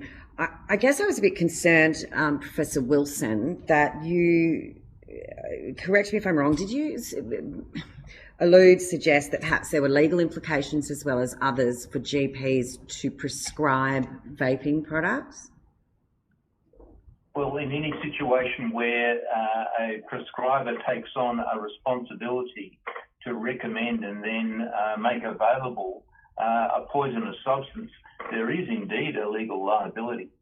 So if that's the case, and the TGA is currently examining a model which Professor Skerritt assures us will be widely accepted by doctors, that they'll be able to prescribe nicotine, that there is only, he's acknowledged at the moment there's only around 10 doctors nationwide prepared to prescribe, but assures us that that will increase significantly considering there's over 500,000 vapers. If you're suggesting GPs would be reluctant to do so because of any potential legal implications, how will the TGA's model work at all? Oh, I'd like to defer that issue of GPs to Dr. Zwar. Okay. But if I can speak on behalf of physicians, of course we have appropriate regulatory frameworks in place, for example, to treat addictions with methadone. There's no problem if the framework is appropriate and it's in the detail. Until we've seen the detail around what that framework is, I can only add that there exists a risk. Mm-hmm. Professor Zwar, would you like to comment on what you imagine would be GPs' willingness to educate themselves on nicotine vaping as a smoking cessation tool, and how many you think would be prepared to go down this path of prescribing nicotine? Well, it's hard to predict the future. I think there will be the need, has been already pointed out, for education support to GPs and other potential prescribers to understand the framework, and to understand also what would need to be included in a discussion about the risks versus benefits. And some of the risks are, as already been said, not well known at this point, and so there is uncertainty, and that's not completely unknown with other sorts of products as well, or medicines. There's uncertainty about the safety or otherwise. Now, having said that, and medico-legal risk is always present in medical encounters, and there is a risk with this is somewhat different. We do not know as much about what we'll actually be prescribing because of the lack of a thing that's been through a medical process in terms of medicine. It hasn't been through a full assessment as a medicine.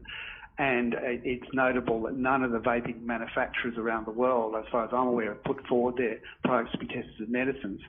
And that is something that this does not stop happening. They could do that, and that would be welcome. So I think there will be uncertainties, but I think that there will be GPs who are willing to do this, willing to upskill because they want to help their patients. And as Professor Allen has pointed out, there are patients that GPs see as well who have struggled for many years with trying to quit and not been able to. Many of those people have long-term mental health problems or other drug and alcohol problems, and an opportunity to assist them is something their doctors would like to do, even though there are some uncertainties around that. Mm-hmm. And so would you suggest that it would be better if this was a pharmaceutical product and run through some of the pharmaceutical companies? I think it would be better if this had, if a nicotine-containing e-cigarette had been assessed as a medicine and had had a full assessment for its efficacy and safety, and what it actually delivered in terms of what not only nicotine but what other molecules were delivered into the lung or to the smoker's body or the user's body by the device. And so, yes, I think that would be preferable, and then it would be another form of nicotine replacement therapy, and that's really all it is, another form of nicotine replacement therapy. And that would make the situation for medical practitioners much more similar to our usual situation where we are prescribing approved medicines, things that have been through a full therapeutic assessment. Mm-hmm. But there's also things that are nicotine replacement therapies that aren't requiring of a prescription. So, for example, now mists, lozenges and patches are all available in the supermarket without any regulation really whatsoever. So, in effect, we've kind of got two different types of nicotine. Senator, they've all been through they've all been through an assessment process as medicines and are available, and their safety has been established to such a degree that the scheduling has changed over time. I do struggle with the fact that nicotine is available at a supermarket in a totally unregulated manner, whereas we're told nicotine is such a terribly dangerous poison. However, we have no health and safety assurities over the personal importation scheme of where that nicotine's coming from, where it's could be brewed in a bathtub in the back of Wuhan, for all we know. We have no child safety protections with regards to caps and regulation. But you know, it's such a dangerous poison. We can let people bring in litre bottles, but we can also allow kids to access it if they're so addicted to nicotine at the supermarket. It doesn't make sense. Well, Senator, I think you're conflating a number of issues there. The availability of nicotine over the counter has, as I've said, the products have been through a full therapeutic assessment, and the evidence of current therapeutic nicotine is not many people use it long term. Now, the doctors on this thing will all have seen some patients that use nicotine gum long term.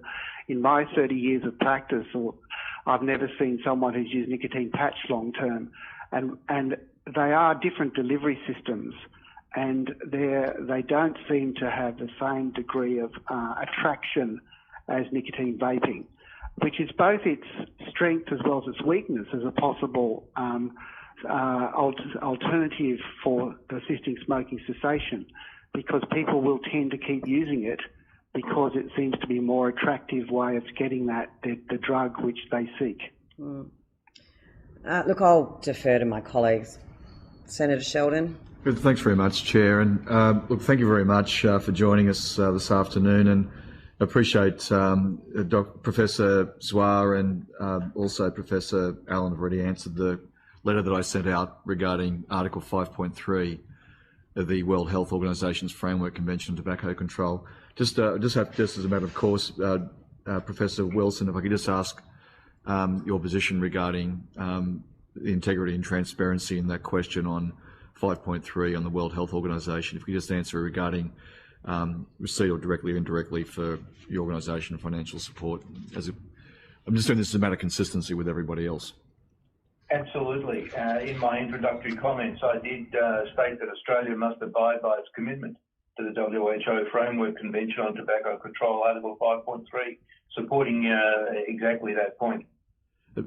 Professor, just on the a lot of e-cigarette users have expressed the anxiety that a prescription-only pathway will make assessing nicotine overly difficult and lead to many of them who would quit smoking going back on cigarettes. That's the assertion. Have any of you given any thought to how the prescription pathway could be designed in such a way as to make it easy as possible for people who have quit smoking by e-cigarettes to continue to use e-cigarettes?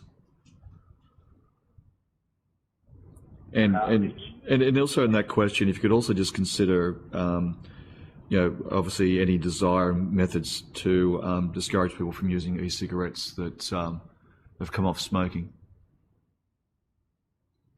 It's John Wilson, and just to answer that question, our college has a very robust and active chapter of addiction medicine, and we certainly do not have enough addiction medicine specialists in this country. But going to the issue of what happens in relation to continued use of addiction control techniques, that is a very specialist area. And after initiating treatment in whatever form, it does need to be appropriately monitored and supported by other strategies to reduce exposure to the addictive substance. It's not simple to just recommend prescribing a particular treatment and say goodbye to the patient and expect that it will work. It does not work like that. It does need supportive care. It does need a program, expert input, and we would not want to see the situation be open-ended where the use of products such as e-cigarettes for nicotine replacement be unregulated and open-ended. So just, is there any other professors would like to make any additional comment? Nick Fry here. I just add, look, I think this will be a challenge. Obviously, it'll be a challenge under the proposed TGA arrangement because there will be people who are current users, as has already been discussed, who will want to continue to use nicotine-containing cigarettes, and they'll probably come to their GP to request a prescription. Now, this will be a discussion between the doctor and their patient, but if we believe that we would prefer people not to use any nicotine-containing product, particularly one that we don't know the long-term harms of in a long-term basis, there will need to be a discussion about how they stop using nicotine vaping products. And it shouldn't be open-ended that they simply continue indefinitely to do so. But there will need to be a discussion about how and when they would cease to use them, and whether other options such as currently available medicines that we know about their long-term safety could be something they might then transition onto before transitioning then off nicotine completely. I mean, that's all in the future because, we haven't had to face that yet, but they'll be the sorts of decisions and thoughts that will have to happen, and the sorts of thoughts go into what support packages offered to doctors around how do you manage what will be a complex situation. John Allen, can I just contribute? I think there'll need to be a piece of work done about which patients are appropriate for long-term supportive therapy and which patients are not. There are some people who will need to have that. I'm talking about people with serious mental illness, for example, schizophrenia, who find it difficult to make a change, but there'll be other people with other particular issues. I actually agree with John Wilson's concern that we don't have enough addiction specialists. We have addiction psychiatrists and addiction medicine specialists. We don't have enough people to make it that way, but we do have things that within the framework that we could set up. So, for example, having a set of criteria about how you qualify, not different to restricted access to some medications for that longer term use. So I think that would be something to work through. And also, we haven't done the research properly about where the benefits really lie. But by denying our opportunity for people to actually get some benefit, I think we're shutting the door too early. Thanks, Professors. I just want to also, do you have a view about, to the three of you, do you have a view about which medical professions would be able to prescribe nicotine for e-cigarette use?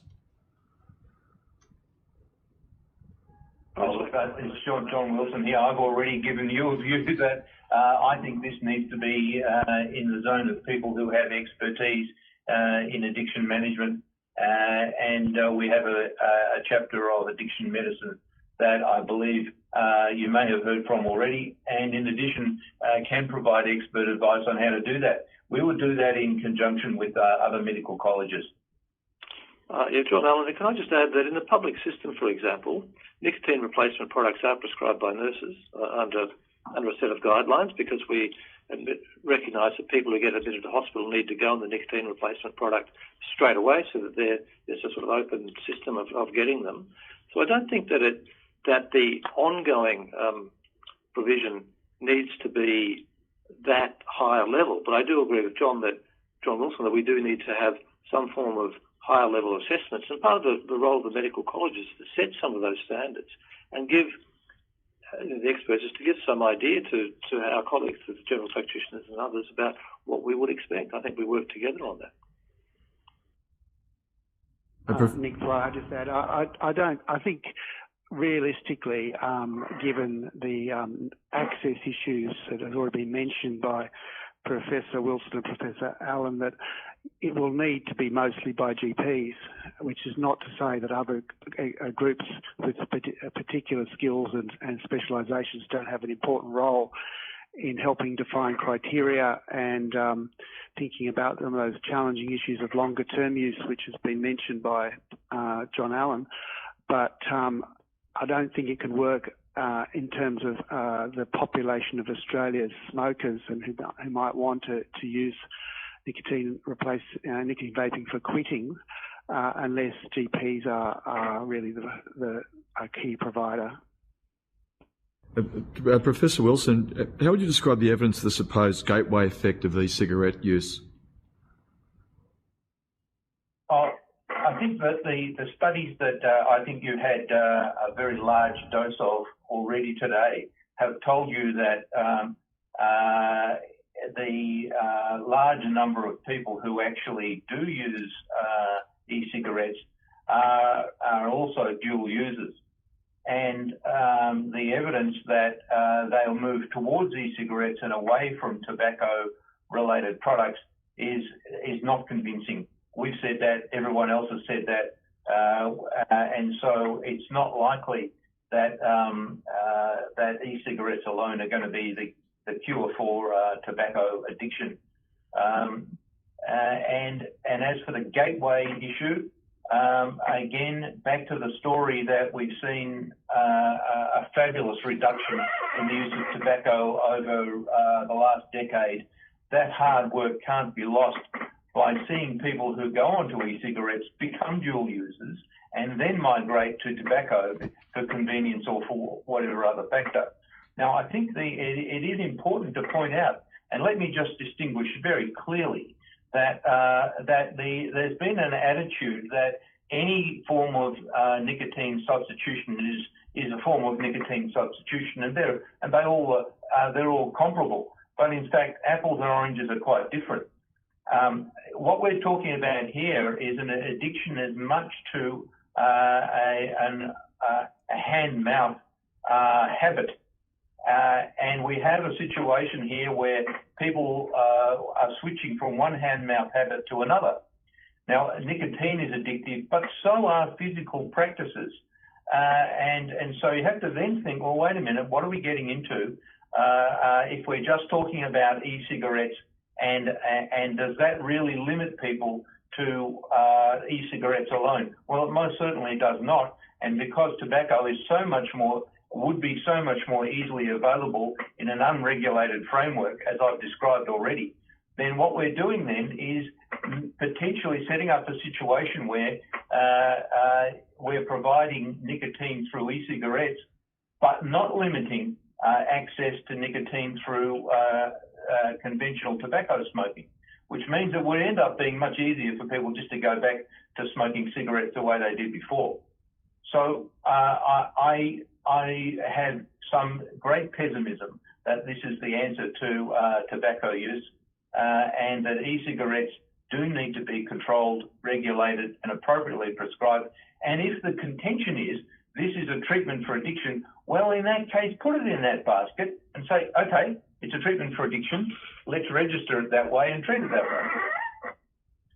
I might just do it to the three of you. Thanks for this next question. But in light of the evidence regards e-cigarettes, what are the dangers and risks in Australia dropping a precautionary approach in the regulation of e-cigarettes? In your review, if each professor could answer that, it would be wonderful.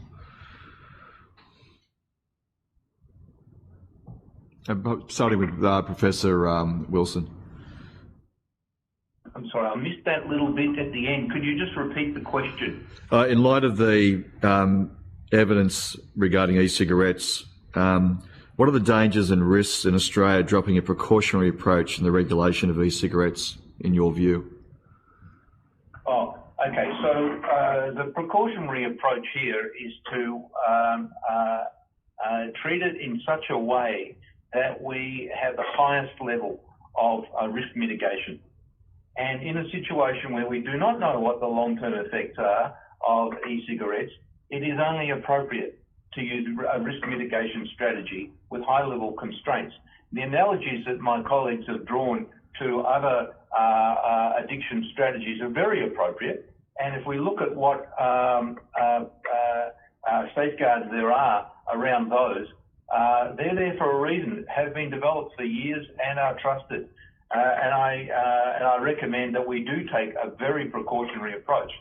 I don't think it's fair to say, and I've tried to make the distinction here, that e-cigarettes are comparable to other nicotine reduction strategies.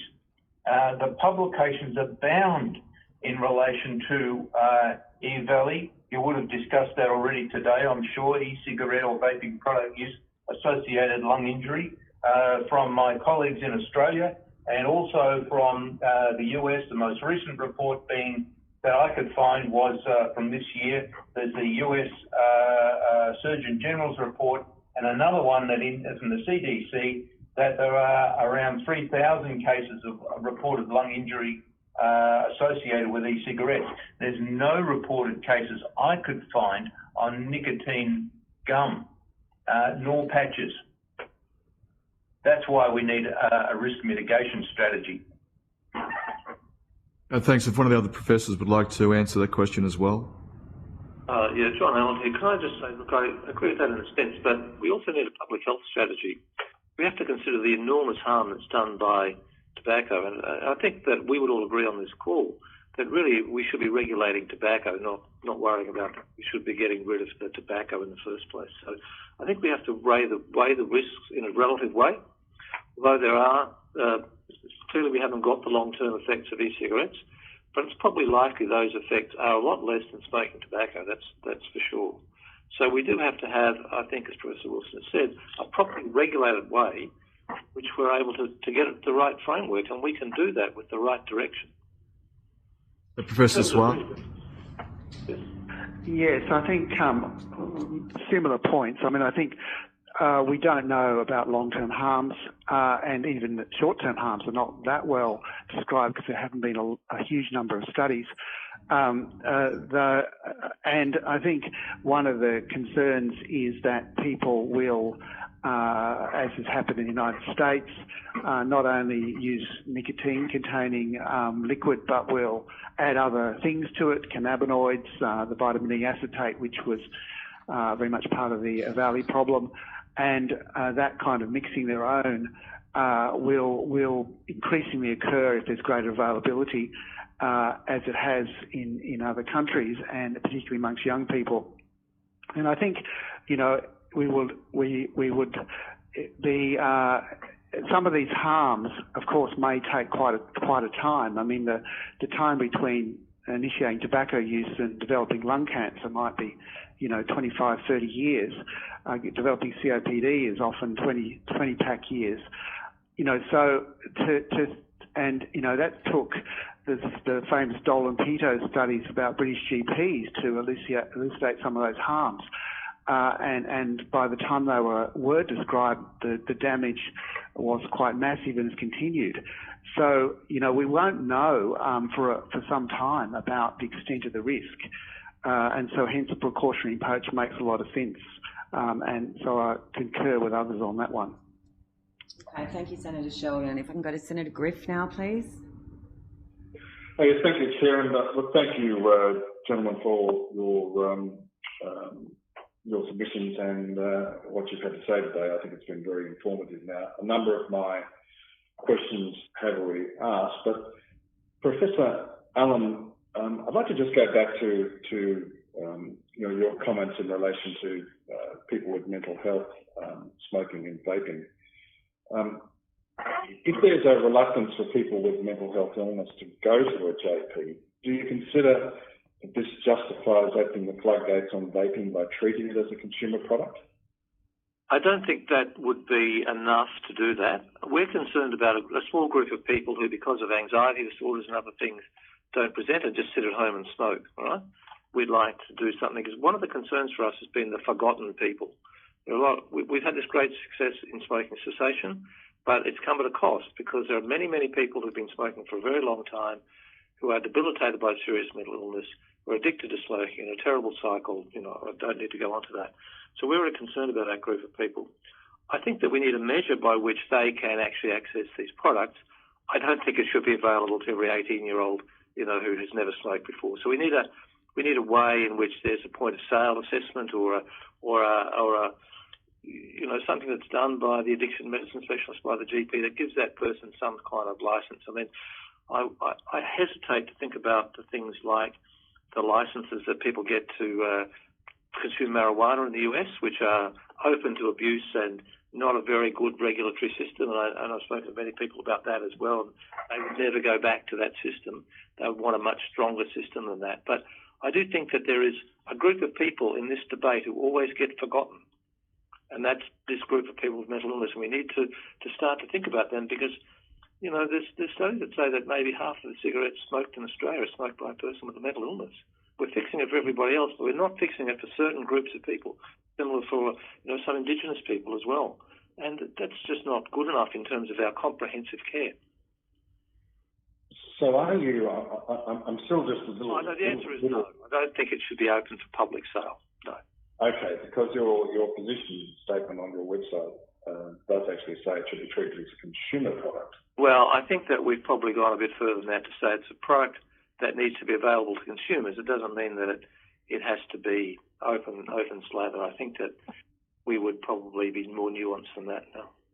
Oh, okay. So as you said, like if it was a prescription via a doctor or a nurse or something along those lines, you'd be that's more acceptable than having it open slather at point of sale. Okay. Yep. Good. All right. Thank you, Chair. Excuse me, may I, John Wilson, just make a comment there in support of Professor Allen? I'd just like to say that that he has raised a very important point, which is consideration of specific subgroups. And it may be that there are two subgroups that the committee may wish to consider in a slightly different frame. And one of them is those with schizophrenia or appropriate mental illnesses, as Professor Allen might describe. And the second might be those in a palliative care setting where addiction remedies may not necessarily be appropriate. So there are, the comments that we've heard, I think we've applied to the general community, but I'd just like to highlight those particular issues which I think fit in under the terms of reference. Thank you. Do you have anything further, Senator Griff? No, that's fine. Thank you. No. Okay. Senator Canavan.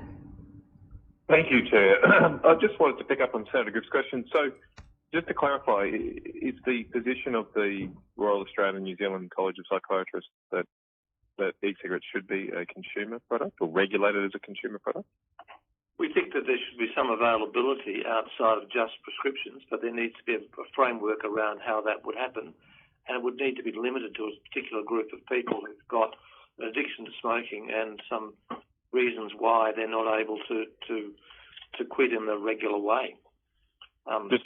Just to try and bring back to the question, though, that I suppose to put it in more detail in the Australian context, do you think that e-cigarettes should be regulated by the Therapeutic Goods Administration in the way they are proposing right now, which is certainly not as a consumer product? No, we think there should be. Well, look, we think that there needs to be some regulation by the TGA, but we also think there needs to be some access through mechanisms that people can buy them. There's some sort of vetting and doing that. I think. So we're not saying you can go to the supermarket and buy them, but maybe there would be a way that a pharmacist could help with that. Right. Yep. Thinking about those kinds of things that are controlled in that way. But again, I think we need to get a framework. It's a bit like we've all discussed with the methadone thing. That's got a very acceptable framework. We now have a method by which doctors assess, pharmacies prescribe. We do that in the community. We do that without high risk anymore, and we soften the health outcomes for people. I think, as my colleagues have said, though, the size of this problem is so big compared to, say, the size of the methadone problem, the narcotic problem, that we're going to have a very big mechanism to get everybody through. Well, just on that, do you have any concerns that if we move to the GP prescription model as proposed in July next year, is there sufficient infrastructure around to provide people access to these products, especially those with mental health illnesses? Look, I think there'll be a small group who will always have trouble accessing their GPs, and we will work with those people. We always work with those people to try to get them into physical health care, because, as I said, I'm very concerned about the poor rates of attendance to GPs, the poor physical health outcomes for people with serious mental illness, and that's a big problem for us and services to look at. But if it was just restricted to GPs, we would have to work within that. We already have a lot of programs, right? When I work in the public system, we have a lot of programs to support people in quitting smoking and connecting them with physical health care, and we see that as a very important part of our role as psychiatrists to do that. So if that was the case, we would work within it. I guess. So sorry, I've only got a couple more minutes. Could be a bit more. Okay, just picking up what you said there. Are people with mental health illnesses less likely to visit their GP on a regular basis? Yeah, there's very good evidence about that, yeah. I just missed that, sorry, because I was still... Sorry, there's very good evidence that people with serious mental illness do not get the same rate of utilisation of GPs, and they do not see their GPs in the way that they should. And so the statistics I've got on... Oh, yes, sorry. Just from a GP perspective, I agree that people with serious mental illness like schizophrenia, it's not as good. The access is problematic. But, mental illness broadly, depression, anxiety, more common mental illnesses are very much seen by GPs. So remember, we're talking about an important but small group of people with severe chronic mental illness who would need different and greater supports, as been discussed by Dr. Allen. But there would be ways to do that, and I don't think that's an insoluble problem. I think I agree with that. Just on the just on reading on your website, I just wanted you to confirm this. I was shocked when I read it this morning that 70% of people with schizophrenia smoke and 61% of people with bipolar smoke. That's the right figure. I can just tell you from where I work in Queensland that we have a statewide recognition of people admitted to hospital. 50% of people say they're smokers on admission to mental health units. Right. So right. That's despite all of our efforts over the years to change that. We've been quite serious about that. So yes, for us it's really quite serious. And as I said, they've been left. That's a group of people who've been left behind. There are reasons for that, about the messaging, but about the illness, about myths about smoking. People think that smoking will make their illness better. They think they'll get a recurrence of their illness if they stop smoking, etc. There's lots of things to change, but those figures are true. Yeah. Is there any? I haven't got the technical word on the tip of my tongue, but is there any physiological evidence that nicotine itself is sort of alleviates mental health concerns or somewhat, and that gives rise to these pain addiction, or is it unexplained? Or there's a lot of debate about that. Whether when you get the nicotine, you get a bit of a rush, and whether that speeds up your thinking. People have thought that's the case, but the reality is that the little nicotine rush only lasts for a very short space of time, and the rest of the time you're actually in a nicotine withdrawal state, and your anxiety levels come up. So in fact, each cigarette makes that anxiety and those problems probably worse. It's also an issue why people have problems quitting because of that increase in anxiety. But no, there's no real evidence that it's a good treatment. And we're probably talking about maintenance more than and I presume then there's no. We heard some evidence last hearing that one reason to believe perhaps that vaping can help quit more is because of the delivery mechanism can better match the delivery of nicotine through a cigarette in terms of a spike in nicotine, and then it goes down, rather than gums and patches, which tend to be more constant delivery. There's no evidence of that. There's no specific research of that on those with mental health, on that aspect of the addictive consequences of nicotine use. So there's Professor Wilson will agree with this. Could say more that there's very good evidence that each of the available nicotine replacements have a different profile of action, and so obviously the gums are favoured because they go a bit quicker than the patches, and the vaping is the quickest. It's not dissimilar to a cigarette. So there's also an argument that actually maintains the addiction because it's the constant hit that happens, as opposed to having a background of nicotine replacement that makes that helpful. So I do think there's an argument. There are many different ways to provide the right replacement therapy. Most for the people that we treat, it's about providing enough nicotine cover to help them to resist the cigarettes. And so that's usually a combination. It's not usually one thing at once. It's usually we use patches, then we use gums, and we would use inhalants if that was available, in that initial stage, because they need a lot of nicotine because they're very nicotine addicted. That helps. Well, look, sorry. I'm very sorry, Senator. Just to say that supporting that position is that nicotine is a very potent vasoactive substance. It does increase blood pressure. It does increase vascular stiffening. It does cause damage to the aorta and other blood vessels of the body. So that can occur in a short term, or it can have longer term effects on blood vessels. Well, look, thank you very much for your evidence. Very useful for us. Thank you. Have a good day. Thanks, Jeff. Thank you, Senator Canavan. Thank you for appearing as a witness today. Answers to questions on notice should be provided by the 25th of November 2020. I would ask that you now disconnect from the teleconference. You can continue to listen to the hearing should you wish to do so through the live stream on the Parliament's website. The inquiry will now suspend for lunch, and we will reconvene at 2:15 Sydney time.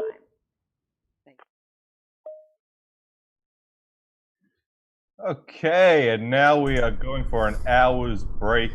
Pippa, you there? Certainly am. Well, how is everyone coping so far? Well, it's been a massive morning as everyone heads to their lunch break, and you get to put up with us lovely people for an hour. But look, more importantly, we want to interact with all you lovely people in the chat. Thank you so much for joining us here on this channel for this special live broadcast of this hearing. Thank you again to the good people at Parliament House Broadcasting Department for giving me their grace to be able to rebroadcast this throughout the day on this channel. Before we get started, Vaporman, there's a few things I want to get into. Watch out. Look, no particular order.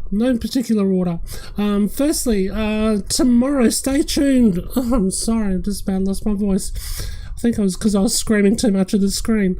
Okay, from tomorrow morning, 9 a.m, stay tuned, stay subscribed, click the bell. There will be a full interview release. So you only saw subsections of the Dr. Alex Wodak interview within the documentary that I released a couple of weeks ago called Australia Up in Smoke. The full interview, which is absolutely intriguing, will be dropped on this channel via premiere at 9 a.m. Queensland time. That's 10 a.m. Sydney, Canberra, Melbourne, and wherever else there is daylight savings on the east coast of Australia. At 10 a.m, the full interview with one and only legendary, aka, no, I won't say Thug Life, just a legendary guy by the name of Dr. Alex Wodak.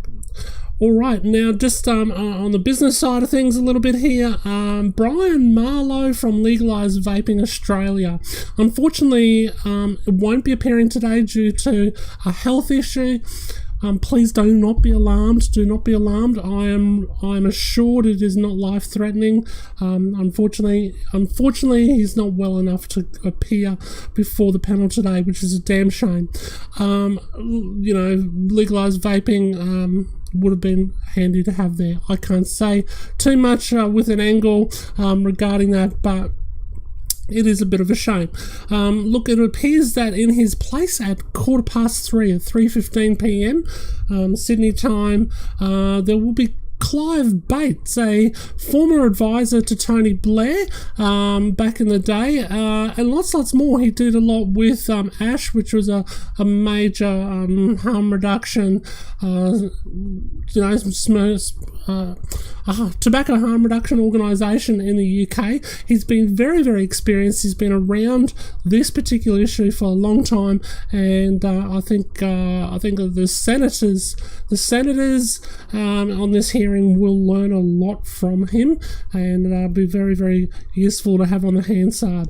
Again, you may have seen snippets of his interview on Australia Up in Smoke. All right, now to a little bit of the nitty-gritty. I found it just a few key points, and I know you've got a heap you want to get through, Vaporman. Could you guys go over what was said earlier today? I mean, for us stragglers, says Graham. Look, I would like to, but we'll see how we go for time a little bit. I'm sure we'll cover a little bit of that for you, Graham. I do want to a few of my little pet points, if you like. Not many, it won't be long. 50%. Did you hear that? From John Allen, from the Royal Australian New Zealand College of Psychiatrists rather. 50% of all Queensland mental health patients are smokers. Now, what particularly disturbs me about that particular figure is I know for a fact that particularly a lot of patients are locked up. okay? There's no nice way of putting it. They're locked up for their own good, right? To not do harm to themselves or to others within the mental health confines of the Queensland Health Department. It's not pretty, but they're looked after the best as possible. But in saying that, 50% of them can be locked up for weeks at a time, unable to touch a cigarette, which helps them relax for whatever reason. Is it any wonder that there was actually 2 deaths that Alex Whiteack at least refers to, as you'll hear him explain a little bit further depth on the video that I mentioned earlier. In Australia, there was one there. There was a couple of instances where people who were mental health patients, who were smokers, who were unable to get a cigarette, unfortunately got that agitated. It resulted in the staff, one of the staff members or a couple of the staff members being killed. That is the reality of the situation. It's not nice, it's not pretty. It needs to be mentioned and needs to be highlighted. This is not good enough. Correct me if I'm wrong, guys and girls. I believe it was the first mention, or one of the first mentions, at least that I noticed, of acknowledgement of the indigenous people.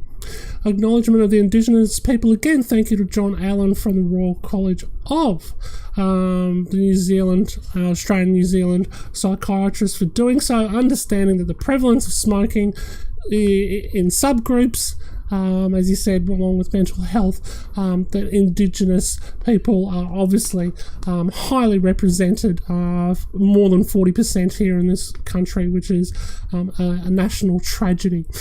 Just quickly on the gateway, we've been hearing so much about the gateway. I'm sick of the gateway. I think we all are. Look, I'll just make this point again. I've made it 50 times before.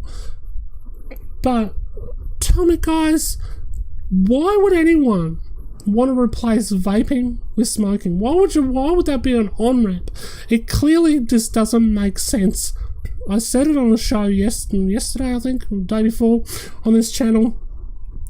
Why would somebody replace their strawberry ice cream for sitting next to a bushfire, or putting your head basically near a bushfire to inhale that carbon monoxide that smoking so generously offers? Why would you, when you can be highly satisfied with your cookies and cream? And we saw all those flavours that you guys so kindly got involved with when I asked you guys in the chat earlier what was the flavour that you got off keeps you off the cigarettes, for all those vapors in the chat.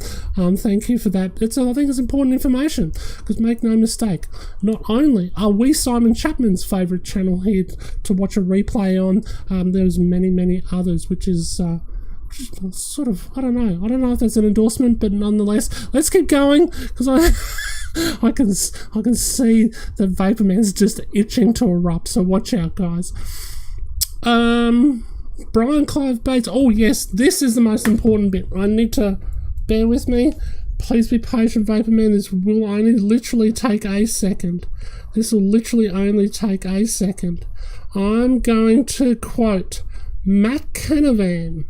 Matt Canavan dropped something real interesting on the Twitter sphere. So we can all see it. He said 3 hours ago, Matt Canavan tweets, clear evidence this morning from PR, didn't call him Chapman, just PR, Chapman and Daub. We shouldn't make it too hard to vape. If we proceed with a prescription model, some people will go back to smoking who currently vape. That's almost certainly true. Yes. And you agree that smoking is more harmful? Yes. So, very, very important key statement and highlight there from Matt Canavan. Thank you to all the senators, whether you're pro or for. Either way, we will hopefully, all going to plan, the truth will be uncovered.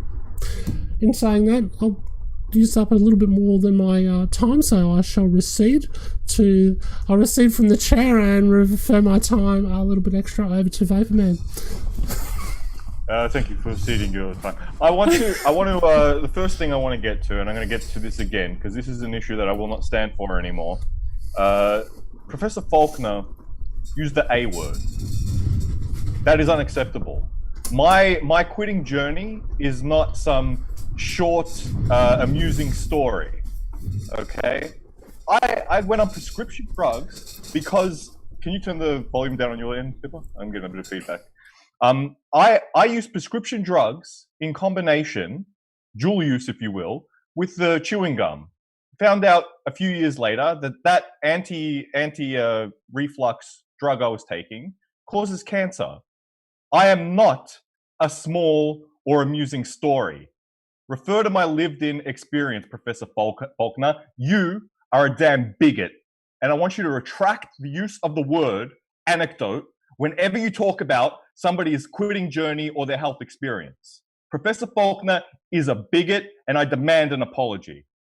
Now that I have that out of the way, let's go all the way back to the start of the day, going back to the man I love, the man who's on our side now, who says, even though Maurice and his other friends aren't with him anymore on this, that vaping is safer than smoking. One of the things, once again, Matt Caravan, he's such a legend, and there was one point where I know the exact moment that's when Simon Chapman would have hit the block button. That's when he said, we're going to have to agree to disagree. Unfortunately, Mr. Chapman, you cannot block people in real life, and you cannot block people out of a Senate inquiry. I would invite you to unblock me so that we can have a civilized discussion rather than just two monologues running on sidetracks. I'm sure there's a lot of ground that we both agree on, like vaping is safer than smoking. Hey, we're both vapers. You should come on back, right? Now, one of the things Chapman says was we don't only look at the successful quits. Well, actually, you do. You say, well, maybe not you, sorry, but antis say that cold turkey is the most successful method and it doesn't lead to relapse. I've quit cold turkey literally thousands of times. Every last cigarette and every last damn packet was a cold turkey quit attempt. And there was also the words about genuine quit attempts. What's a genuine attempt? What's a non-genuine attempt? A words this, A words that. Look, every single last cigarette in every damn pack I ever had was a genuine quit attempt, okay? Maybe I'm a nicotine junkie. Maybe I can't control myself. But to say that it's not a genuine quit attempt and to say that vaping leads to relapses, what evidence do you have for that? Every time I walk past a smoker, every single time, and I smell that smoke, I want a cigarette. But I know my vaporizer is waiting for me at home. It stops me from relapsing. But I'm getting ahead of myself. They were talking about vaping as Chapman used the specific words, vaping is a new drug on the market. Nicotine is not a new drug on the market. Anybody over the age of 18 can buy nicotine in the form of cigarettes. You don't need a prescription. You don't need anything like that. You just need to walk into a service station, supermarket, 7-Eleven, and go, hey, I want a pack of cigarettes. There's no consultation, no history, no health check. No, you can just buy a pack of cigarettes. Not to mention the fruit-flavored sprays, the fruit gums, and all of this sort of other stuff that doesn't even have age restriction. If you have the mental capacity of a child and are able to use the tap and go feature at any Coles and Woolworths, you can buy as much nicotine as you can carry. The next thing is smoking is... So I'm not going to squeeze in just a couple of words while you got there, Elliot. Alania Goldstein, a very experienced pharmacist, chemist, scientist, human rights activist. I have been starting to learn a little bit more about her. I'd love to learn more about her and become a featured guest on the channel. We'll be able to stay in touch via the Twitter messages, definitely, for sure. She's done lots of interesting talks with lots of stuff. So watch this space. We'll make that happen over the coming weeks, hopefully. Also, just quickly, just bounce to light. I'm not promising anything here at the moment, but I have been in talks with Aaron Beebert, also about having a chat about you don't know nicotine. And you don't know nicotine, around about the 22nd of November, hopefully. So pencil that in your diaries. Don't pen it, pencil it. Watch out for more. Back over to you, Vaporman. Chapman also said that smoking is a genie in the bottle that we don't want to let out, and that all these efforts of plain packaging and raising the taxes and stuff has put the genie back in the bottle. Once again, nobody's mentioned that 20% of the damn tobacco market in this country, as estimated by KPMG estimates, is of an illicit nature. That is, people smuggling in tobacco where you don't pay the taxes on it, and all that money goes to fund, perhaps it's probably harsh to say that all money goes to fund the black market, but certainly if you're in a criminal syndicate and you own a Ferrari, that money is going towards that rather than schools, hospitals, roads, and quitting smoking sort of information lines and this sort of thing. So this has been completely ignored in the whole Senate inquiry of the black market, the 20% of people who just buy things off the black market. And if you think there's not going to be a black market on vaping, if you make it too restrictive to get, and then that comes with its own set of problems, which if we have time, I don't think an hour is going to be enough for Vaporman. But anyway, here we go. Yes. Another thing that I want to mention, regardless of whether Chapman quit the Cancer Council in 2008 or whatever, he's still accepted more money from Big Pharma than Colin Mendelsohn has accepted from the vaping lobbyists. So if we're going to use the argument of financial incentive to be able to push a certain argument, Simon Chapman has no leg to stand on in that. He is a Big Pharma shill by his own admission. Psychiatrist Guild were lumped in. He mentioned the Psychiatrist Guild, Chapman, and he lumped them in with Big Tobacco. Now, the guy from the psychiatrist, the Royal Physician, the Royal College of, General Psychiatrist John Allen, yeah. I don't agree with everything he says, but he doesn't sound like he's just blindly ignoring the evidence. I understand this idea that we don't want everybody to start vaping and it's just the new drug and the new craze and the new fashion thing, right? There is, to play devil's advocate, right? And I believe in being fair, unlike a lot of these anti-vaping people. There is a concern that it could become, the next fashionable thing to do, like vaping rates to go up to the coffee drinking rates. Now, for me personally, I continue to vape as a way to stop from relapsing. Would I recommend anybody watching today who's just interested in this subject to give it a try? Hell no. Hell no. If you're a smoker, definitely give it a go. I have found from my own personal lived experience that I couldn't walk a flight of steps when I was on the cigarettes. Now I can run 13 Ks. The lack of carbon monoxide alone and the long-term effects, well, I guess I'm going to find out. But for the short-term health benefits, it's a risk I'm willing to take. And as an adult, I should be able to take that risk rather than having some of these zealot doctors and these, who knows if I got a zealot GP or not. Yeah, but it's just anecdotal evidence, though. It's just anecdotal evidence. I'm okay with you saying that, Pippa, but I'm not okay with health professionals using that word. The A word just from now on. Anecdotal evidence. If it doesn't exist in some PhD's paper, is it real or not? And speaking of anecdotes, actually, in a non-human related sense, Chapman said it's too early to see if the current rates in New Zealand, if smoking will reduce rates in New Zealand and whatnot. So it's too early to determine whether vaping has had a positive impact on our neighbours across the ditch in New Zealand. But yet it's not too early to say, it's increasing childhood smoking. Well, which is it? The double standards you could cut with a knife with all of these anti-vaping people. It's so annoying. On one hand, it's too early. On the other hand, there's clear evidence that they're scrambling to stop it. Well, if it's too early to see what the effects vaping uptake has on smoking numbers, then it's also too early to say, well, children are picking it up and it's becoming like the new yo-yos. So it's just the contradiction within the same 10-minute sentence.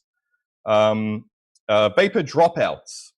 So Chapman was saying that if you vape, you're likely to stop vaping and then go back to smoking. Right, so as in, it doesn't have the stopping power to stop you from relapsing. A lot of people were saying, you have a trial for 3 months, and then after those 3 months, who knows? They go back to smoking. Well, once again on the conflict, which is it?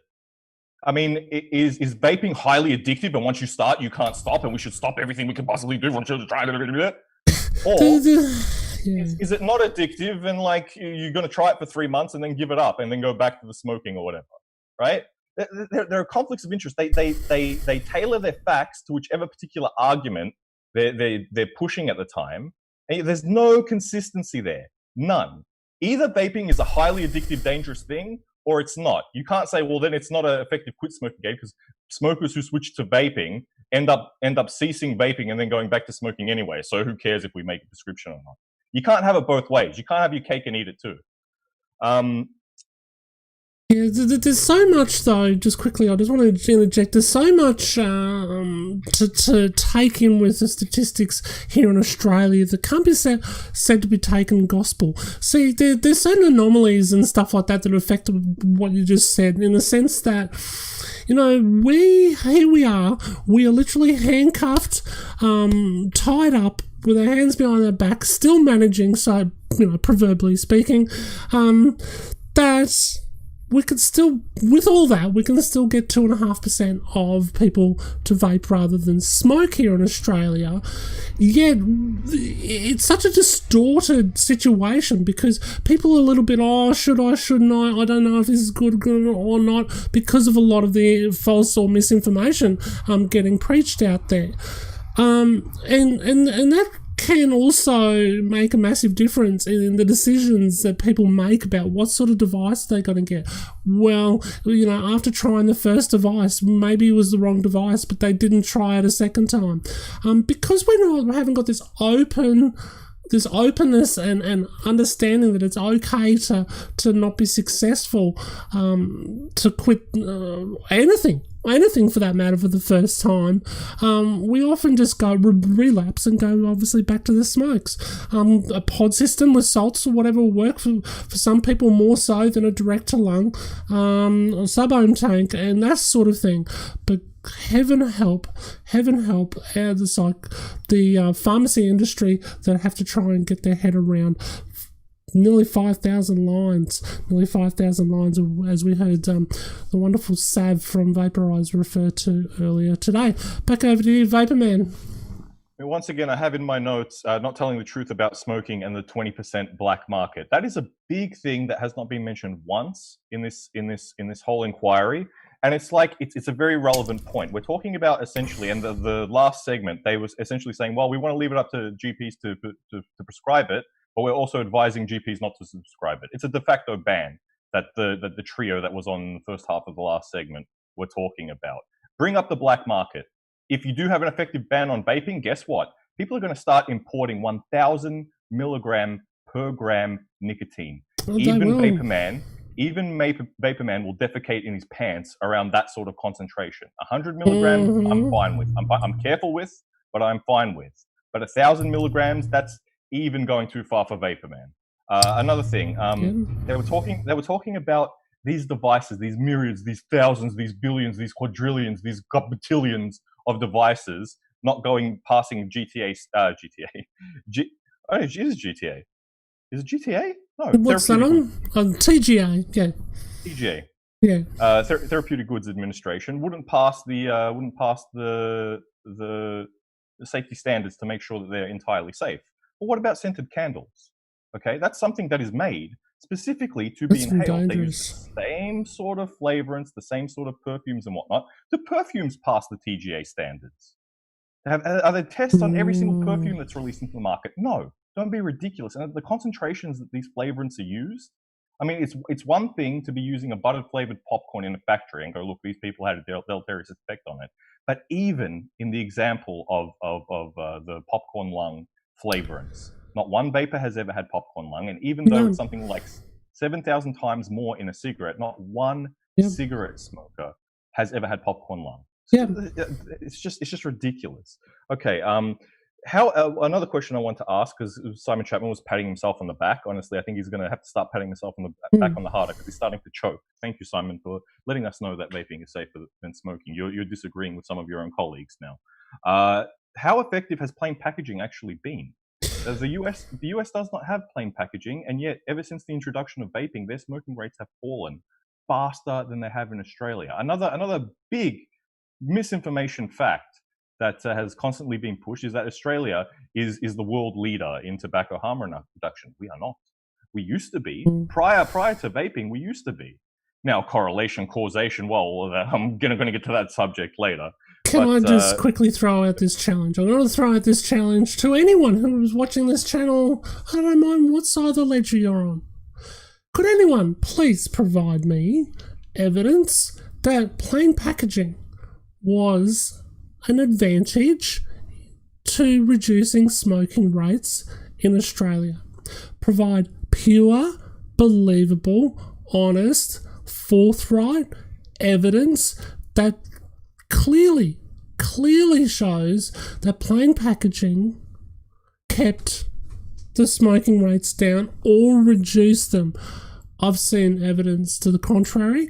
Look, regardless, it kind of is trivial in the sense that I'm not against plain packaging. It kind of might help some people think twice before starting cigarette smoking, and that's great. But in all reality, at the end of the day, it's our taxpayers' money. Did it make any difference? I'm saying it's probably not, or a very small but negligible effect, if any. There's a challenge. Send it to me. I'm willing to learn something, because what I've learned so far is that it's done absolutely nothing. Further to that challenge, do not disregard the black market when you're taking in those statistics as well. I remember as soon as plain packaging came out, there were so many. I remember because there used to be the bigger warnings on it. As soon as plain packaging came out, I started seeing packs of cigarettes with absolutely no warnings on it on the ground. So do not disregard the black market when you are taking up that challenge. If I could just add that. I'll have to take that question on notice, Alan Beard.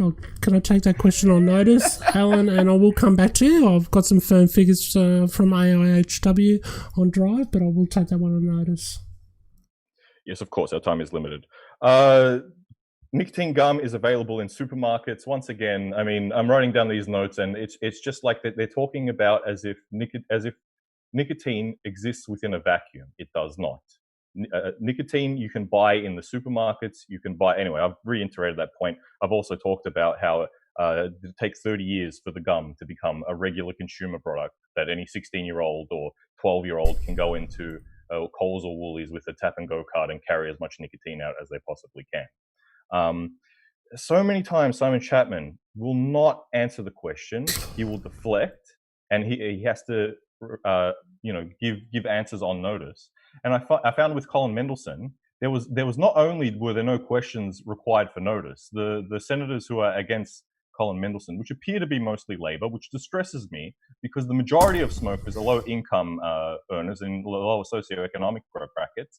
Where's Labor looking up for us who are in the lower? Anyway, that's been really annoying me. I even got in contact with somebody on Twitter through the Labor Party. They all show in public, oh, we support your rights, we believe this, we believe that. They gave me an email, goose egg, no response, nothing, not even a thank you, but on second reflection, no. Labor, get into contact with me, especially the faction of the party that says they're pro-drug reform.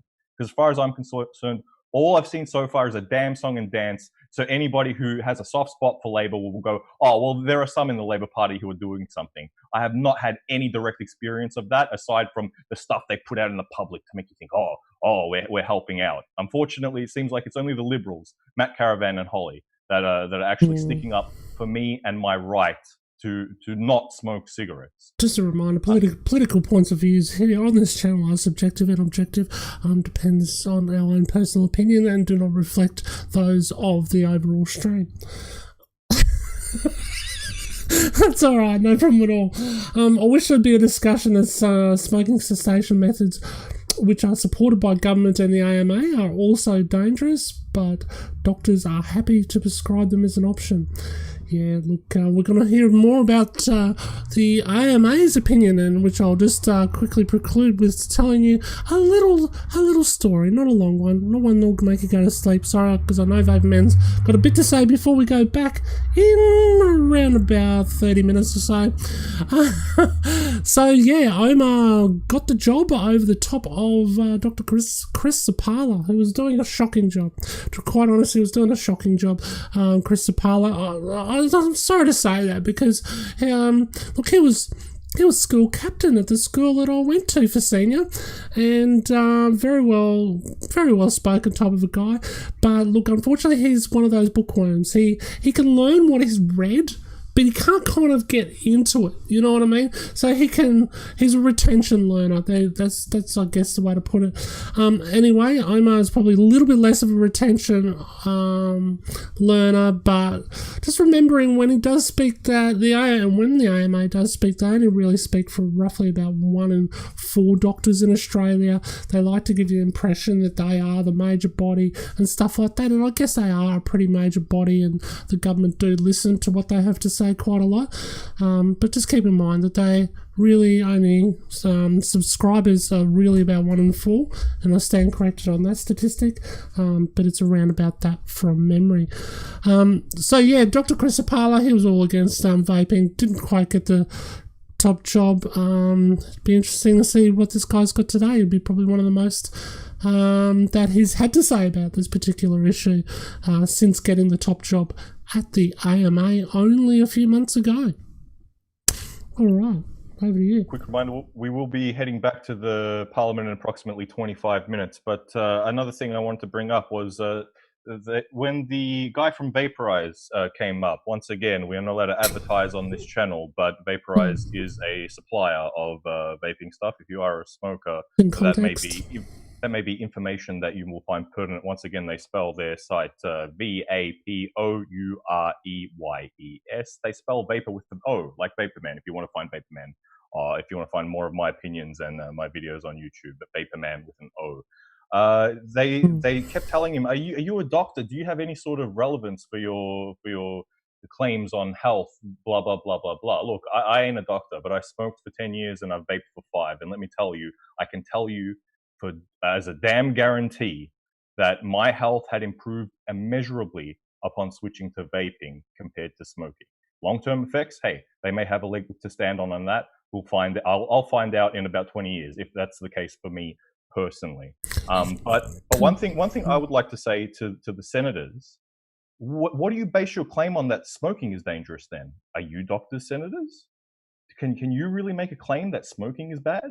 There's just some things that are known, some facts that are known, and vaping is at least 95% safer. And they keep going back to Professor Nutt, but look, from my personal lived experience, vaping is at least 95% safer than smoking. I need to quickly add something here, Vaporman. I need to say, if it's not 95%, then what is your figure? Because remembering, this is the official information provider channel here for Simon Chapman and Friends. So if not 95% less harmful, then tell me, what is your figure? Tell me how much less harmful. You've admitted today that the vaping is less harmful than smoking. You've admitted that under oath today. How much less? And just keep this in mind also as you all watch this today, that we understand that Simon Chapman isn't medically qualified. Again, I stand corrected. He is not medically qualified. He is a great market advertised spinner and has done so for a long time. So well, he's done a good job of it in PhD. And you know, all respect to him for throwing paint bombs and graffitiing billboards and inspiring Vaporman to have a spray can at hand. Back in the day when, you know, you were getting frustrated because people weren't listening to the British medical authorities back then. You only took drastic action because Australia wasn't listening to the science coming out of the UK about smoking.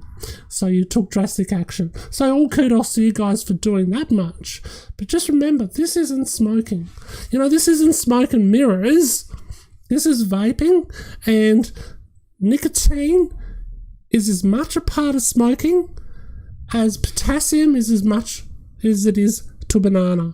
We're talking about the component. We're talking about the chemical component. We're talking about low dosage. It's it's a reason why we can eat tomatoes and eggplants without panicking, for God's sakes. A couple of key things I just need to quickly shout out in the chat. Ellie K says, Then comparing nicotine vaping to methadone is only okay if heroin was sold in supermarkets. Fair and valid analogy. A very fair and valid analogy. So well worth a shout out. Shout out to you, LEK, for that one. Enki. I'm not sure how you pronounce that, but I think it's Michael anyway. I'd like to know how much paint did Chapman inhale when he was in Bugger Up? Well, you know what? There was certainly some harmful toxic effects known, particularly of that era, around the use of spray paint. In fact, dare I say, a lot of the lead-based spray paints that they would have, no doubt have been using at the time, and encouraging youth uptake of such of a practice. Encouraging. Just quickly. Yeah. Speaking of youth development and effects on the brain, I imagine Simon Chapman in his youth and in his developmental period would have inhaled a lot of lead, a lot more than Vaporman, who's a millennial. It would be interesting. And we're not insinuating it. I mean, it's just what it was, and it's worth a question, isn't it? It's worth a question. Right. All right. Sorry, back over to you, Vaporman. And on the question of Simon Chapman, once again, I'm a big fan. I love you, Simon. I really love you. Please unblock me so that we can have a discussion. And I hope you're doing well. I know you're watching the last one. If you're watching this one, much love to you, my friend. Hope you're having a wonderful day. And yes, thank you for your thoughts. Vaporman always appreciates. And I know it's not just what you say, but it's the way you deliver it. It's love you.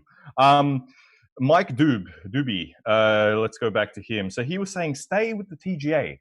That was his one of his overarching messages. We need to stay with the TGA. We can't take it out of the TGA's hands. Vaping has been around for 15 years. What has the TGA done? They don't know. Is it safe? Is it not? Why should we stay with the TGA when they have dropped the ball time and time again? You put the ball in their hands. It's been 15 damn years, and people like Banks, they're like, there's not enough evidence. You say you need 20 years of evidence. Han Lik from China invented vaping in 2003. Now, fair enough, it didn't take off straight away, which is why I say 15 years. All right, 2005, people started taking it up. That means there's between 5 to 3 years before vaping has been around for this period of time. They say 20 years, this magical number.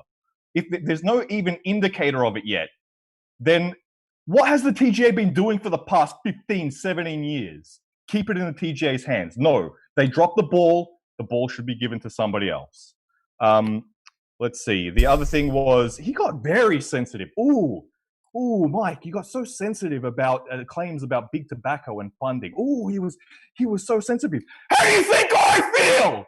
The first time I went on ABC radio to say, vaping doesn't have carbon monoxide in it. If that's the only difference, and that's something that I've experienced directly, if that's the only difference, then it's far more preferable to smoking. I got accused. Did somebody ask you to call in?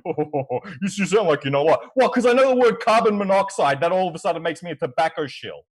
Mike, if you don't like being called a damn big tobacco lobbyist or shill, how do you think I feel? You know how much money I spent on cigarettes for the 10 years I was smoking?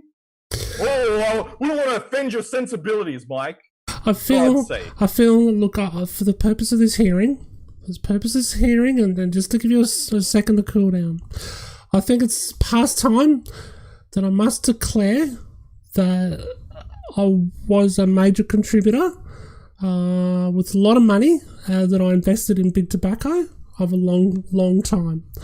I contributed, according to my calculations and estimates, approximately a little bit over $100,000 over 25 years.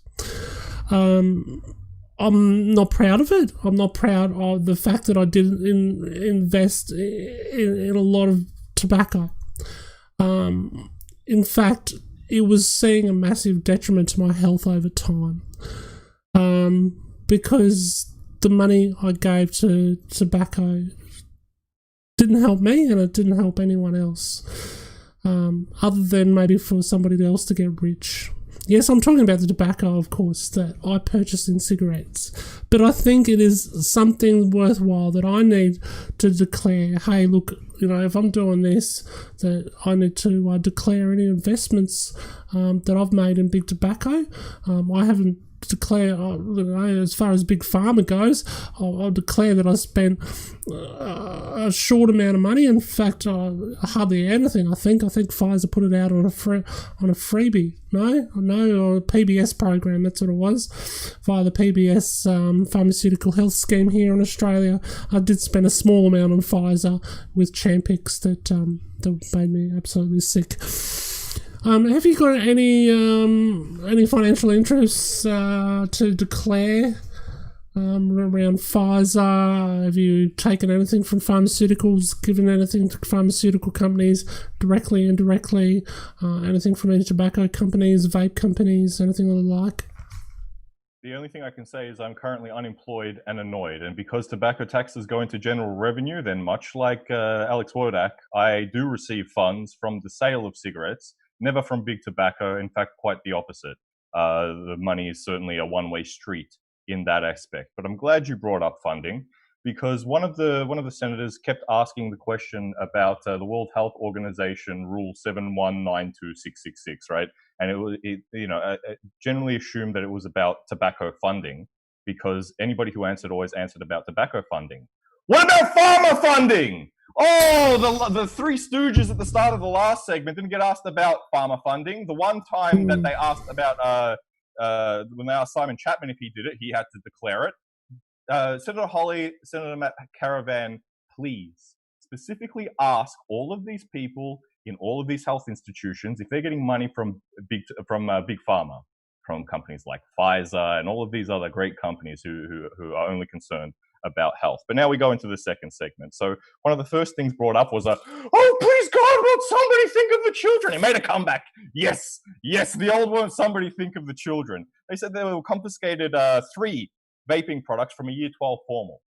And I'm sorry those kids were slightly inconvenienced, but I'm sure they could have bummed a cigarette off the statistically higher percentage of kids who were smoking cigarettes anyway. So great job there getting them off the vaping. Which, well, to be fair, from their point of view, they're not sure whether vaping is safer than smoking. I would suggest they do a little bit more reading and perhaps talk to people's lived experiences, which gets me back according to them, it's too late. They're 3 times more likely to want a cigarette now. Look, let's be real about this. It's down to experimental use. We're talking about incremental figures, as we covered in the first break. I would also like to reiterate that Professor Faulkner is a damn bigot. Do not use the A word to describe my lived experience. I cannot be more clear than that. And speaking of correlation and causation, it's amazing when the smoking statistics go down in a country that has where vaping is freely accessible. Well, then it's correlation causation. Meanwhile, if a teenager in the experimental stage of their life is the kind of kid who's not going to be like Zappala, who was the nice, quiet kid who sat up at the front of the class and did his notes and didn't do anything. If those kids are not only more likely to smoke, they're more likely to do heroin, they're more likely to do cocaine. There is an element of our society that takes risks. And now in a capitalist society, we have risk and reward, right? You want to try and eliminate risk.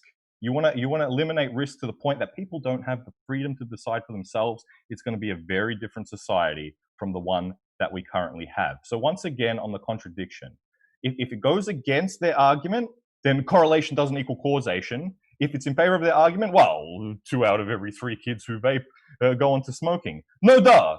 That just means that there's a population of people that are more likely and more accepting to take risks. And taking risks is not always a bad thing. And I would argue, if you were in a financially tough situation right now, and you want to go pick up smoking for the first time and you're 25, for God's sakes, do not pick up smoking. But if you absolutely feel you must get nicotine, try the gum, try the spray, try the patch, or try vaping. Do not start smoking. No, look, it's all right, because you only got to be 12 years old. And look, if you can crawl on your knees, you can also grab yourself some gum straight off the shelf in most common discount chemist environments. Go and grab some of that. to be fair, they could do the same thing with bleach, and I think if you can crawl, then you won't be able to use the tap and go system. And then that's just a matter of parenting and parents keeping their children in check. So, but then the same could be said of vaping anyway. You know, if a kid wants to get their hands on cocaine, and there are statistics on that, the kids are going to get their hands on cocaine. It's the way the black market works. And if you think putting a prescription-only model on vaping is going to stop people from vaping or smoking, then you don't live in the same reality that I live in. Good old Swanson. Swanson blocked me because I retweeted a tweet of his saying that what vaping advocates don't want you to know. I retweeted that, and after that I got blocked. So Swanson's got a special place in my heart too. He said we're still leading the world in leading tobacco the reduction. world, He said my we're ass. still leading the world. We are falling behind, and it's because of blithering idiots like you, sir, who take their time to write into the Northern Territory newspaper and say we should prohibit smoking on school grounds. Yeah, we should also prohibit murder. Our rates of decline in smoking, to be clear, here in Australia, please refute this if you want to. Feel welcome to refute anything I say. The rates of smoking prevalence or decline of prevalence here in Australia is 3 times worse in the US and 2.5 times worse in the UK. Minimum. Please go and check out the evidence. So that's just 2 countries. Do you want me to start on all the African countries with they're way lower prevalence than us? Okay, a lot of you probably go, oh, that's not fair to compare against there because they haven't got the money to buy cigarettes. Well, duh, but they're still doing better than us. Do you want to talk about Sweden? Because I tell you what, Sweden, as one of the leading harm reduction countries in the world, would find your comments extremely offensive. Stop trying to big note yourselves. Stop trying to make figures that don't add up. I mean, I will say it again for the 25th time. 11% is not the accurate smoking figure. 11% is not the accurate current smoking prevalence figure. It is a 14%. They did cut the top off a cohort or a group of smokers that had smoked less than 100 per year, but they will still, in the next breath, say you shouldn't even smoke a few smokes a week because it can still do you harm. Well, why keep it off the fucking statistic, which brings it up to just an edge over 14%? Why not even try? Why not even try to find out about the 20% of the illicit tobacco market? That's right, the 20% of the tobacco market that is illicit at the moment, according to KPMG. Why not add that to the figure of 16.8? Then start to get honest. Start to get fair income about where Australia is at. We are losing. You got arrogant. You got cocky. It's happened before. It's in Australia, and let's not make this happen with our health, for crying out loud. In an issue that affects more preventable death than any other cause, not only in the world but here and down under. To kid yourselves about the statistics is absolutely ridiculous. And while I'm on a roll, Vaporman, sorry, quickly get one more thing out and then it's over to you. I just want to quickly go back to that Nicorette issue. For those who think, oh, it's only a little bit of 1 milligram spray stuff, that's why we can sell it to 12-year-olds at chemists, etc. Keep in mind, it 1 milligram nicotine. Most people who vape after about 6 months to a year or that sort of period, often get down to low strength nicotine around about 1 milligram anyway. Right, it not only contains propylene glycol, which is in most e-liquids, there's stuff in here I can hardly pronounce. Anhydrous ethanol, tramadol, Polaxama 407, whatever that is, Polaxama. Obviously, I'm not a chemist, but I know that they're big words and they look dangerous, right? Glycerol. Can I stop you right there? Can I stop you right there? Yes, there are a lot more. Not only are all the ingredients included in vaping in these sprays, but there are also a lot more chemicals. I would say it's a bit of a fallacy to say just because you can't pronounce something, it doesn't mean that it's harmful. Dihydromonoxide is the chemical name for water. Yeah. So, but dihydrogen oxide, yeah, I knew that one. That's because yes, I played a few pranks with people on that one. Sodium hydrogen carbonate, levomenthol, mint flavor, cool flavor, sucralose, potassium, hydrochloric acid. hang on, hydrochloric acid, that shit will kill you. That shit will kill you. You know what? I'll tell you just a little antidote here. Sorry, sensitive word. I used to supply, be part of the supply chain of construction sites back in the day, and I had to, as a result of that, I had to go to all the safety meetings, like thousands of safety meetings, right? And if there was a spill greater than a capful of hydrochloric acid on the ground, didn't matter how small or big that site was, shut down. Let's get all the witches' hats around it. It's fucking hydrochloric acid. But this is ridiculous. We're talking about ingesting it, not spilling it on a building site. They made the point where, there was that Faulkner who was wanting to bang on about, that the flavours attract the kids, that sort of thing. Look, quite frankly, let's have a look at the Cool Berry product, shall we? Let's have a look at the Cool Berry by Nicorette. Let's face it, people do not want to taste a bushfire.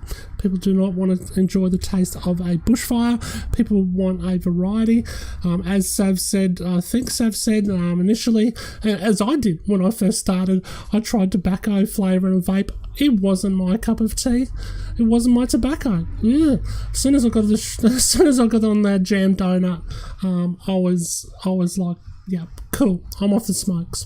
And the dual use path, and just to quickly sort of loosely address something that Alan Beard asked earlier there in the chat, which I will get back to you on notice, that the dual use thing is bound to happen. Come on, there is dual use transitional period in any cessation product. In any cessation product, whether it be a patch of gum, a lozenge, or whatever, people will smoke at the same time until they start to feel the pangs, or wanting to feel like you need a cigarette start to subside. And there is that distance of time. Sometimes it's longer for others, sometimes it's shorter for others. Let's be reasonable about this, for God's sakes. Over to you, Vaporman. Okay, so in the interest of time, we only have 5 minutes until we go back, so I'm going to shorten down my list to the best ones and continue on with dual use. So the studies they cited, the first trio in the last segment, the studies that they cited were all dual use studies. They said there needs to be more research. It's been 15 years! So dual use study. Once again, let me do another dual use study. Let's take shooting yourself in the head and scented candles. And because the probability of surviving a shot to the head in combination with candles, that doesn't mean candles are dangerous. They go on and on about correlation and causation, right? The whole point of vaping is that there's no smoke. That's why it's called vaping. So therefore, to say that you're using dual use studies and saying, oh, we find that cigarettes and vaping is just as harmful as cigarettes. No, you idiots! You can't have dual use of guns and scented candles and then say scented candles are dangerous. For God's sake. Going further forward, vaping is similar to smoking was one of the things that the psychiatrist guy said. Vaping is similar to smoking, as in you get the nicotine hit quicker. That's not necessarily true. And once again, an area where just because if you're an expert just because you're an MD or a local doctor, you're not going to know this. There are different forms of nicotine you can use as well. There's not just one form of nicotine. There are nicotine salts and there are free-base nicotine. And their release into the body are also different. So there are other options that these experts clearly don't even understand, which is why vape shops are so important rather than a pharmacist or other than these eminent experts in this field. Not all nicotines are created equally when it comes to vaping. Another thing that was mentioned was the forgotten people.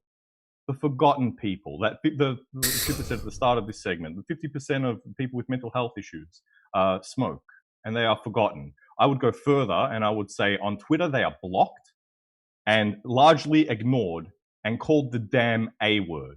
Once again, I would like to reiterate, Professor Faulkner, you are a damn bigot. Retract your words. I want an apology to all vapors for using the A word. We have lived experience. Our quit journeys are not short, amusing anecdotes.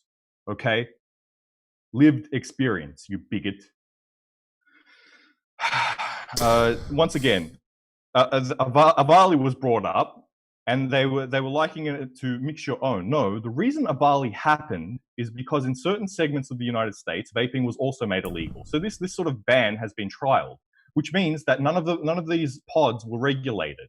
The only pods, the only times Avali was a thing, these lung collapses and things in one specific region, in one country for one brief period of time, was from pre-filled pods that contained vitamin E acetate.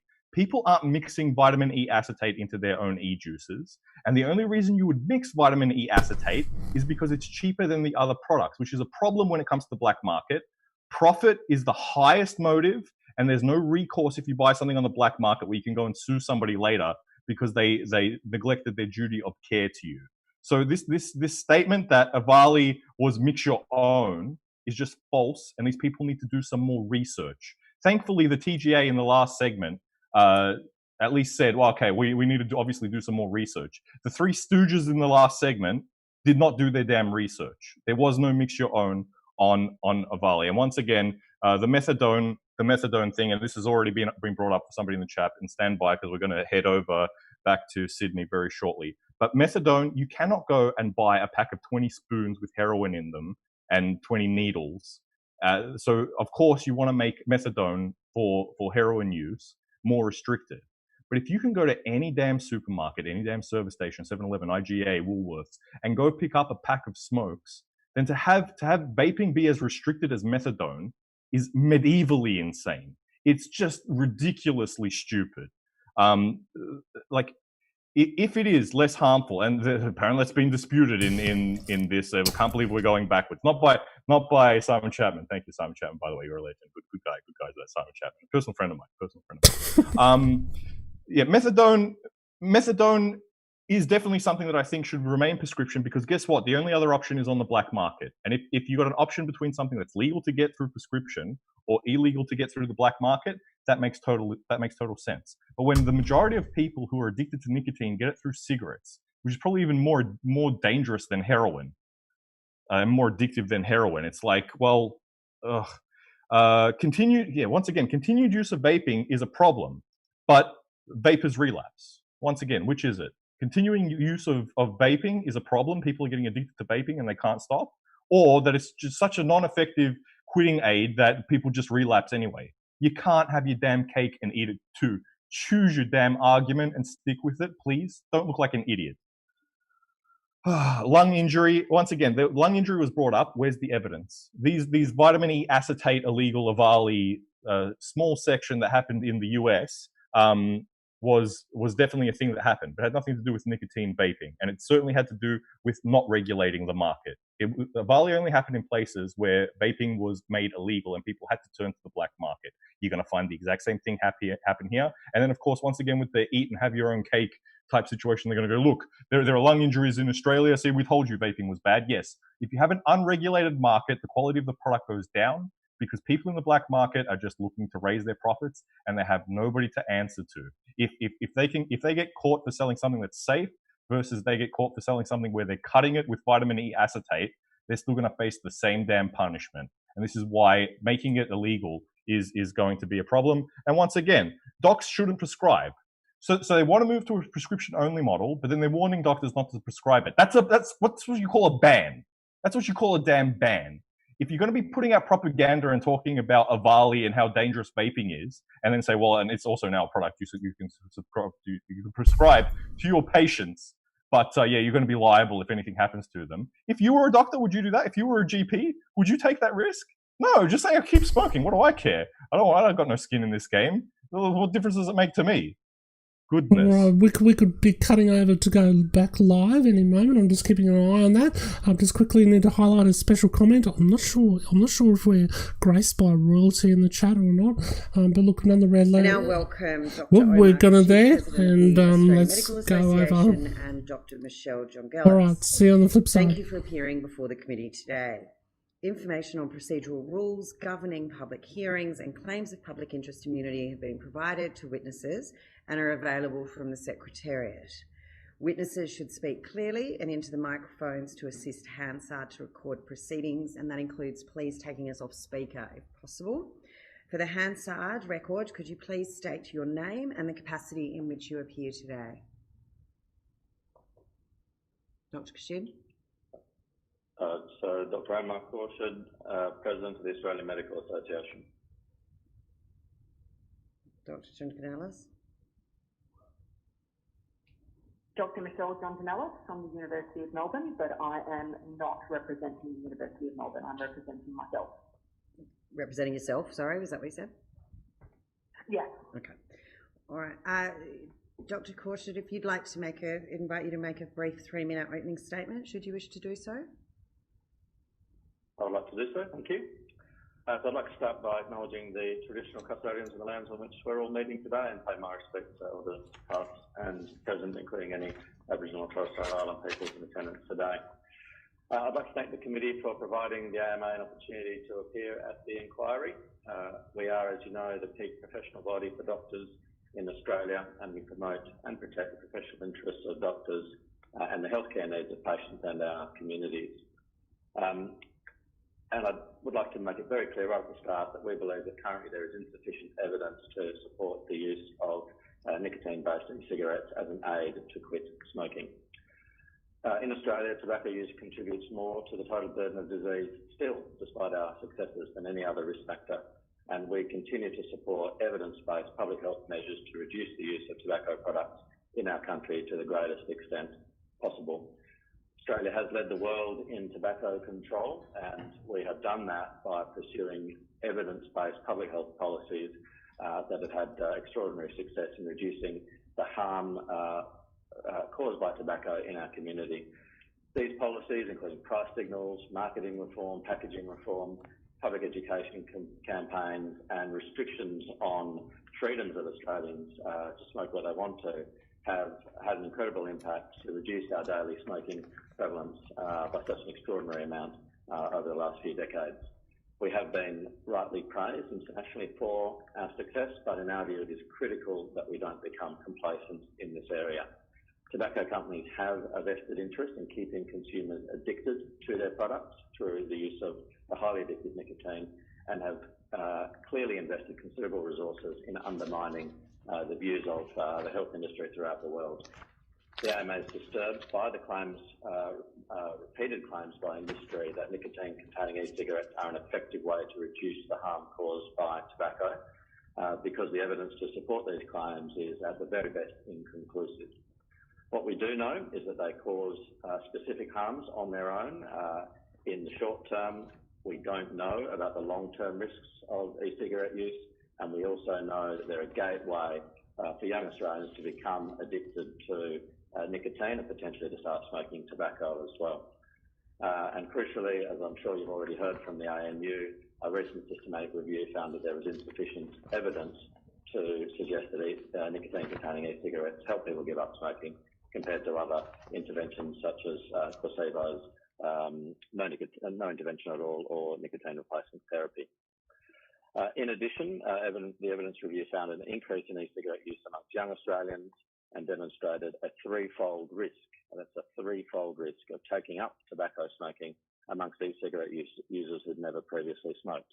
And remembering, of course, that young Australians have had extraordinarily low uses of cigarette products for the last few years due to our extraordinary public health successes. So these findings are alarming in our view, and they demonstrate the need for us to actually strengthen our e-cigarette regulation in Australia, not to relax it. The inquiry has received many submissions from individuals describing their experiences and the help potentially to quit smoking. And whilst they are compelling, we must make our public health policy based on evidence rather than anecdotes. And certainly that is the view of the medical profession, that our opinions in this area will always be based by the best evidence that we can find, and ideally on independent, rigorously controlled studies. The AMA is concerned that tobacco companies are using e-cigarettes as a way back into the Australian market. Their business model is clearly based around addiction to nicotine, and that the increasing uptake of e-cigarettes among young Australians has the potential to reverse the incredible hard-won public health gains that we've made over many, many years. We've stated in our submission that the best way to reduce harms from tobacco and nicotine-containing e-cigarettes is to continue to reduce access to the products, and also to go back to the successes that we've had in the past in terms of public health campaigns and looking at many different ways to reduce cigarette use and tobacco use, and now we can add to that nicotine use within the community. Very happy to take questions. Thank you. Dr. Jonganellis, do you have a brief statement you'd like to make? Yes, I'd like to thank the committee for the invitation to appear here today, and I'd also like to acknowledge the traditional custodians of the land on which we stand and pay respect to elders past, present and emerging. I'd like to make it clear before I begin that I've not been in receipt directly or indirectly through any organisation of financial support or other assistance in kind from the tobacco, nicotine or vaping industries. Preventing increases in the use of e-cigarettes, especially among young people, and minimising the harms associated with use should be public health priorities. Although Australia's efforts to date have been largely successful in protecting public health policies from tobacco industry interference, e-cigarettes and other smoke-free products that are being created by leading tobacco companies constitute a mechanism by which the tobacco industry is renewing its activities under the guise of creating a smoke-free world. Australia has always been and remains a world leader in tobacco control, and we are continuing to pave the way by implementing effective evidence-based policies. It's imperative that we continue to adopt an evidence-based approach when it comes to e-cigarettes, as these devices, as has just been stated, do have the potential to undermine decades of really effective tobacco control evidence and efforts that has produced a substantial decrease.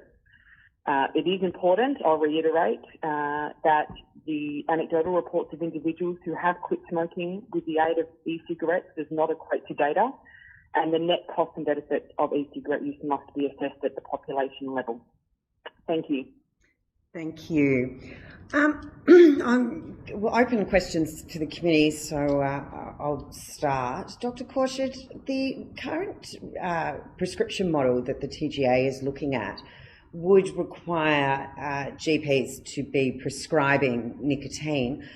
From your opening statement, you don't sound like you're a big fan of that model, and I'm just wondering whether you'd care to elaborate on whether or not you think the AMA would participate in an education process around GPs learning more about nicotine, using vaping as a smoking cessation tool as the TGA leans towards a prescription model. The AMA in our submission to the TGA has supported the prescription model for the main reason that that model is an option for an effective way to reduce access to e-cigarettes for people who, in particular, for people who've never smoked before. Whilst doctors in general may be a little reticent to prescribe products that are not TGA approved, we accept that if there is an appropriate mechanism to allow prescription and to educate GPs about how e-cigarettes may be used on a practical level in an attempt to assist with smoking cessation, that there would be a reasonable demand for that within the community, and that there would be a reasonable supply of GPs willing to participate in that kind of program. But in our submission, we've stated that that kind of program must be very clear in its limitations. So we've, while supporting the prescription model, and I must point out that the e-cigarette liquids are currently available on prescription right now. What the change the TGA is making is to actually close the loophole that allows people to import it without prescription. But by trying to roll out this model more, we would need to put in safeguards such as limiting the length of time that the prescriptions could be provided for, making sure that prescriptions for e-cigarette related nicotine products are not prescribed to people who don't smoke, and that they're accompanied by, and this is really the best part of a GP or prescription related model, is that the prescription of the e-cigarette liquid would be accompanied by a conversation between the GP and the patient about their smoking, about other ways to quit, about the impacts of nicotine addiction on life and on their health. And we believe that there is the possibility that will reduce the harm that's currently related to e-cigarettes within our country, acknowledging that right now it's almost an open failure, despite the fact that these products are illegal to to sell or possess in most states, as I understand it. They're freely available due to these loopholes. And in that context, a prescription-based model that was robust and that was properly designed has the potential to reduce the harm that's associated with these products. Do you think that doctors would be prepared to work with patients? One of the things that we've heard in some of the thousands of submissions we've received for this inquiry, particularly from individuals whom have used vaping as a smoking cessation tool, that in some instances it took them a little bit of a while to find the right sort of vape machine for them, that the devices themselves are relevant, as well as the mixture of nicotine and what sort of strength of nicotine they might require to help them with that. Do you think doctors would be prepared to, as part of the process of consultation with a patient, work through different types of vaping devices, would work through different strengths of nicotine juice or pods that also exist at the moment, to ensure that if it is being used as a smoking cessation tool, that it's actually being appropriately used with the right device, the right strength being matched to the patient? I think what you've brought up there is one of the significant problems that we see at the moment with this, I guess, industry, that there's not a lot of information out there for consumers or doctors as to what they're actually breathing in, what the dose is, how often it should be or safely used, and hence we are seeing poisonings of young children. Acute nicotine poisoning, we understand, is being reported by schools and hospitals at the moment. So any process that was designed to make nicotine-based e-cigarette products available on prescription would ideally include some further regulation to ensure that the products are reliable, that their sources are reliable, that you can believe the quantities of nicotine and whatever other products are within the products, so that both the consumer and the doctor know what's actually being ingested.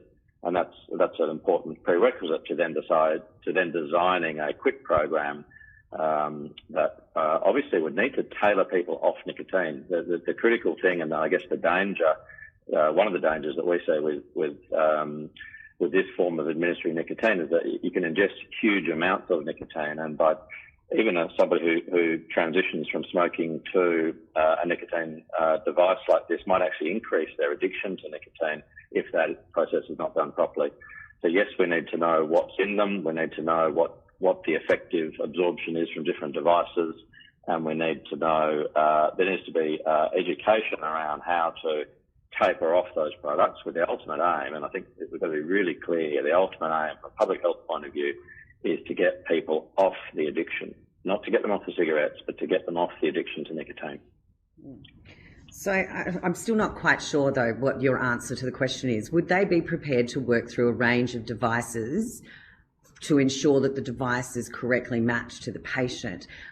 There are doctors that do prescribe nicotine and work in smoking cessation at the moment that are prepared to do that, but the length of time for a consultation is around an hour.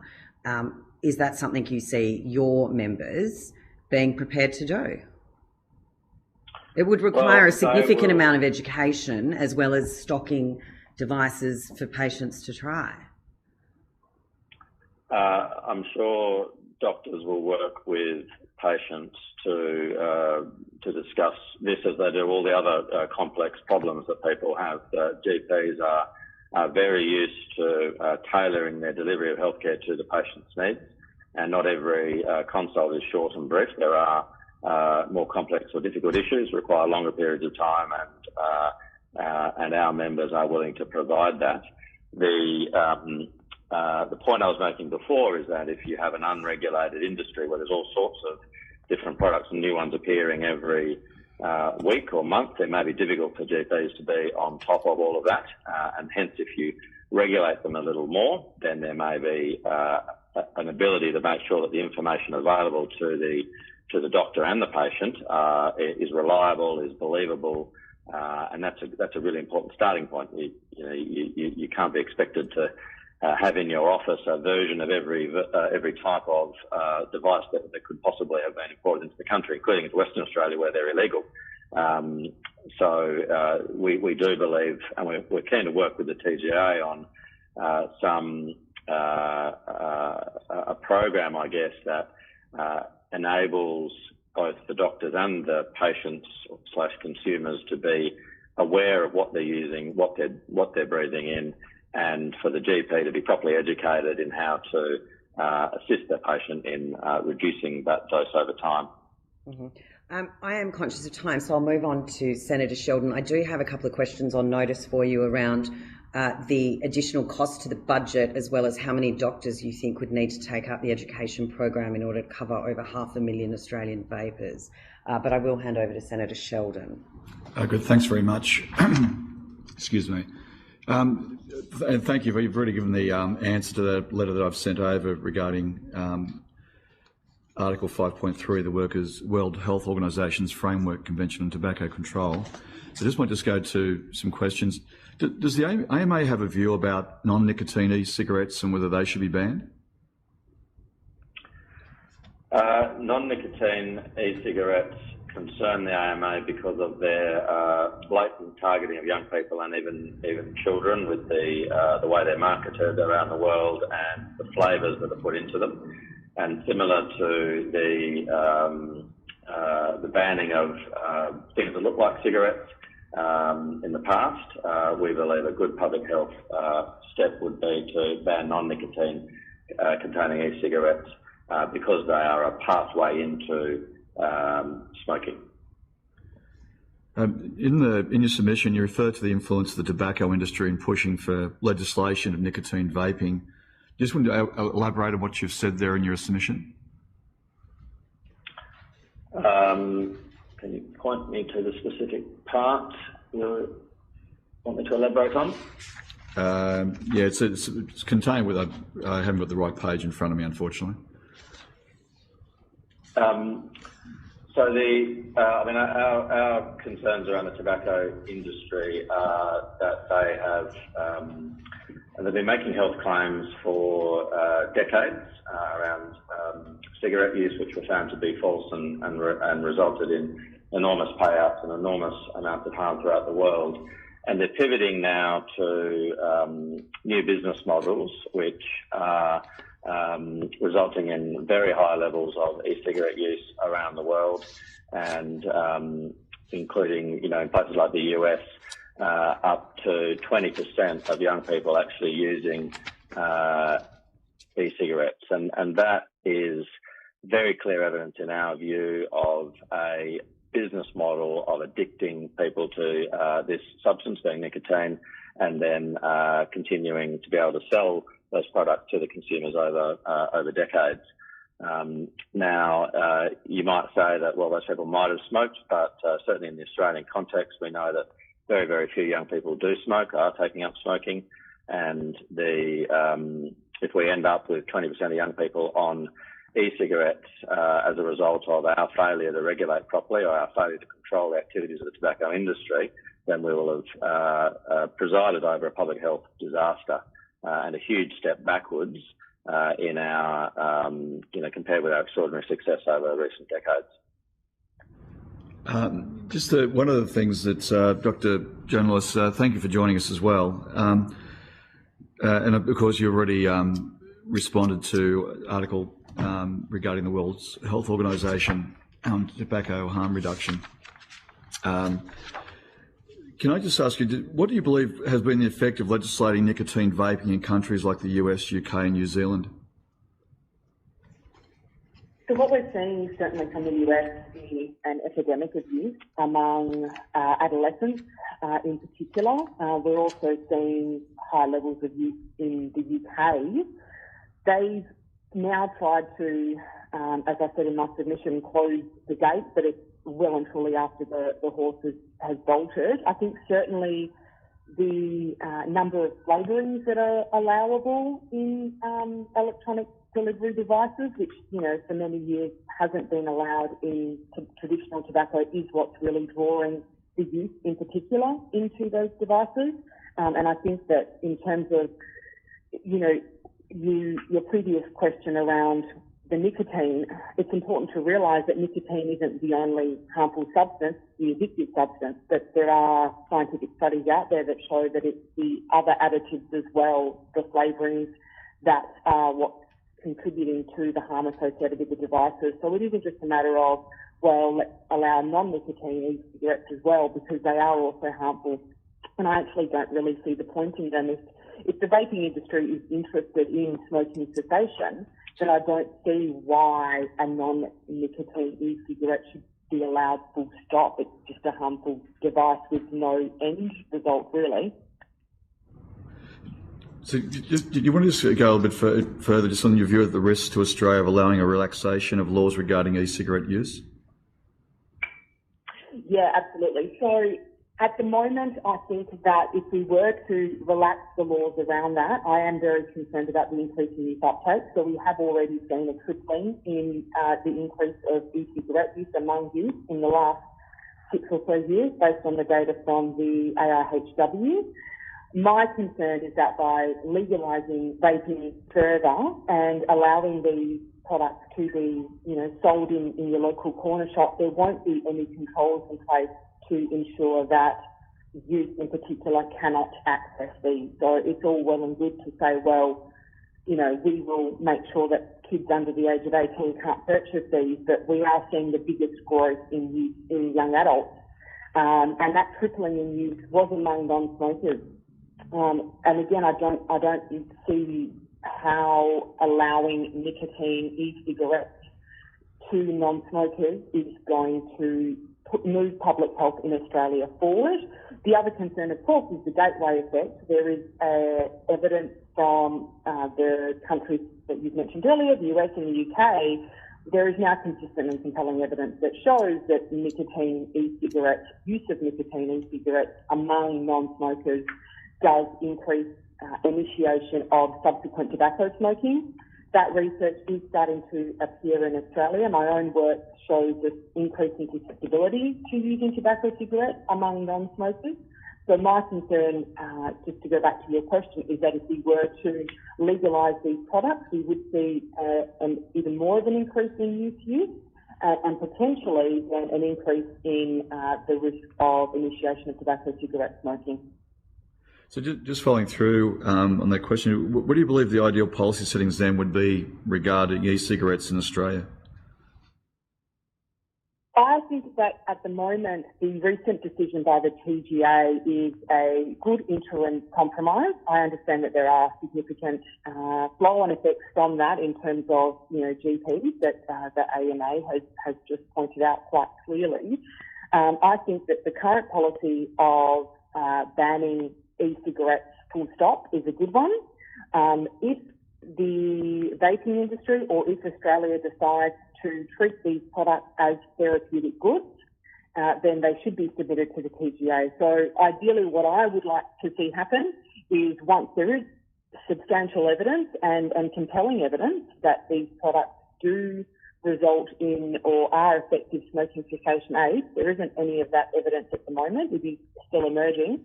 Once that evidence is in place, then the product should be, as every other product, therapeutic good in Australia is, should be submitted to the TGA. I'll just put this firstly to Dr. Gorshid, but also to Dr.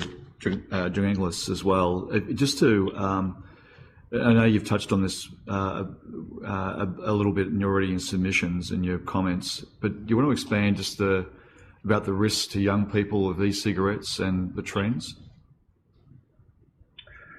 So if you go to the starting point, we have had extraordinary success at reducing the uptake of smoking in children and young people. And the latest figures I saw were around 96% of teenagers had never smoked. And that's an extraordinary change from what the situation in the past. And that's in contrast to other parts of the world where they've taken different approaches to e-cigarettes. So we're starting from a point of very, very little cigarette use. But now we have a situation where we've seen, as we've heard before, a tripling in the rate of e-cigarette use over the last few years, and the evidence is that that's going to continue, and that's in the setting of a product that is banned. So any change in policy that actually increases the availability of e-cigarettes, or any policy change that allows them to be further marketed to young people or marketed as a healthy or less unhealthy option, what the effect of that will be that more and more young people will become addicted to nicotine, and we will pay the health price for that in the decades to come. So we've got a really critical decision to make now as a community as to whether we support policy settings that look after the health of young people and help them avoid a life of addiction to nicotine. Thank you. Dr. Janenkolis, do you want to expand at all on some of your comments you made earlier about the effects on younger people? Yes, so I'll just agree with Dr. Corshad there on everything that he has said. The other sort of thing that I would raise is just in our own research with young adults, that it really is the non-smokers that we're particularly concerned about. So these are people who have never smoked a cigarette, not even one puff. So we are very stringent on our criteria there. And when we surveyed them, over half of them are saying that they would actually prefer to use a nicotine-containing e-cigarette, and the vast majority were really drawn to the flavours that are available. And they, obviously, because they're not smokers, their primary reason for using these is enjoyment and fun. So certainly if we are going to even consider the option of legalising e-cigarettes, I think it is worth also noting that the risk of then having a bunch of non-smokers who are then taking up the use for enjoyment and fun really has the potential to undermine the public health response and the incredible public health response of Australia over decades to ensure the health of Australians, especially our youth. I'll put this to both of you. Do you agree that e-cigarettes can also play a harm reduction role?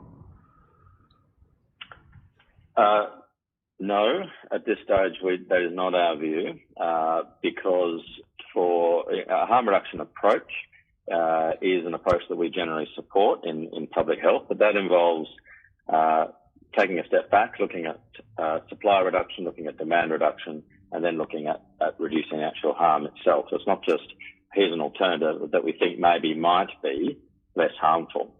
We don't know that it's less harmful. We know from bitter experience with the breathing in of substances into the lungs that the consequences can be not visible for many, many years, and sometimes decades in the case of asbestos or silicosis and other lung conditions. So no one can say for sure that there is long-term safety in the use of e-cigarettes. Can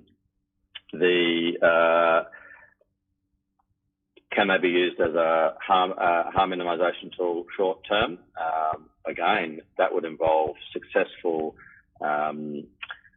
dealing with the addiction itself. So getting not just off the cigarette, but then off the e-cigarette as well. And there is absolutely no evidence that I'm aware of success in that outcome of getting people off the addiction. And that has been what we've done with cigarettes. We've actually not just got them off the actual nicotine, we've got people off the nicotine replacement therapy too. And that has got to be the ultimate goal. It is not a success to turn a smoker into an e-cigarette user. The success is turning the smoker into a non-smoker and a lifelong non-smoker. Senator Sheldon, I would agree with that. question. To say that there is not enough evidence to date to suggest that e-cigarettes are the cure-all for harm reduction and tobacco cessation in Australia or anywhere for that matter. Okay, thanks, Senator Sheldon. If I could go to Senator Griff now. Thank you, Chair. Dr. Gonzalez, do you have the view that former smokers who are still tempted to smoke might see vaping as a healthy way to indulge their former habit? Yes, absolutely. So that is one of the concerns that has popped up in the literature, this idea that people who have tried really hard to quit and have been successfully quitting will find their way back into smoking potentially via e-cigarettes. So what the literature is suggesting is, the idea that they see e-cigarettes, because they're being marketed as such by the vaping industry, as a harmless way of getting that nicotine hit. What we know is that it isn't harmless at all, but if that advertising, which is getting out there, stays out there, then there is certainly the concern, of course, that our former smokers will find their way back into smoking. Or, as has just been pointed out by the AMA, it's not a win for people to quit smoking, but to take up e-cigarette use instead. Okay, all right, thank you.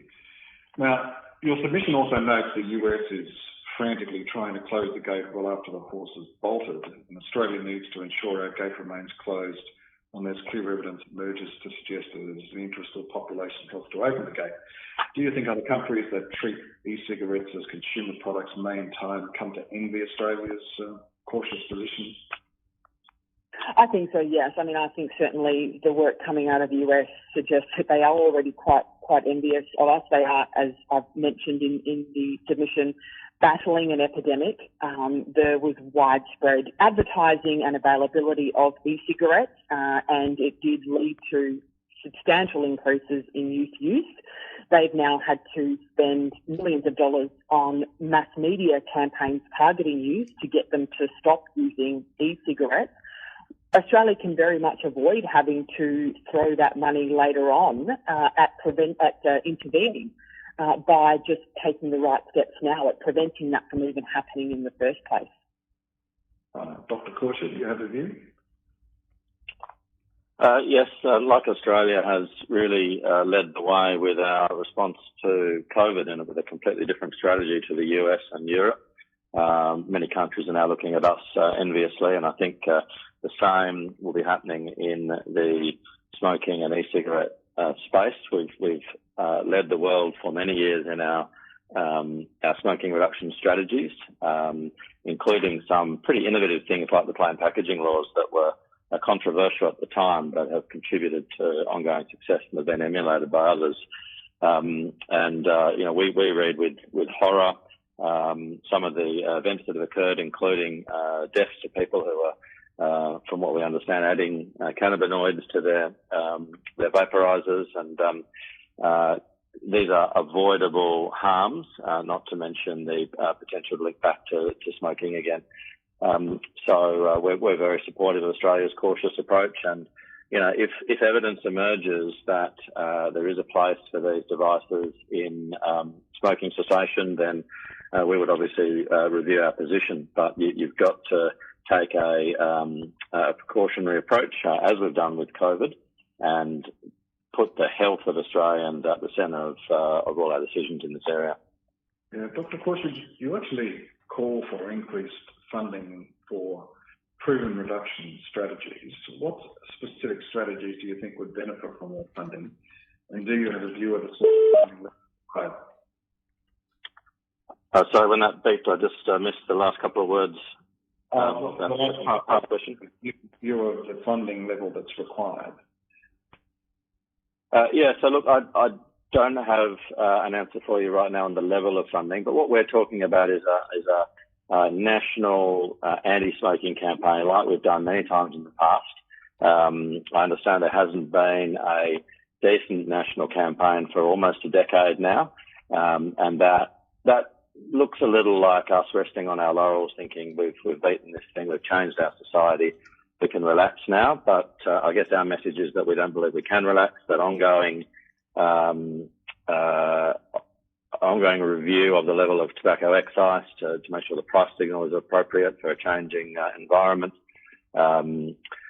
spending money on those mass media campaigns, making sure that people who want to quit smoking have access to the therapeutic services they need, whether it be counselling, access to, via a GP, whether it be nicotine replacement therapy of some form that's evidence-based, making sure that all those things are in place so that we continue to improve our smoking rates, because despite our success, it is still the number one cause of preventable disease in the community. And I think it's very hard to understand just how big the health impact used to be of smoking, given that we've reduced it so much, and yet this remains our number one cause of preventable illness in the community. And we therefore must continue to spend appropriate amounts of money to reduce that harm. So effectively, Australia has pretty much dropped the ball by not doing any other forms of advertising in recent years. That's right. I think we've become complacent, and we are now allowing a conversation that's being driven by big tobacco about addicting a new generation of Australians to products on this idea that it's less risky and that it's going to reduce harm. What will reduce the harm the most is actually helping people to cease smoking permanently, to never take up nicotine in any form. And we have opportunity to do that, especially given the amount of money that is still raised by the tobacco excise, which I understand is a very large amount of money. That can be, a bigger proportion of that can be spent on specific targeted campaigns like we used to do, and we would very much encourage the Australian government to do that. What do you make of the argument of some vaping proponents and some submitters to this inquiry that tight regulation of vaping protects cigarette companies rather than public health? I think we need to be very clear that it's the cigarette companies that are behind the vaping industry, and tight regulation of these products is there to protect the health of Australians. It's got nothing to do with supporting a business model of an industry that has got such a terrible history of harming people. The tobacco industry does not want this regulation to occur. They want Australia to open up. They're not worried at all about the consequences of Australia relaxing its regulation around e-cigarettes. That would be a huge win for them. I think that in itself should be a very strong message to the government and to our parliament that we need to be strong here to maintain our approach that we've had so far, and potentially to strengthen that approach rather than give in to these tactics from the tobacco industry. Okay. Dr. Zongelis, do you have a view? Yes, I would agree with all those points. I think that the distinction between the vaping industry and tobacco industry isn't there anymore. So the tobacco industry has seen the writing on the wall when it comes to the vaping industry, and the big tobacco industries, British American Tobacco, Philip Morris, they are buying up into the vaping, little vaping companies quite considerably. So I think when, to say, is this going to, disadvantage the smaller businesses? Very few of them are actually smaller businesses now. So the big companies that are the ones that are doing the advertising and causing the most problems when it comes to e-cigarettes, they're all owned by the tobacco industry. Right. Okay. Thank you. Thank you, Chair. Thank you, Senator Griff. If I can go to Senator Henderson now, please. Thank you very much, Chair. Thank you both very much for your appearance before our committee today. Look, I just wanted to firstly go to the sponsored articles which have appeared in the Australian newspaper. They were referred to earlier in the proceedings today. Sorry, I've just got a few technical issues here, so I'm just trying to find the right reference. There's just a very short time ago, there appeared an article in The Guardian, Philip Morris sponsored articles in the Australian could breach tobacco advertising. And in this article, which was published at 3:30,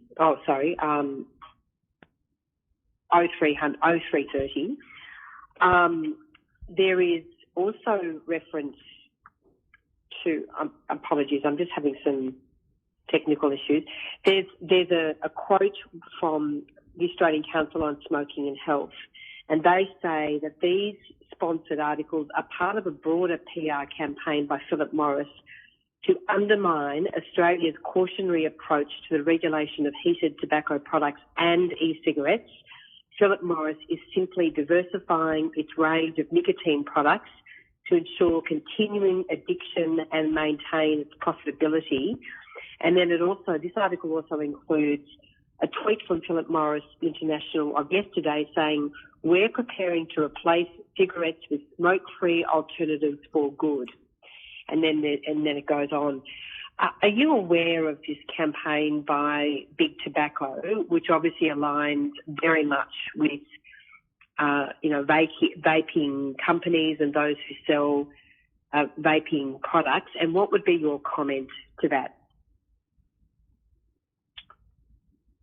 Is that one to me? Yes. Thanks, Doctor. Yep, thanks. Caution, yeah. Yep. I've not seen that article. I've just pulled it up on my screen now, but we certainly have been of the view that the Big Tobacco are aware of the worldwide acknowledgement of the health effects of their industry and are looking to diversify into products that appear less harmful, but that will maintain the overall business model of maintaining the addiction of people to their products and not worrying too much about long-term potential harms that may be associated with that. So I don't know whether Philip Morris has breached any Australian laws in terms of advertising, and that's something that should clearly be looked at. But we are very concerned that the tactics, I guess, of this large industry and of these big multinational companies may not be apparent to Australians who read articles like these or see advertisements for products, and that is why we need regulation. We do restrict our freedoms, and we as community members accept restrictions on our freedoms because we act as a community. We are a civilised society. We share the cost of our health system, for instance, and we accept that we've got to wear seatbelts when we drive in a car, not to protect anybody else, but because we have an obligation to do the right thing, because our community members are also going to have to look after us if we crash that car and are severely injured as a result of not wearing a seatbelt. So we accept these kind of infringements on our freedom because they're the right thing to do in a civilised society. And that is, I think, something that needs to be taken into account with these products that are seen as consumer products, but actually they're being promoted as therapeutic products. And in neither situation, in our view, is there a strong argument for their use. And the only motivation that we can see seems to be the profits of the big tobacco industry. And and now as we have seen very clearly, and this was just published yesterday, the likes of Philip Morris International are clearly saying that we are preparing to replace cigarettes with smoke-free alternatives. By maintaining high levels of nicotine addiction in our community, what are the impacts for Australians, both those who currently smoke and those who may start on e-cigarettes who've never before smoked? I guess there's two directions to that. So one is, could a non-smoker who uses e-cigarettes then become a smoker? And we believe there is some evidence that supports that is occurring. It's certainly a risk, and that would be, I think everyone would agree, a negative outcome. If somebody who is attracted to the use of nicotine and the addiction through e-cigarette usage then becomes a smoker, that is a poor public health outcome. And we know the consequences of smoking. They're very well demonstrated, and I think that would be uncontroversial. The other side of it is people who become lifelong nicotine users through e-cigarettes and of course the other substances that are being breathed in. And the main concern there is the long-term effects on the lungs. And there's been some, early evidence that those harms are real. We've certainly seen some acute injuries with people becoming very, very unwell. And we've seen many other examples of the long-term impact of long-term breathing in of substances that are not designed to be, that our lungs are not designed to deal with. That those consequences can be very severe, including cancer and permanent damage to the lungs. So the health impacts of long-term e-cigarette use are not known, and the idea that because there's less substances or the temperature is different to what might be breathed in through a cigarette does not mean that they're safe. It only takes one carcinogenic substance or one substance that is toxic to the cells in the lung to be ingested over a long period of time for that impact to be extraordinary on the individual. And of course, if we have large numbers of people using e-cigarettes for a long period of time through their lives, then that could be a huge public health problem for our country to deal with, including the costs of that care. So in both circumstances, we see negative health outcomes. That's going back onto the smoking or long-term e-cigarette use. Dr. Khorshid, the tobacco companies have had a very long and insidious history of being incredibly untruthful and dishonest and causing massive harm to thousands upon thousands of Australians. We heard that in evidence this morning, and that is well established. If I go back to this tweet that Philip Morris published yesterday, which links through to their website, it appears that Philip Morris is advocating for less regulation of vaping. It's made its position very clear that it wants to move to the development of these types of products. But I just wanted to draw your attention specifically to this focus on Philip Morris's seeming scientific basis for moving to these products. And it is suggesting that it should all be based on scientific evidence rather than, and I'm quoting directly from the website, it should be based on scientific evidence rather than ideology, on facts rather than fiction, and on truth rather than opinion. And he's talking, and Philip Morris is saying sensible regulation of these products is key. Sensible regulation of these products is key. It should be based on scientific evidence rather than ideology, on facts rather than fiction, and on truth rather than opinion. What's your response to attempts by Philip Morris to suggest that less regulation of vaping products is scientifically based? Well, we would categorically reject that assertion. We would agree with some of those individual statements by themselves, so we would certainly agree that regulation should be based on science where it is available and the best available evidence where it is not. And that includes the precautionary principle of actually recognising that there are some risks that we can't actually see right now, but we can predict them. But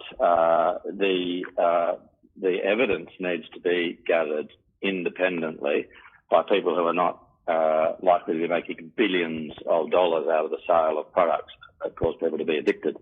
And, you know, we see throughout our society, we have problems with people being addicted to substances. This is one of the scourges on our society, with alcohol, with sugar, with smoking, and many other illicit drugs as well.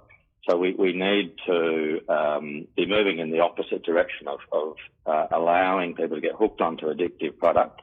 And that should largely be through public health measures. But public health measures include sensible regulation. So again, I agree with the word sensible regulation, but sensible regulation in Australia right now would be the banning of all e-cigarette products, the devices themselves, nicotine, no nicotine, just ban the whole lot. That would be sensible regulation of e-cigarette products right now in Australia, in our context. And then extra spending on proven tobacco harm reduction strategies, which, you know, we've seen we've got very incontrovertible evidence of the success of those measures. That would be sensible regulation. But from where we are now, the proposals by the TGA are a step forward, and we are certainly opposed to any sense that the consumer in this world of unregulated access to information, of tweets and social media and everything, the consumers cannot be protected from these big tobacco companies whose business model is absolutely based on addicting them to a harmful substance. And therefore, that's where governments need to step in to protect the community from these negative interests. Dr. Khorshid, what I might do is provide a copy of the entire article called Embracing Science for Better, published by Philip Morris International. I'll provide that on notice, and I might ask you to make some further comments in relation to these matters. Thank you very much, Chair. Thank you very much for your evidence today. I have no further questions. Thanks, Senator Henderson. Senator Canavan.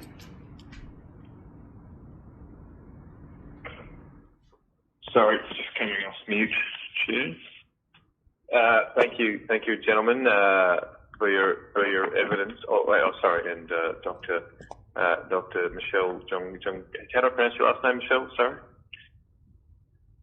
John Ganellis. Sorry.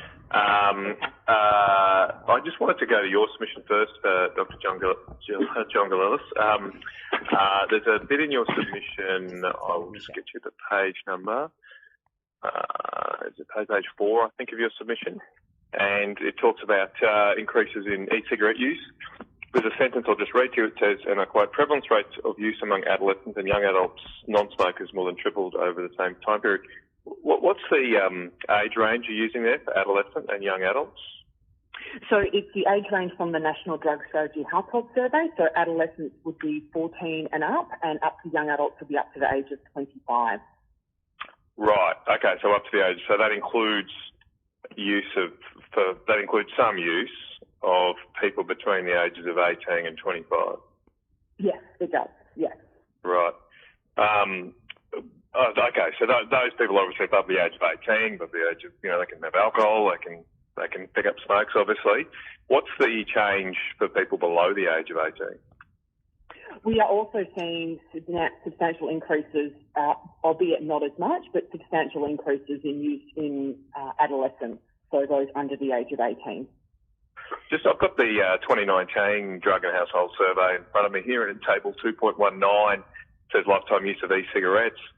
The proportion of non-smokers that have used e-cigarettes over their lifetime for people aged between 14 and 17 has actually decreased from 2016 to 2019. Are you familiar with that? So there wouldn't have been a substantial decrease. So my submission was based on 2013 to 2019 data. Right. But there has been, you agree there's been a decrease in the use of e-cigarettes for people between the ages of 14 and 17 between 2016 and 19. Based on the data from the AIHW, a very small decrease. We're talking point something of a percent, which is slightly different from the ASAD survey, which is conducted by the Cancer Council. We haven't seen any results from them just yet as to whether there's been an increase. Right. They oversample adolescents, so we would consider that data to be a little bit more, the sampling is certainly better than the AIHW.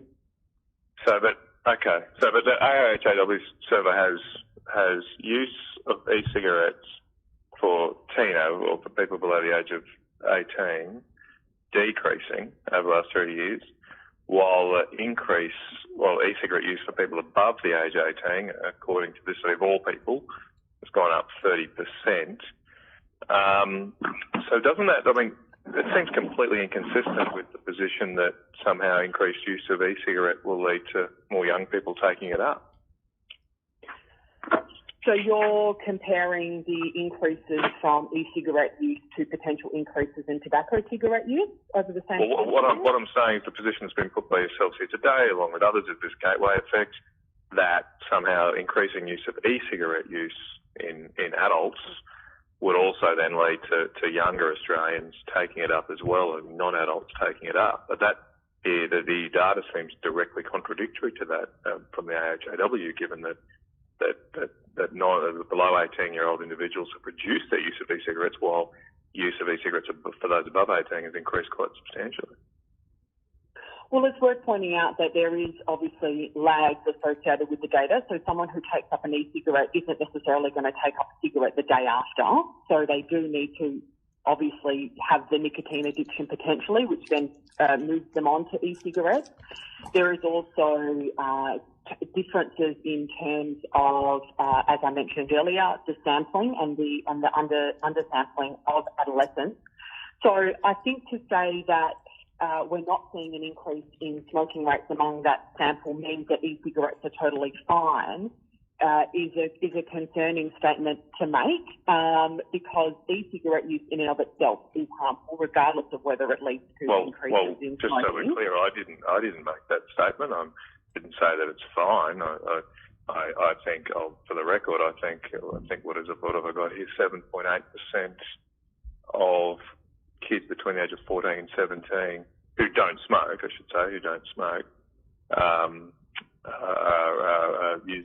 have used e-cigarettes sometimes in their life. That's far too high. It should be lower. But we are debating here the point that one reason we're saying not to allow smokers to use e-cigarettes to help them is because it might encourage use for young adults. That just doesn't seem to be in the data. I'm sorry, I'm still struggling to understand what you're saying. Okay. Well, you've put the view along with others that younger Australians are apparently, in your submission, you say that young adults are increasing. You say that they've more than tripled, non-smokers have more than tripled over the same period, over 2013 to 2019. But that statement doesn't seem consistent, at least with the data from 2016 to 2019. So I'm not sure the evidence for your very strong statement, the prevalence rates of use among adolescent young adults more than tripled. That may well be true, but it doesn't hold up then the next sentence you say, which this is concerning given the consistent and compelling evidence indicates e-cigarette use acts as a gateway to tobacco smoking. Well, it doesn't seem to be a gateway on this data because there's reduced use of e-cigarettes among people aged 14 to 17 who don't smoke. Yes, so the statement around the consistent use of the gateway to tobacco smoking, because there is very little Australian evidence, is coming from other countries. So in Australia, we don't have that evidence at the moment. It is emerging, but those two statements that were made in the submission are based on different data sets. Right. Okay. So it just depends on the data you're using, really, the conclusion you get here. Correct. Right.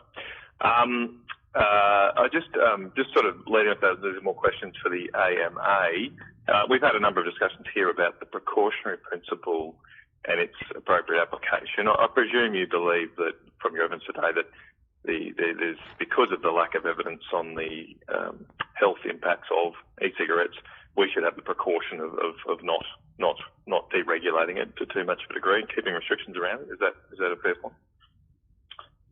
Yes, that is part of the justification. So the precautionary principle is one reason for our reticence to, jump on the bandwagon of harm minimisation through e-cigarette usage. The other, though, is based on some scientific evidence, but of damage at a cellular level of some of the chemicals involved and so on. So you've got different types of evidence, but we're clearly not going to have any long-term data on the safety or otherwise of e-cigarettes until you've had long-term usage. That's just one of the difficulties. And we found with smoking, it took many, many years for the links between smoking and health to be proven scientifically, and it took many, many more years for those to be accepted by governments and by the public at large. So we want to avoid that situation.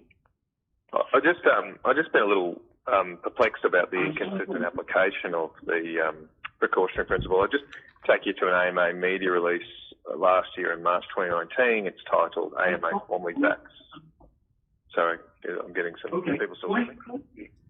Sorry, Senator Canavan, could I ask you to put any other questions on notice? We are at 3:15. Okay. So that's fine. I'm happy with that. Is that okay? Thanks for that.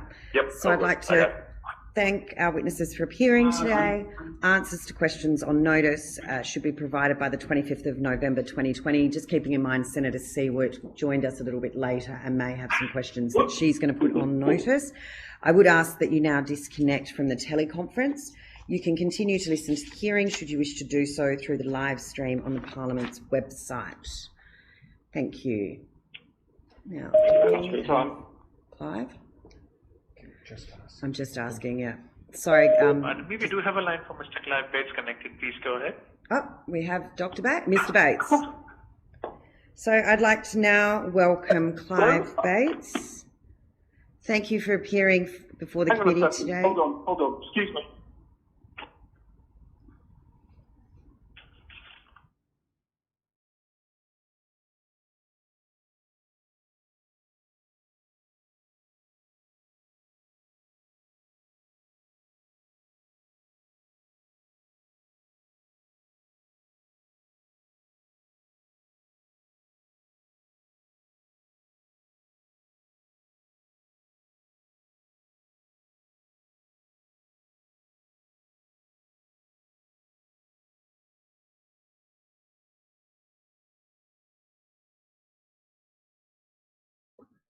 I'm not sure if that is on our end or if that is on the Sydney broadcast end. Yeah, just to clarify. For the committee today. It's coming in now. Information on Isn't there, Andy? procedural rules governing public hearings and claims of public interest immunity has been provided to witnesses and is available from the Secretariat.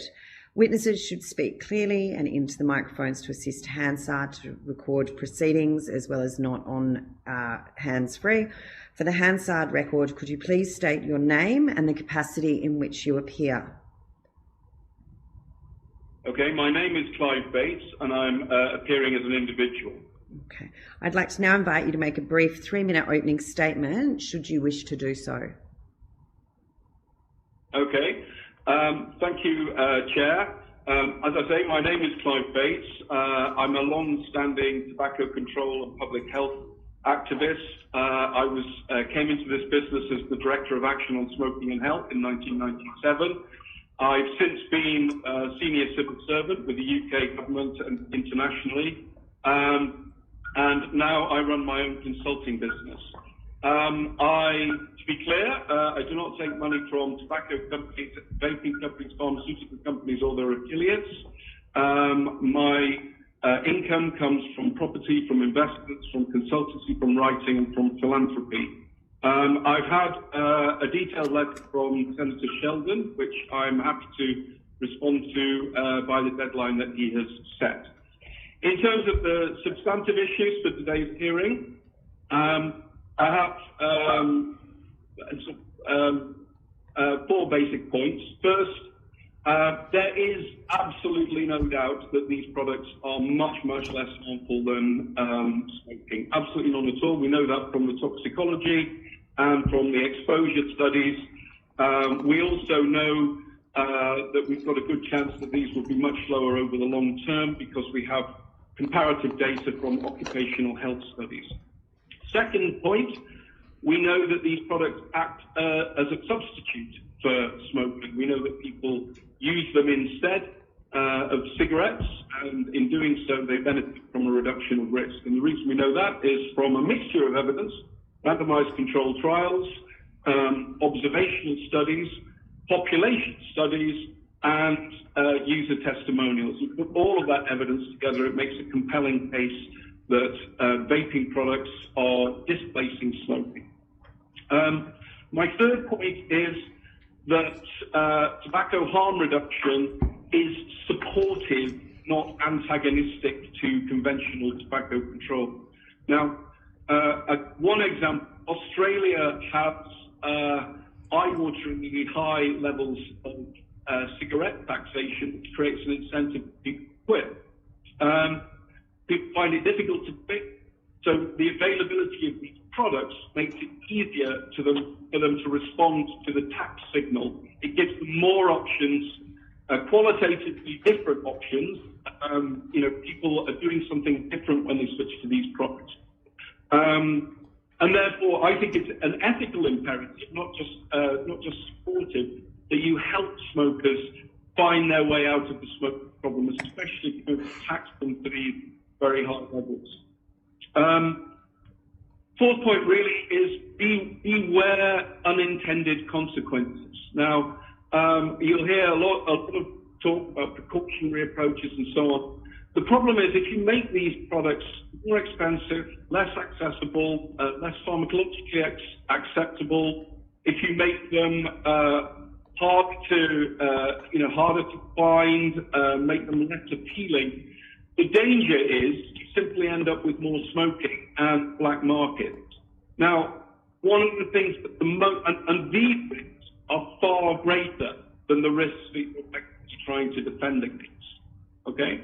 So I think looking at the consequences of regulation, doing a full impact assessment on the Australian policy would be a very good thing forward. I think I'll leave it there. I'm sure a lot more will come up in questions and cross-examination. Thank you, Mr. Bates. I'll hand over to the committee, but I will kick off. We've heard a lot of testimony today, in fact, surprising testimony today, that claims that vaping is in fact potentially just as dangerous as smoking tobacco. Is that your understanding with regards to recent studies? Look, there is absolutely no evidence to support that at all. And it's not even that there's no evidence to support it. There's a ton of evidence that points in exactly the opposite direction. And that's why groups like Public Health England, Royal College of Physicians, National Academy of Science, Engineering and Medicine in the United States all conclude that vaping is much, much less harmful or much less harmful than smoke. And the reasons are pretty obvious. It's down to the basic physical and chemical processes involved. There is no combustion. Therefore, there are no products of combustion. And it is the products of combustion overwhelmingly that cause the harms associated with smoking. So those are the uncontrolled combustion reactions of, the burning tip of tobacco that create these thousands of novel products of combustion, many of which are carcinogenic or cardiotoxic, that are doing the damage. Now, you take those out of the picture, you're going to have much less risk. Now, it's true that there isn't a 40-year cohort study of somebody who's only ever vaped to compare with the data that we have on smoking through doctors. But that doesn't mean you draw the conclusion of equivalence, quite the contrary. And we've also heard today, Mr. Bates, that claims have been made that there is zero evidence that vaping is actually a successful smoking cessation tool. In fact, anyone who claims to have used vaping to quit smoking is quickly dismissed as an anecdote, not evidence. Would you agree with that at all? Well, first of all, I don't think anyone should dismiss anybody's personal experience. And actually, anecdotal data is a lot stronger than people think it is. They have, the plural of anecdote is not data, ha ha. But actually, when you have thousands of people telling you that they quit smoking and they quit because of vaping and they tried over and over again every other method, then you put that into the pot of relevant evidence. Now, it doesn't mean you can draw a conclusive finding from that, that you can say, well, its efficacy is so many times better than NRT or varenicline. But it is evidence. But the point is to view the evidence in the round. So there's evidence from randomized controlled trials. There's evidence from observational studies, which is what happens when you follow people and, see how their behavior changes. There's evidence from population studies in which we see, the rise of vaping coincide with record declines in both adult and youth smoking in the United States, in particular. So none of these is absolutely decisive in their own right, but when you view the evidence package as a whole, it's extremely compelling. And I think, the people who are saying these things, the burden is on them, really. There is a much less harmful, alternative to smoking. People are entirely rational in wanting to switch to it to reduce the risks to them personally. Millions of people have switched to it. Why and how does that prove that it makes no difference to smoking? I mean, the evidence for that is extremely thin. And I've seen some of the evidence that has been presented to the committee as being, fairly ruthlessly shot down by the original researchers who did the work. For example, Jamie Brown's contribution from the University College London. So no, I don't agree that there's no evidence for that. And I would take the contrary stance that the evidence is quite strong, at least as strong as it is for any other smoking cessation method, and probably a lot stronger. Mm-hmm. In the UK, is it correct that obstetricians quite often refer pregnant women who are finding it difficult to smoke to vape instead? I don't know how widespread that practice is, but but it would be consistent with an approach that's been taken, and certainly I advocated for this while I was at ASH in the early 2000s, to extend the use of NRT so it's available for pregnant women. And the simple reason is that the priority, if you are pregnant, is to get off smoking. That's where all the harms are. That's where the big damage to both the mother and the fetus are. And if the alternative, I mean, obviously nobody wants, anybody using, nicotine or vaping or NRT or smoking or anything during pregnancy. But meanwhile, back in the real world, people do. People do use these products, and if you can help them step down to something that is, much less risky, even if not risk-free, you're doing them a service compared to just lecturing them and saying, well, you should give up smoking completely and stop, and then finding that they don't do that because they're dependent or their lives are difficult or whatever reasons they have for continuing to smoke. So it's a humane harm reduction approach. I don't think anybody ever bigs it up, and certainly no one would ever suggest to a woman who doesn't smoke that they should take up vaping to get through pregnancy. That simply doesn't happen. But the guidance on pregnancy and vaping does suggest that it has use in situations where people can't or won't give up smoking.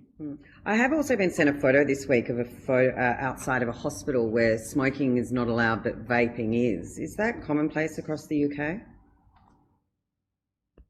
It's increasingly the case, and I think it's a very sound and enlightened policy. In particular, in creating a supportive environment for people to switch out of cigarettes. That includes the patients, but also their families. I mean, if you're part of a family where everyone else smokes and you're in hospital, you come back and everybody else is smoking, then you're back straight into a situation where smoking is normalized. So what I think it is an attempt to do is to deal with both patients and visitors who are often quite sick, often poor from deprived communities or whatever, who will be would otherwise be smoking, but to give them something that can help them through the experience and begin a transition away from smoking into something less harmful, without, again, just sort of excluding and marginalizing them and leaving them huddled outside trying to find, or even outside the grounds of the hospital, trying to, find a way to smoke. Thank you, Mr. Bates. I'll hand over to Senator Sheldon now. Good. Thanks very much, Chair. And I may have just heard it slightly, one of the questions slightly different. So I'll ask that the Chair asked you, so I might ask that question again, just regarding previous evidence regards harmful effects. But before I do that, thanks, Mr. Bates, for joining us. I'm pleased to see that you're well, to be able to join us today. And also, and also, I hope it wasn't too serious. But also, I just want to, and thank you for your offer to send a more detailed response, which I can share with the committee, regarding Article 5.3 of the World Health Organization Framework Convention on Tobacco Control. I just wanted to I won't ask you in detail because you're going to write a more detailed response on your offer, and thank you for that. But generally, have you received receipt of directly or indirectly through another organisation support from the tobacco, nicotine, or vaping products industry? No. I avoid conflicts of interest. I mean, I've taken a position that I can be effective in this debate if I avoid conflicts of interest and avoid conflicts with Article 5.3. Good. Thanks very much, Mr. Bates. Really appreciate your answer. What I wanted to ask is the question of was raised before. I certainly had a different interpretation of what was evidence that was being given. There wasn't a suggestion that vaping is as harmful as cigarettes. There was a question raised, and I thought if you could answer this. There has been evidence given regarding the detrimental effects on asthma people with asthma as a result of vaping, or where it is acutely more reactive people that have asthma to vaping. Have you seen any of that evidence, and would you be able to make any comment? The evidence on asthma is a little bit complicated, and I'd probably be something I ought to write to you about rather than try and summarise now. But the evidence seems to be that people who smoke and have asthma, their symptoms improve when they switch to vaping. There seems to be quite a high correlation between between people who have asthma and vaping, but the reasons for that are quite unclear. For example, are these people who would otherwise smoke who are using vaping as an alternative and sort of relieving their symptoms? But I'm afraid, off the top of my head, I can't give you a full sort of literature account of that. So if you'd like me to drop you back a note on it, but that's my understanding, is that, as always, when there's a comparison to smoking, vaping is having beneficial effects rather than aggravating the condition. There's been quite good work done in Italy on that. Yeah, if you could take on notice, that would be really helpful. Thank you, Mr. Bates. Also, what is your view of the evidence that e-cigarettes use can be a cessation product for smokers? Well, okay. So I think it's important. You're actually raising what I think is a fundamental point here. So I think there is a qualitative difference in the behavioural model for e-cigarettes and smoking. Okay, and put bluntly, e-cigarettes provide essentially an alternative consumer product, an alternative pleasure or perceived pleasure. They fill the space that smoking does as a competitor.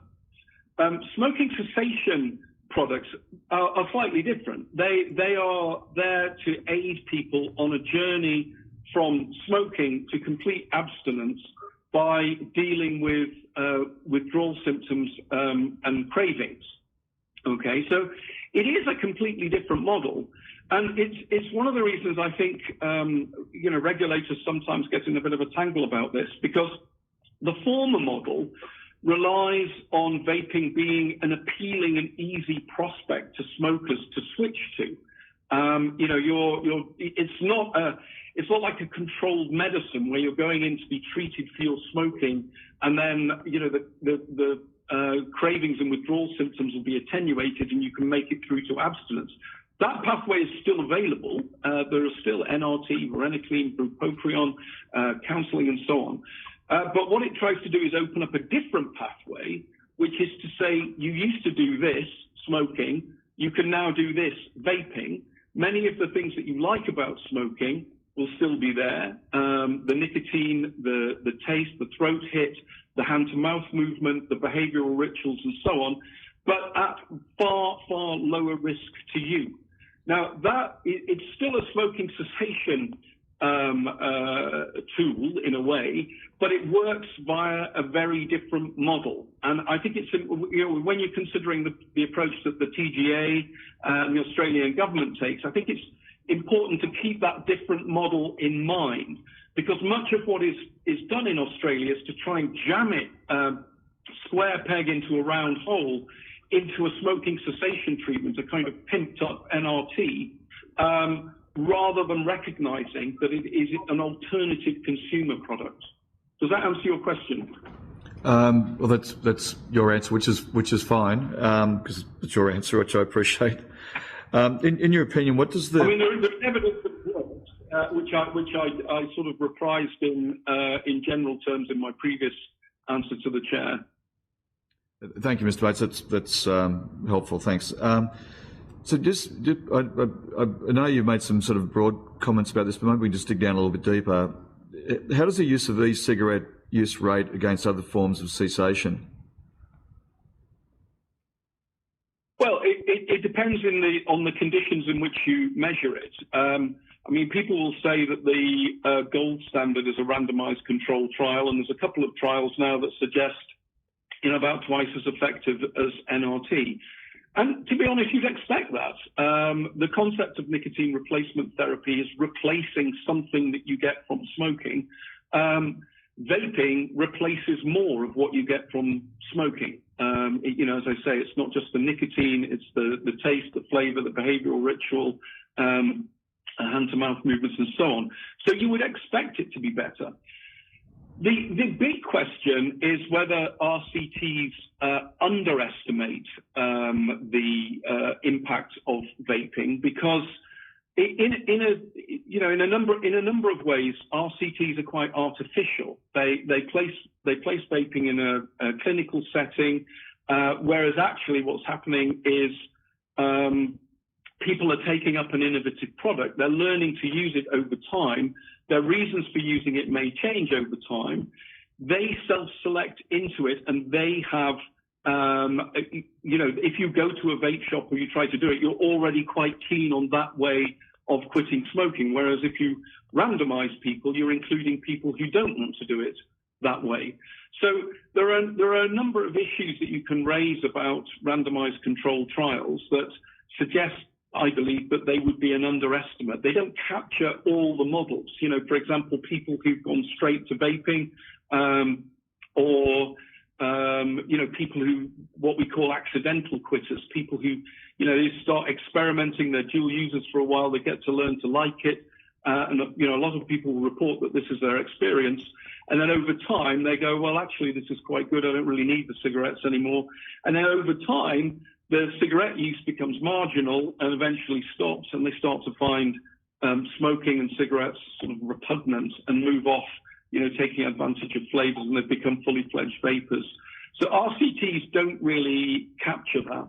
But the other data is supportive as well. The observational data and population data see very sharp declines in adult smoking and in youth smoking in the United States, to a lesser extent in the UK and Canada, but still sharp declines that coincide with the rise of vaping.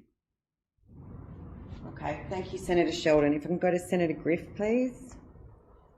Yes, thank you, Chair, and thank you for participating in this inquiry, this debate. Look, I imagine you have a fair bit of respect for your compatriot, Professor Peter Hajek. I had his 2019 research, a randomised trial of e-cigarettes versus nicotine replacement therapy. Now that shows that e-cigarettes can be very effective for quitting, but only if accompanied by face-to-face support from health professionals. So that indicates to me that the Australian government's proposed requirement to visit a doctor for a prescription in order to purchase liquid nicotine is actually a sensible one. Would you agree? I don't agree. I think that reflects the specific conditions of that trial, in which they set this up essentially as to function as an NRT in a clinical setting. Now, the vast majority of smokers are not doing that. They don't necessarily want to quit, or they don't have the motivation to do it. So what's really happening with vaping, when it happens by the million rather than by the few tens of thousands, is that people are doing this out in the marketplace. They're visiting vape shops, they're going online, they're discovering vaping for themselves, and they're taking part in this as a consumer activity rather than, if you like, almost a medical procedure. And what the randomized controlled trial does is it strips away, all these various influences from the marketplace, what people believe, and so on, and tries to, as far as possible, just control for the technologies. But in practice, the smokers themselves are making these decisions, and the key thing, you can have a very highly efficacious product, but the public health impact is a function of how effective, how much lower risk it is, but also how many people will use it, and amongst those who use it, how successful they are. And randomized controlled trials only get to part of that. So my view is that you should strongly support the consumer model here, which is what we do in the UK and is done in most of the world, where people can buy these products as alternatives to cigarettes. I mean, you have the I think absurd situation in Australia where, you know, tobacco's prepared and packed for smoking, i.e. cigarettes, is exempted from poisons regulation and available relatively easy just about everywhere. And then putting a barrier, like you have to go to a physician and have a prescription and take advice on the much safer alternative when that consumer mechanism is available, is going to lead to more smoking than there would otherwise be. However, the much safer alternative is still another alternative drug delivery mechanism, isn't it, effectively? And there are issues with nicotine intake in its own right. So, all right. So you would disagree that face-to-face support from health professionals is something that's very important, particularly for those that wish to get up. Well, I think nothing makes that go away. That option is open, and there are very good quick lines and support services in Australia that provide that. This is about extending the range of pathways that people have to get out of smoking, and we're talking now about people who never go to a physician. They'll never stop smoking because a physician tells them to. They like smoking. They're worried about the effects. Here's an alternative to them that they can get, and they can get into the subculture. So it's opening up qualitatively different pathways for people to get out of smoking. I think that's the important point. I agree with you about a drug, but then that drug, nicotine, is pervasive in society. It's legal, and it has been in fairly widespread use for around 6,000 years. The idea that can I just ask another question? I'm sorry. Okay. If I could just ask, importantly, you're actually a very strong supporter of flavours in e-cigarettes, and a number of submitters to this inquiry, and indeed many groups in other countries, have warned about the safety of flavours. Now, you have some groups, like even the US Flavouring and Extracts Manufacturers Association, saying that e-cigarette manufacturers should not represent or suggest that the flavour ingredients used in their products are safe. They then go on to say, because such statements are false and misleading. Now, earlier witnesses have made comments on flavours enticing young people to take up vaping, which studies have shown is also a gateway to smoking. And others have pointed to flavours not being used in asthma inhalant medications due to safety concerns. Do you believe that Australia should continue to allow flavours irrespective of these concerns? Yes, I do. And the reason is that flavours are central to the proposition to smokers who are trying to get away from tobacco. So if what you're trying to do is create something that's appealing to someone who smokes as an alternative to smoking, okay? And flavours are integral to that. And the further away they get from smoking, the more that non-tobacco flavours are important to them. I mean, by the way, all vaping products are flavoured. Even the tobacco-flavoured ones are flavoured. So we'd be talking about which flavours you would ban. Now, I don't think this is an area where you should have complete laissez-faire. I think where there's evidence that flavours have a harmful effect, they are respiratory sensitizers, or they, carcinogenic or whatever, obviously shouldn't be in the product. And you could set standards for that. I think we should distinguish between a flavour, which is a sensation, this tastes to me like apple, and a flavour descriptor. And I think flavour descriptors that are designed to appeal to youth, you should be trying to regulate them and prevent irresponsible marketing via those routes. The evidence on what causes youth vaping is more subtle, I think, than just there's a flavour, it causes them to vape.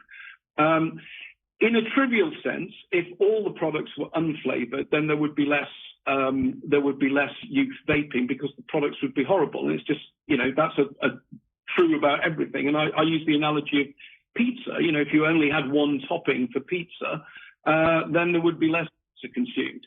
So yes, there's a truism in that. But when you look at the actual motivation, it's more to do with the same reasons that people smoke. It's part of belonging, social norms, and so on, rather than I like that flavour and therefore I'm going to take up vaping. Certainly, amongst non-smokers and non-vapers, the evidence of interest in specific flavours is very thin indeed. After the fact, when you ask people why they vape, some of them will say that because I like the flavours, but would be very worried if they answered that question saying I vape despite liking the flavours.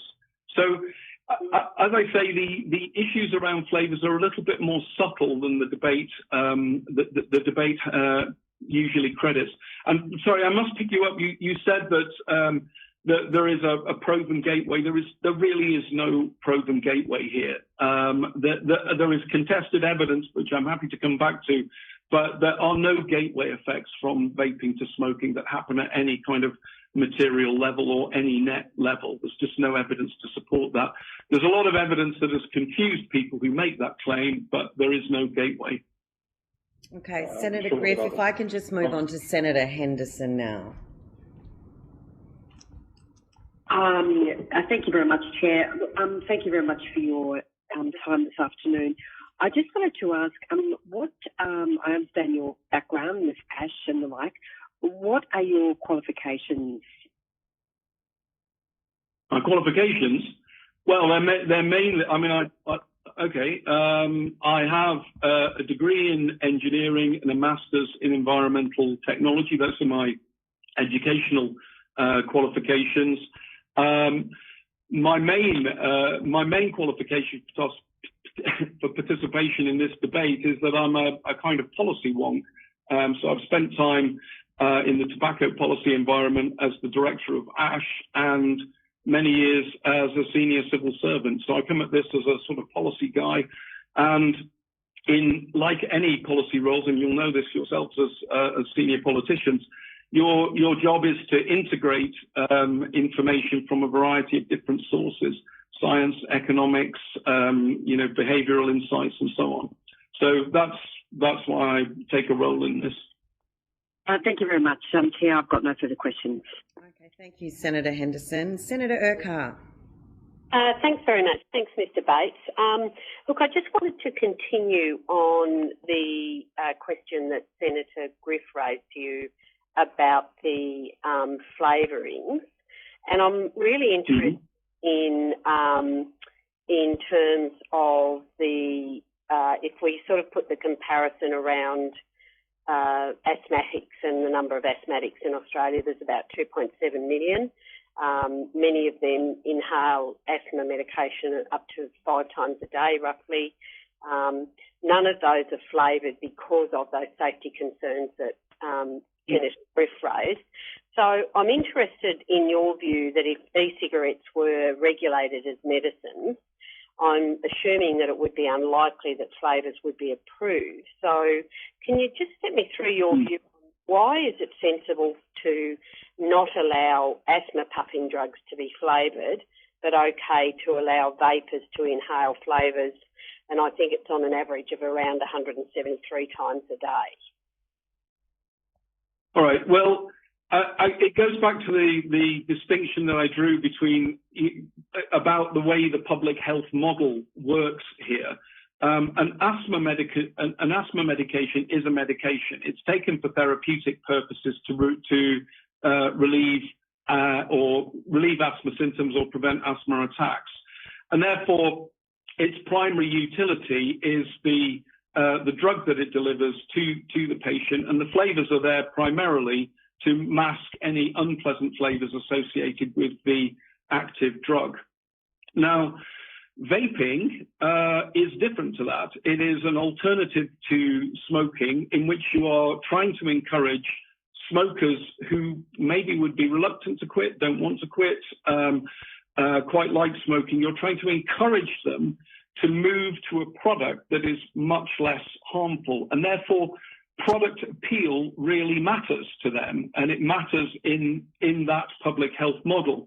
Now, in pharmaceutical terms, that would be considered abuse liability. You make the product nice and people will use it. But that is actually the purpose here.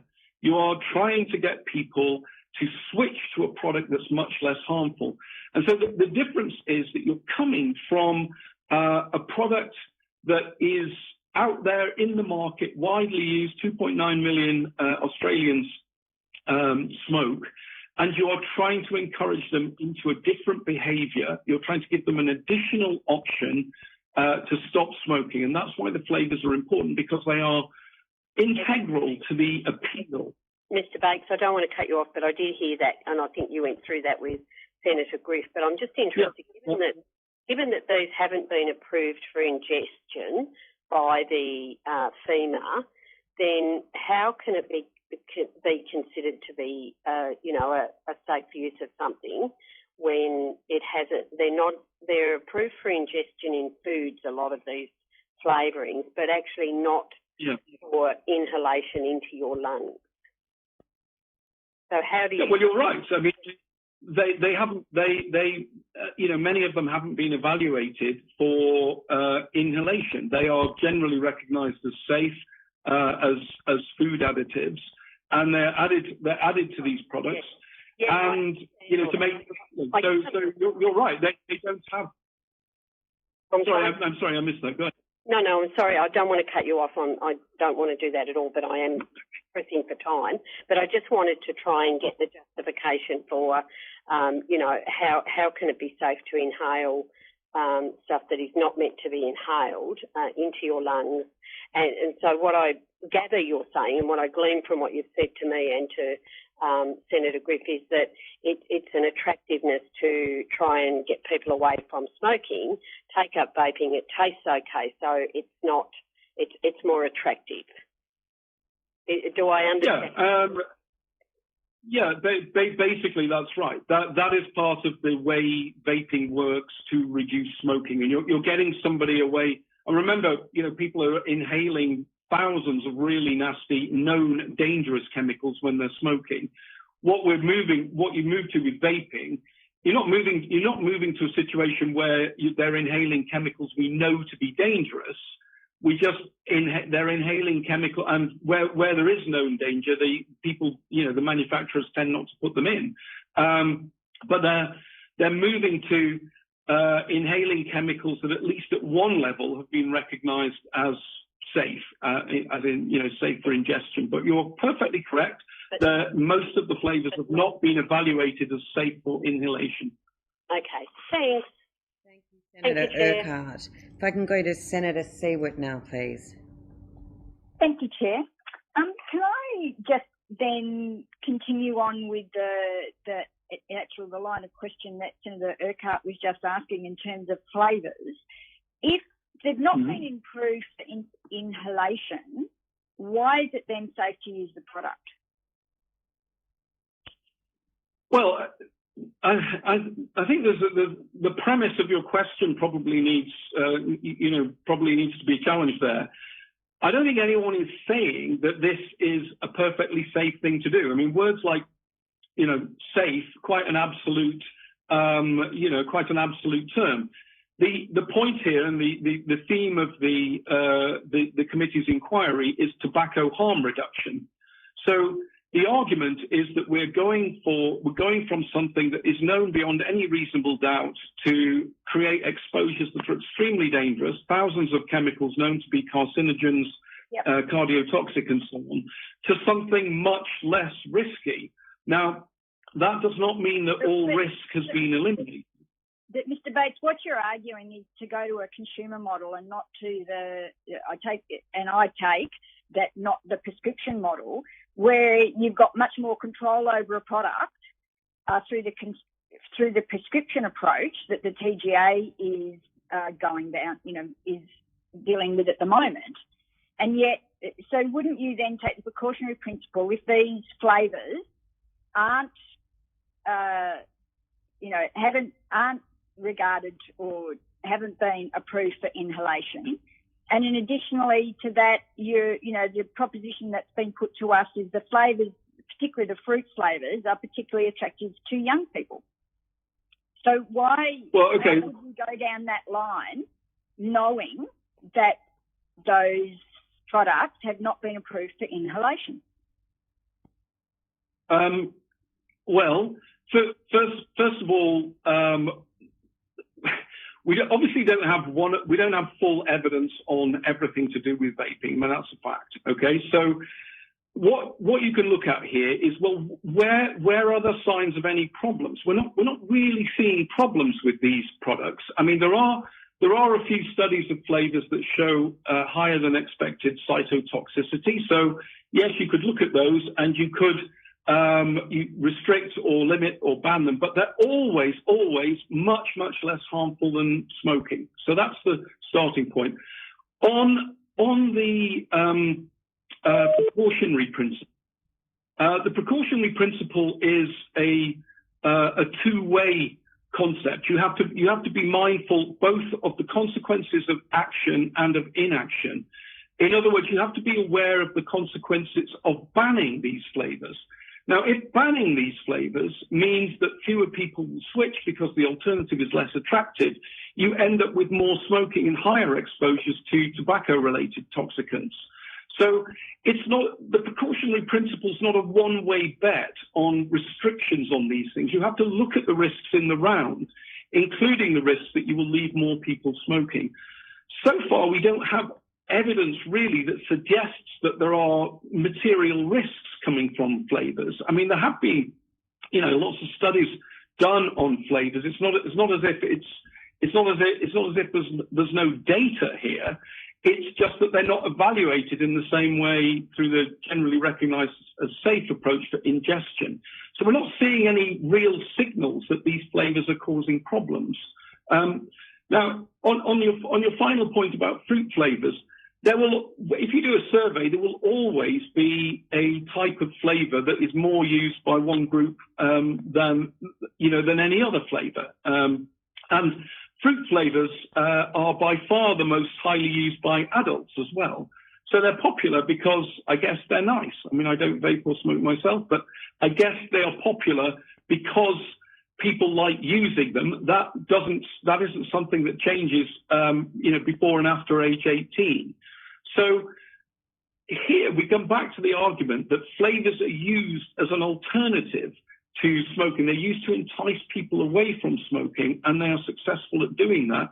Banning them would perhaps leave you, banning them on a precautionary basis would probably leave you with worse outcomes overall.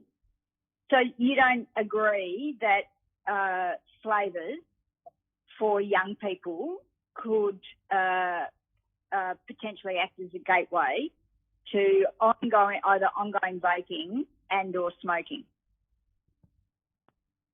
Well, there's no evidence at all of a gateway from vaping to smoking. The question with whether whether we're creating your comment about no gateway. We've heard evidence to say that there is association with as a gateway to smoking. What studies do you use to be so positive that there's no such thing as gateway to smoking? Well, there's, as I say, there's just no evidence for it. In fact, there was a very good study done that was published in Australia, which I think I included in my submission, which rounded up all the gateway studies. I think it was published in September by an Australian group, and it's an excellent account of the data. The problem is that there are two rival explanations for the association. There is a strong association between people who vape and people who smoke. But the far more plausible explanation is something called common liability, which is that people who are inclined to vape and people who are inclined to smoke have many of the same characteristics, family background, educational environment, mental health, substance use, and so on. And it's that the underlying drivers are common between the two that creates these associations, which have been erroneously interpreted by many observers as evidence of a gateway effect. But that is not the case. You can't really say that. But I refer you to, I'm pretty sure I cited it in my submission, the study that came out in Australia recently. I think it's CAM. I can't remember. Anyway, I'm happy to point that out afterwards. Senator Seaworth, can I ask you to put any further questions on notice, and I'll go to Senator Canavan.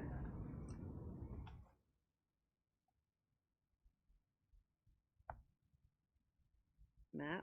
Sorry, Chair. You there? Yep, got you. Look, I realise we're short for time, so I'll just ask really one question. I wanted to get your perspective on how things changed in the UK. We have a situation here, obviously, where there has been some movement. There's at least, I think, a position now from our public health authorities that vaping could be an option, albeit through a highly regulated model. Obviously, it's very different from the public health authorities in the UK, where it has been more deregulated, and even I think some suggestions vaping should be promoted for public health reasons. What happened over the last, I don't know, 10 or 15 years, or however long that took, was there a similar position of public health authorities in the UK where there was no truck should be given to vaping, and then things changed, or how did it evolve over that period of time? You're right. There has been a very significant transformation in attitudes in the UK. So when the Tobacco Products Directive of the European Union was negotiated in 2013, it was agreed in 2014, there was a lot of scepticism amongst the sort of UK expert community. But over time, and I think based on the insights of a number of, sort of world-class academics, they basically said, look, there's something to see here. There is a win on smoking. And that group of academics have always understood that, the basic argument that people smoke for the nicotine but die from the tar. And having understood that, they've understood internalized the whole concept of tobacco harm reduction. Now, that group of academics is influential.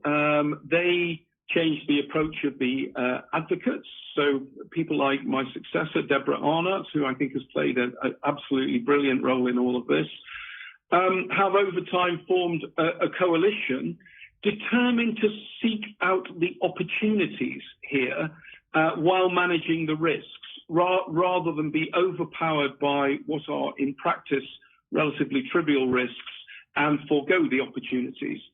And that has, as always, particular individuals are responsible, but that was bought into by Public Health England, by Cancer Research UK, the British Heart Foundation, and a number of the big groups that essentially have formed a coalition of the willing around this and are determined to make it happen. And it is happening. You are right that the government, via Public Health England, promotes vaping. There are TV adverts and print adverts encouraging people who smoke to switch to vaping. They're not specific to products. They're a generic tell. We also had some very compelling witnesses in the form of vapers who they told their story and they humanized this process. They brought in the argument that this is what our life experience is like and this is what it's done for us. That was very impressive, and they were listened to and taken very seriously because of trying to understand what lived experience is really like. And if you're a smoker, you're often, you're well out of sight of the people making the decisions. You live in poor housing, you may be homeless, you may mental health problems and so on. So your life is not something that is easily seen by the experts and policymakers who are making the decisions. So that played an important role, testimony from vapers. And I think just generally success building on itself. We've seen the evidence, seen that it's working, and people are right, well, fine. We're not seeing any great adverse effects. We're not seeing anything to be particularly troubled about. not seeing people, dropping dead from toxic shock from rogue flavors or anything like that. Generally, it's all working. It's all working pretty well. I mean, the main problem that we have is the negative news flow that comes over from the United States on things like Ivali and stuff that's completely wild and wrong that terrifies people about vaping and keeps them smoking or encourages them to relapse. Well, thank you very much, but I wish I had more time, but given time, I'll leave it there. Thank you, Chair. All right, thank you, Senator Canavan. So thank you, Mr Bates, for appearing as a witness today, and answers to any questions on notice should be provided by the 25th of November 2020. That concludes this hearing. I thank all witnesses who've given evidence to the committee today. Thanks also to Hansard and Broadcasting. The committee is now adjourned.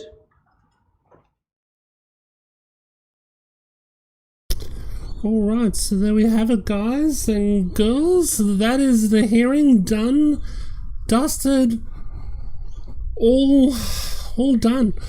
Now, bear with me as I need to revert back to the original cover screen again, because I need to make a few little thank yous. Firstly, to all the people who appeared on the committee for the Select Committee on the Tobacco Harm Reduction, chaired by, thank you to Holly Hughes, also the Deputy Chair, Tony Sheldon. I want to also thank Member Matthew Canavan, Member Sterling Griff, Member Sarah Henderson, Member Anna Urquhart. Also want to thank the Parliamentary Broadcasting Department of Australia as well for allowing me to broadcast this live through YouTube today. But hang around, guys. We're going to talk a little bit more about your thoughts in the chat and what we've seen over the last couple of days. We're not going to go into it in a huge amount of depth. I'm sure we've got a lot to say now. We've got a lot of sound bites and lots more to talk about. But yeah, look, at the moment, with that, thank you for everyone who has made their submissions as well. That's really, really important. Thank you to those who have made the submissions to the Senate inquiry as well. Over to you, Vaporman. Yes, I'd also like to echo those thoughts and say thank you to everybody who participated in today's Senate inquiry, whether you were fudging the numbers or cherry picking or any of those other things. It is important to have an anti-voice, and I do appreciate the conversation at least happening. And once again, I would invite anybody to come onto my channel and have an interview.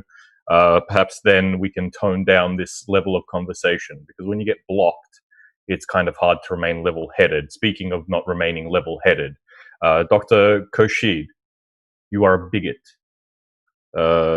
Dr. John Elise, you are a bigot. And now I don't say that lightly, okay? When you call somebody's lived experience an anecdote, let's make very clear what an anecdote is. It's a short or amusing story.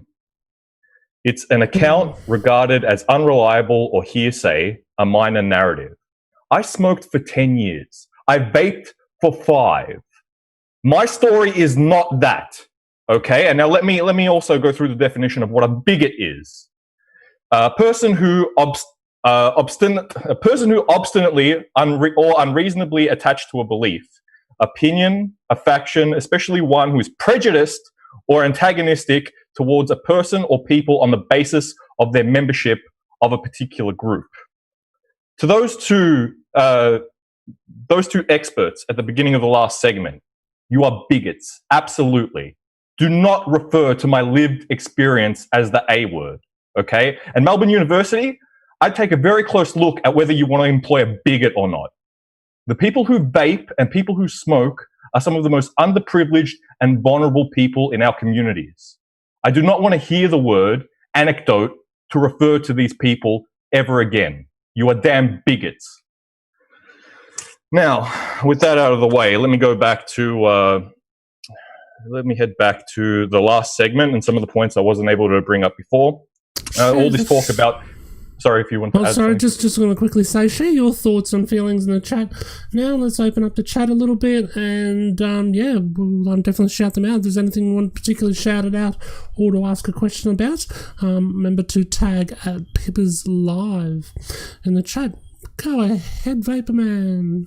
Okay, so one of the big arguments is big tobacco and saying, big tobacco and the vape industry are like peanut butter and jelly. They go together and they're all whatnot. One of the points brought up was that big tobacco invested a few $1 billion into Juul. Well, is vaping an invention of big tobacco, or is big tobacco trying to buy into vaping now? If we make it so difficult for these small producers to get into the market and they have to pass all these regulations and all these things, and you got to get a prescription, you got to do that, who's more likely to be able to pay for all these testing? Companies like Philip Morris, or companies like the one that was shown in today's hearing, Vaporize? That's Vaporize with an O, E-Y-E-S-O. The next point is on asthma. Let's go to vodka cruises. Once again, this is another pet peeve of mine. They say vodka cruises, all these flavors in the vodka cruises that was specifically brought up, were to attract children to drink, young teens, 16, 17-year-olds. We've all been to those parties, maybe if you're not Zappala, but we've all been to these parties where, you bring your own drinks and stuff, and yes, it's illegal, but, teenagers are teenagers. If I rocked up to a party with a damn pomegranate Bacardi Breezer, I would be teased mercilessly. I drank beer, and the reason kids do things like smoke and drink is to appear more adult, to appear more sophisticated, to say, okay, I'm turning 16, 17 now. I'm practically going to be an adult. It's time to start behaving like one. Let's see if I can, impress my peers and whatnot. I never knew anybody who would not be drinking something other than beer at parties and stuff when I was in high school. So this narrative, and once again, the gateway narrative, oh my goodness, it's just ridiculous. Another thing with the last segment, the one previous to this one, was they were quoting experts, and then Matt Caravan, of course, expertly. Thank you, Matt Caravan, by the way. You are the voice of the voiceless, as far as I'm concerned. I used to think that was the case with Labor, but Matt Caravan, if you ever need Canavan, sorry. If you ever need a lift or something, mate, we need to move house, you need somebody to help you move a couch or a fridge, I'm there.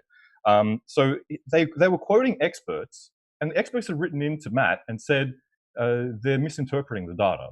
So the own data that they're trying to put as part of their points is being contested by those experts themselves. Okay. Now, while you're breathing for a second and turning a page, I'll just quickly reiterate another point today that I made clear on Twitter. Now, and if I didn't make it clear before, I will now.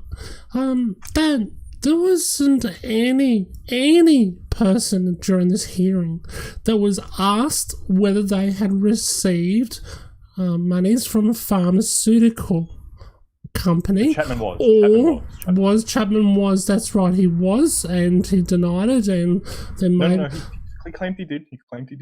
He claimed he did take it from, did he? Yeah, there were some funding that I think he may have even received personally for certain studies. I'm not entirely sure. That was a long time ago now, and I got a lot of other thoughts in Interesting, my head. yeah, have to go. Admitting, yeah. Interesting. Yeah. We'll have to go back to that. And but Chapman was the only one asked. This was my next point. The WHO article 5.3 has nothing to do with big pharma. It's only got to do with tobacco companies. Yeah, but just as importantly, that the pharma, although it doesn't have to do with 5.3, I get you there, Vaporman. But most importantly, as we've learned from Alex Wodak, declaring all the financial interests, including government expenditure, is clearly shows motive on why people do what they do. Why do they get up in the morning? Why do you get up in the morning? We get up out of bed because we need to make a living, right? Now, why are these people motivated to do what they do? Sure, there are some do-gooders there. Absolutely. Why do I do what I do for this stream? Yes, I admit, I'm sorry. I've admitted my donations to Big Tobacco earlier, obviously in the form of combustible tobacco, which was end up being a waste of money. I make some dumb uneconomical choices, but I don't see this today or my previous broadcast or anything I do on YouTube as dumb uneconomical things to do, although I do not stand to make a cent out of it, nor have a motive to.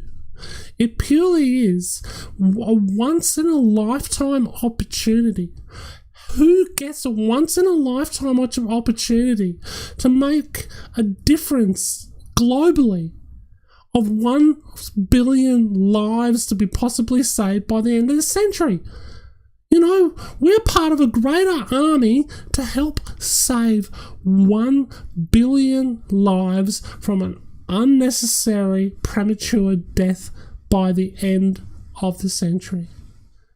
There's no other moment in time are we going to have that opportunity. That's why I do what I do. Over to you. I also just want to add, don't conflate a donation to the tobacco industry with a transaction to the tobacco industry. I assure you, when I was buying cigarettes 5 years ago, I did not consider it to be a donation when I forked over $20 or however much a pack costed 20 years ago. So, yeah. So back to Dr. Khorshid, the bigot. The quantity of nicotine should be labeled on vaping products. But you know what? The quantity of nicotine is not labeled on cigarette packets. There's an argument that says you will compensate for how much nicotine you need, so therefore smokers don't need to know how much nicotine, how much milligrams a pack of cigarettes is rated for. I mean, don't get me wrong. Not only do I think that should be on every single vaping product, but I think it should be on every single pack of cigarettes. And that's not to say that smoking less nicotine from a cigarette packet means that you're going to have less deleterious health effects. But the consumers deserve to know what they're putting in their body. It can't just be a blind random test. Oh, I'm going to go buy a pack of cigarettes until one fits. I think information to the consumer. So I agree on that. I agree on the point they made that, you know, there should be labels on vaping products, but they should also bring them back on cigarette packages as well, in my opinion. More kids smoke than vape. Once again, this was another pearl clutching moment. Oh God, won't somebody think of the children? On and on and on it goes. More kids smoke than vape, and that is something that none of these experts even remotely covered when they're talking about won't somebody think of the children? This is a disaster. This is an epidemic. This is this. This is that. In this country, more children, 14 to 17-year-olds. So I shouldn't call them children, but young people, but not to 25. More young people smoke than vape, and that is a big issue. I'd like to see that number get to 0. Also, they said most of the big companies are owned by Big Tobacco. The big vaping companies are owned by Big Tobacco.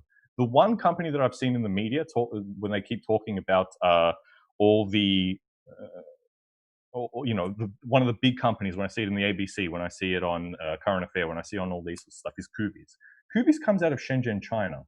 I don't think Philip Morris has big holdings in Kuvi. Now, I may be wrong. I know they have big holdings in Juul, but a lot of these products, all the products I use and all the products I buy, come out of China, except for my nicotine, which I order from the United States. So yeah, there's so many assertions, and you know they want to call us the A word. Meanwhile, they use phrases like, "Oh, the horse has bolted," and they're rushing to close the gate, and they're scrambling to bring back the regulations now that they've let them out. That doesn't even rise to the level of anecdote. Where's your evidence for those claims? I mean, goodness. The next thing, if this is from Dr. Let's see if I can find her name. Dr. Jongelli. She said, if evidence emerges, when talking about the safety of e-cigarettes, if evidence emerges, it's been 17 years since vaping has been invented. It's been 15 years since it's been gaining popularity. How long are we going to wait for evidence? You've dropped the ball. You don't seem to have the studies, and the ones you do have, you cherry pick, and even the ones that you cherry pick further. Once again, thank you to Matt for bringing this up, but there has been a decrease from 14 to 17-year-olds in the past few years. I mean, they take statistics back way to when vaping was first starting to get popular. Of course, the numbers are going to be rising. If you go all the way back to when there was no vaping to now, the numbers have risen by 10 billion%. When you go from 0 to whatever the number is now, and when this got brought up, she backpedaled. She can't be trusted. She cannot be trusted. I no longer trust the TGA. I no longer trust these university experts because they're damn bigots. But they will say whatever they put. Isn't that sad? Yes. You know, in our day-to-day lives as Australians, we rely, we put our hard-earned money and trust in those who serve us, not the other way around, in those who serve us. And to make wise decisions. And of course, that's obviously why we're a democracy and why we have an opportunity to vote these people out. You know, we're seeing pros and cons with this particular topic on both sides of democracy. You know, this is a bipartisan issue. It really, really needs to be done in the greenhouse and something passed, something that we need to legislate this sensibly as soon as we possibly can. Now, bear with me. I just want to quickly get to a couple of comments in the chat. I don't want you to feel ignored and not a part of it. Mazda, I feel that they go to prescription. I feel that they'll go to the prescription model. That saddens me for all smokers out there and for those of us who have given up cigarettes via vaping. Absolutely. And there would be definitely, if that happens by June, end of June next year, it would be sad. It would be 200,000 or more people possibly returning back to the cigarettes if they don't get this right on the back of this information today. Wanda Yonder, love the name. Why doesn't the government do the safety testing on all of the vape ingredients? They get billions each year in tobacco tax. Absolutely, and they've spent $12.4 million. Now, that's not chicken feed to most of us. $12.4 million on e-cigarettes studies. You know, I stand corrected. Has Australia actually done any physical tests themselves? Have they even done the cotton wool test that is so popularly seen around YouTube? If you don't know what I'm talking about, check about the 1 hour mark or just after the 1 hour mark on Australia Up in Smoke. Have they even done a cotton wool test on vaping? I don't think so. And what they do is rely on picking from other studies. What seems to work as they put them through their algorithms. The authors of those studies have to contact our politicians and say they're taking my study out of context. Yeah, absolutely. Yes, and that has happened as quite a few times. And it's been happening for years. And let me tell you, it has been happening for years. James Griffith says, I think I just skipped up the chat. Breezes and cruisers are now marketed towards kids, but also note you can still buy them along with all other alcohols. They are not banned or regulated any differently. Yeah, absolutely. You know, there's something to be said about legislating in such a way that assumes that the law is going to be broken. Right? So, in other words, we are looking at legislating in such a way that we're going to assume the pesky little buggers, because we were never those, were we? Yeah, right. It assumes that they're not going to break the law. Now, clearly there are laws in place for this already to ensure that the pesky little buggers aren't pesky little buggers. It doesn't mean that there's going to be automatically teen exposure. Yes, sure. Let's get some tighter verification regulations around the online sales. Some people might hate me for that, but I don't think it's not sensible to do it. Like, you know, if it means you know, scanning through some ID or something like that to do through a third party, as I know has been suggested in some areas in the US. I think our vape companies can work around that. But let's just keep the pesky buggers the hands off. You know, it's as simple as that. We have the regulations in place. Alan Beard says, thanks again for the stream and chat. I look forward to meeting you one day, Alan Beard. I believe he's done a lot with the New Nicotine Alliance. New Nicotine Alliance, I think, in the UK is Alan Beard. So I look forward to hopefully one day catching up with you, Alan. And I've got that question on notice, of course, from before. Haven't forgotten Rob Kite. Yeah, it raises an interesting point, about milligrams of cigs on packs was for tar content. It's kind of interesting that, they remove this sort of stuff and you're meant to sort of guess what's inside the pack, all that sort of thing. What else we got? Look, generally I think the consensus of opinion out there is we've, as expected, I think, listened to a lot of good, bad and the ugly. Got any other good, bad and the ugly points you want to share with us off your notes there, Vaporman? I do. It's been a long day, so I'll only do like a couple more. Sure, no problem at all. One of them was about the flavors, especially with Bates at the end. And by the way, thank you, Clive Bates, so much for bringing up the black market. At least it got a mention somewhere. There was the words black and market were used together once in the whole 2-day inquiry, and I think that's a big issue that needs to be considered because if you make vaping even harder to get, even if you only make it a prescription model, you're going to be going to the black market, and you're going to be seeing cases like Avali in a market like this, where criminals are trying to get the maximum bang for their buck. And I think you'll even find nicotine poisonings going up rather than just having a regulated vape store where I can go in and buy my juice pre-mixed. But on flavors, which was a big thing with Clive Bates, they keep saying these were made safe for eating, but they weren't made safe for inhaling.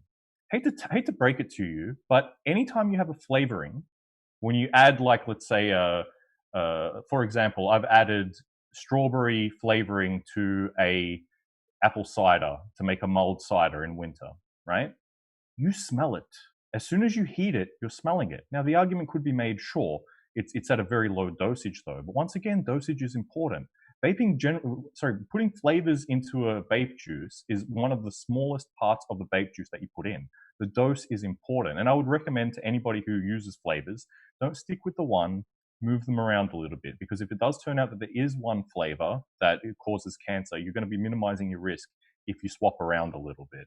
And the last point, and the big point that I really want to get to, and once again, it goes back to this youth being 14 to 25, the legal age where you can buy cigarettes. Yeah. Right? Going back to this point, it's a big point here, and it's about trust. Okay? Now look, am I a medical doctor? No. I believe I'm a scientist, but do I carry out any sort of experiments with equipment that I can, that has been peer reviewed? No. But when you fudge the numbers, when you cherry pick your data, like they did with that particular thing, and if it wasn't for Matt, this wouldn't have been brought up, and all us vapors would just be sitting here shouting at our damn screens so angrily, because we know this goes on. You just have to take a look at the numbers. You just have to take a look at the reports, and they're talking out both sides of their you-know-what. So they cherry pick those numbers, and then the biggest thing that they have to say about the 95% number is the word nut. It was one report from nut. That doesn't mean it wasn't true, right? Just because a number originated from a study, and that study hasn't been debunked or disproven yet, doesn't mean that it's false. When you cherry pick and you fudge numbers, it makes me want to trust you less, which brings me back to the last point.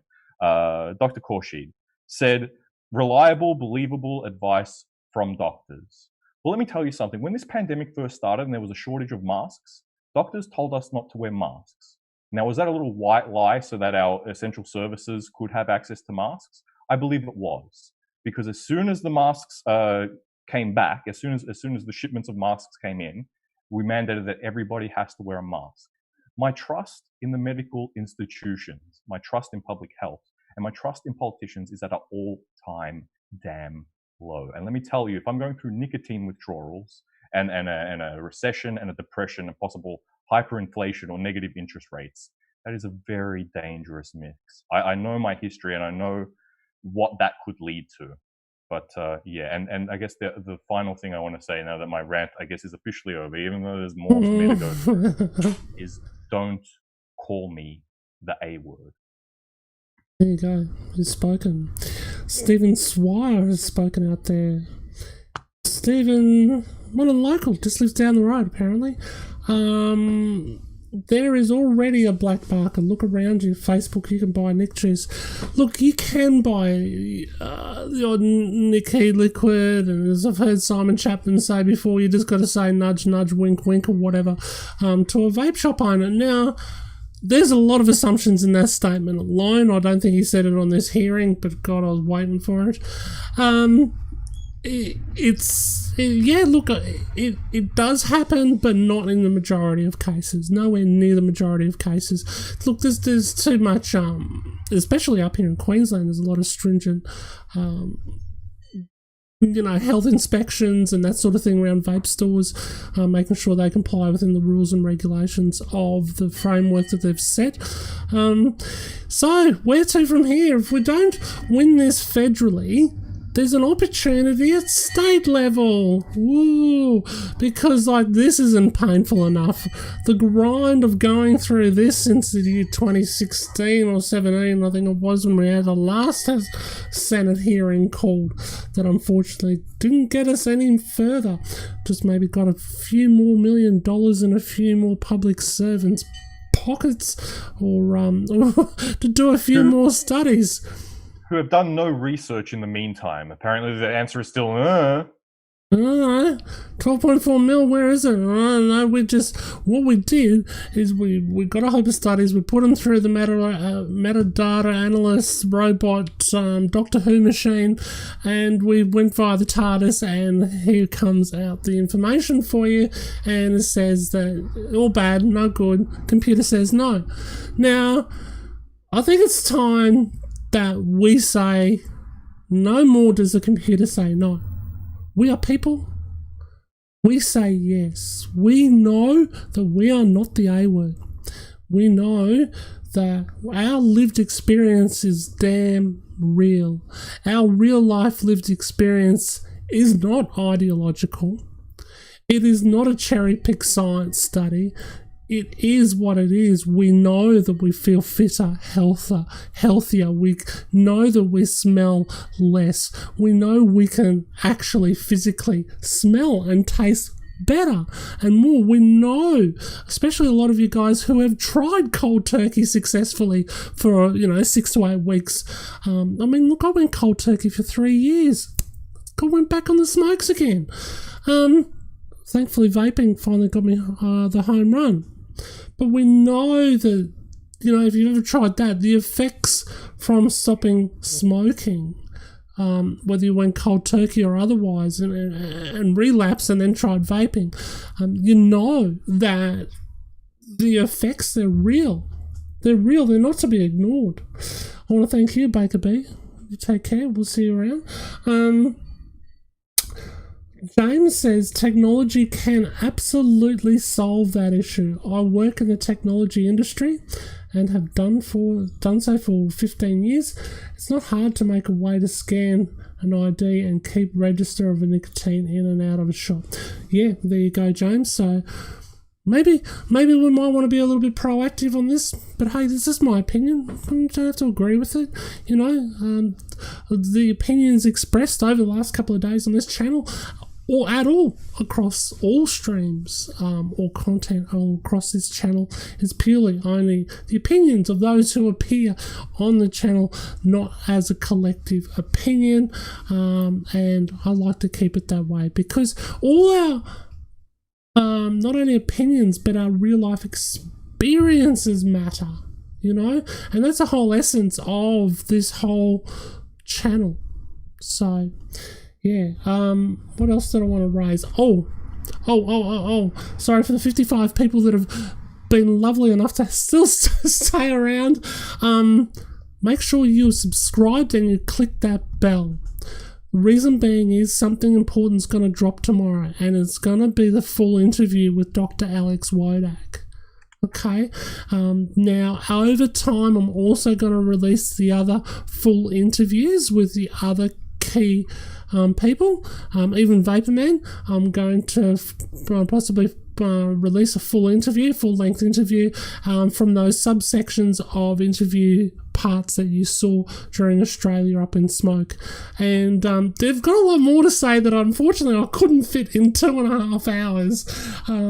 And you'd want to make sure you don't miss lots more content and lots more things we're trying. We tried a new show the other day called What's Your Story? And it's important that we are able to tell our story, isn't it? And God, that can't be made any more clear than today. Vaporman, you've got, now that's VAPOR space MAN. Yes. Yeah, so VAPOR space MAN, beware of imitations, because there's only one Vaporman. Yeah, because we don't want to get you mixed up with it. There's many Vapormans, but that one is me, and you should know me by the hat, although this wasn't my setup initially. Also, it's the same spelling, no space, with 6 on the end on Twitter. Excellent, yeah. Beware of imitations, yeah. I'm not saying it's the best solution, but I mean that building a system like that can be done. Yep. No, that's cool, James. Absolutely cool. Yeah, James, have you got a Twitter handle, or can people contact you on Facebook? Look, regardless, James, just get in touch with me with your contact details. If anyone wants to find out more about that technology that James is talking about in the chat, I can, after James has contacted me via pipperslive@gmail.com, I can disclose those details onto the right people who want to know more about that, whether he wants to do that or not. That would be kind of cool. Look, if you want to know more, or drop me an email. Maybe you want to tell your story. It doesn't have to be a vaping story. It can be about anything that's, kind of make a positive difference in somebody else's life. Maybe it might be just, somebody hearing your story might be able to make a positive difference in their life, which is kind of more important too. Please, don't be shy. I don't bite too hard. At pipperslive@gmail.com. Feel welcome to get in touch with me. Now, I'll be doing a little bit more stuff, and I'll be talking more about my website on this channel in the near future as well, pipperslive.com. And we want to build a little bit of a community. Get some people involved over there to be able to have a voice, to be able to have a soapbox, and lots more. So stay tuned for more information about that. And also, I just want to add, that invitation also goes out especially to anti-vaping people. I don't appreciate being treated like a non-human or a non-person. So blocking and all this sort of stuff, I mean, if you want to be treated with respect, treat us with respect. I'm very happy to chat with anybody. And yes, okay, I get animated sometimes. But if you want to take the time down to sit and speak with me as though I'm a human being and not an A word, then you'll find I'm an extremely reasonable person. Would you say so, Pippa? Yeah, absolutely. I think the greatest things in life are only achieved by sitting down and talking about them, The greatest arguments and the biggest wars are often from stupid stuff, from not being able to sort of sit down and talk. Hey, I know this seems like a crazy analogy, but if Donald Trump can sit down with the Taliban as he has this year, well, I'm not saying that it's solved world peace, don't get me wrong, but it's a start, isn't it? It's absolutely. And I mean, look, it doesn't have to be a debate. I have put it up on notice a few times on Twitter.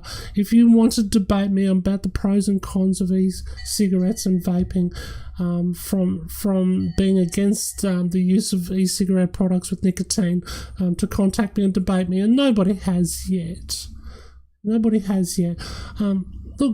rather than say debate me, how about maybe just sit down, let's have a cup of tea. Let's have a cup of tea or a coffee, or pick your caffeine addiction, or non-caffeine addiction, whatever it might be, and sit down and have a drink. Is water. Sit down and have a cold glass of water with us, and let's just have a chilled out conversation and see where we can maybe find some. Not cold water. We don't know the safety of cold water. It hasn't been long enough yet. Room temperature water. Sorry. We'll find a way to relax and just sit down and seriously sit down, relax, and let's have a chat. Another initiative that I sort of thought about during the end of that stream is I thought it'd be really, really good to have a massive Aussie stream here as well with a collective of vapors who would like to tell their story.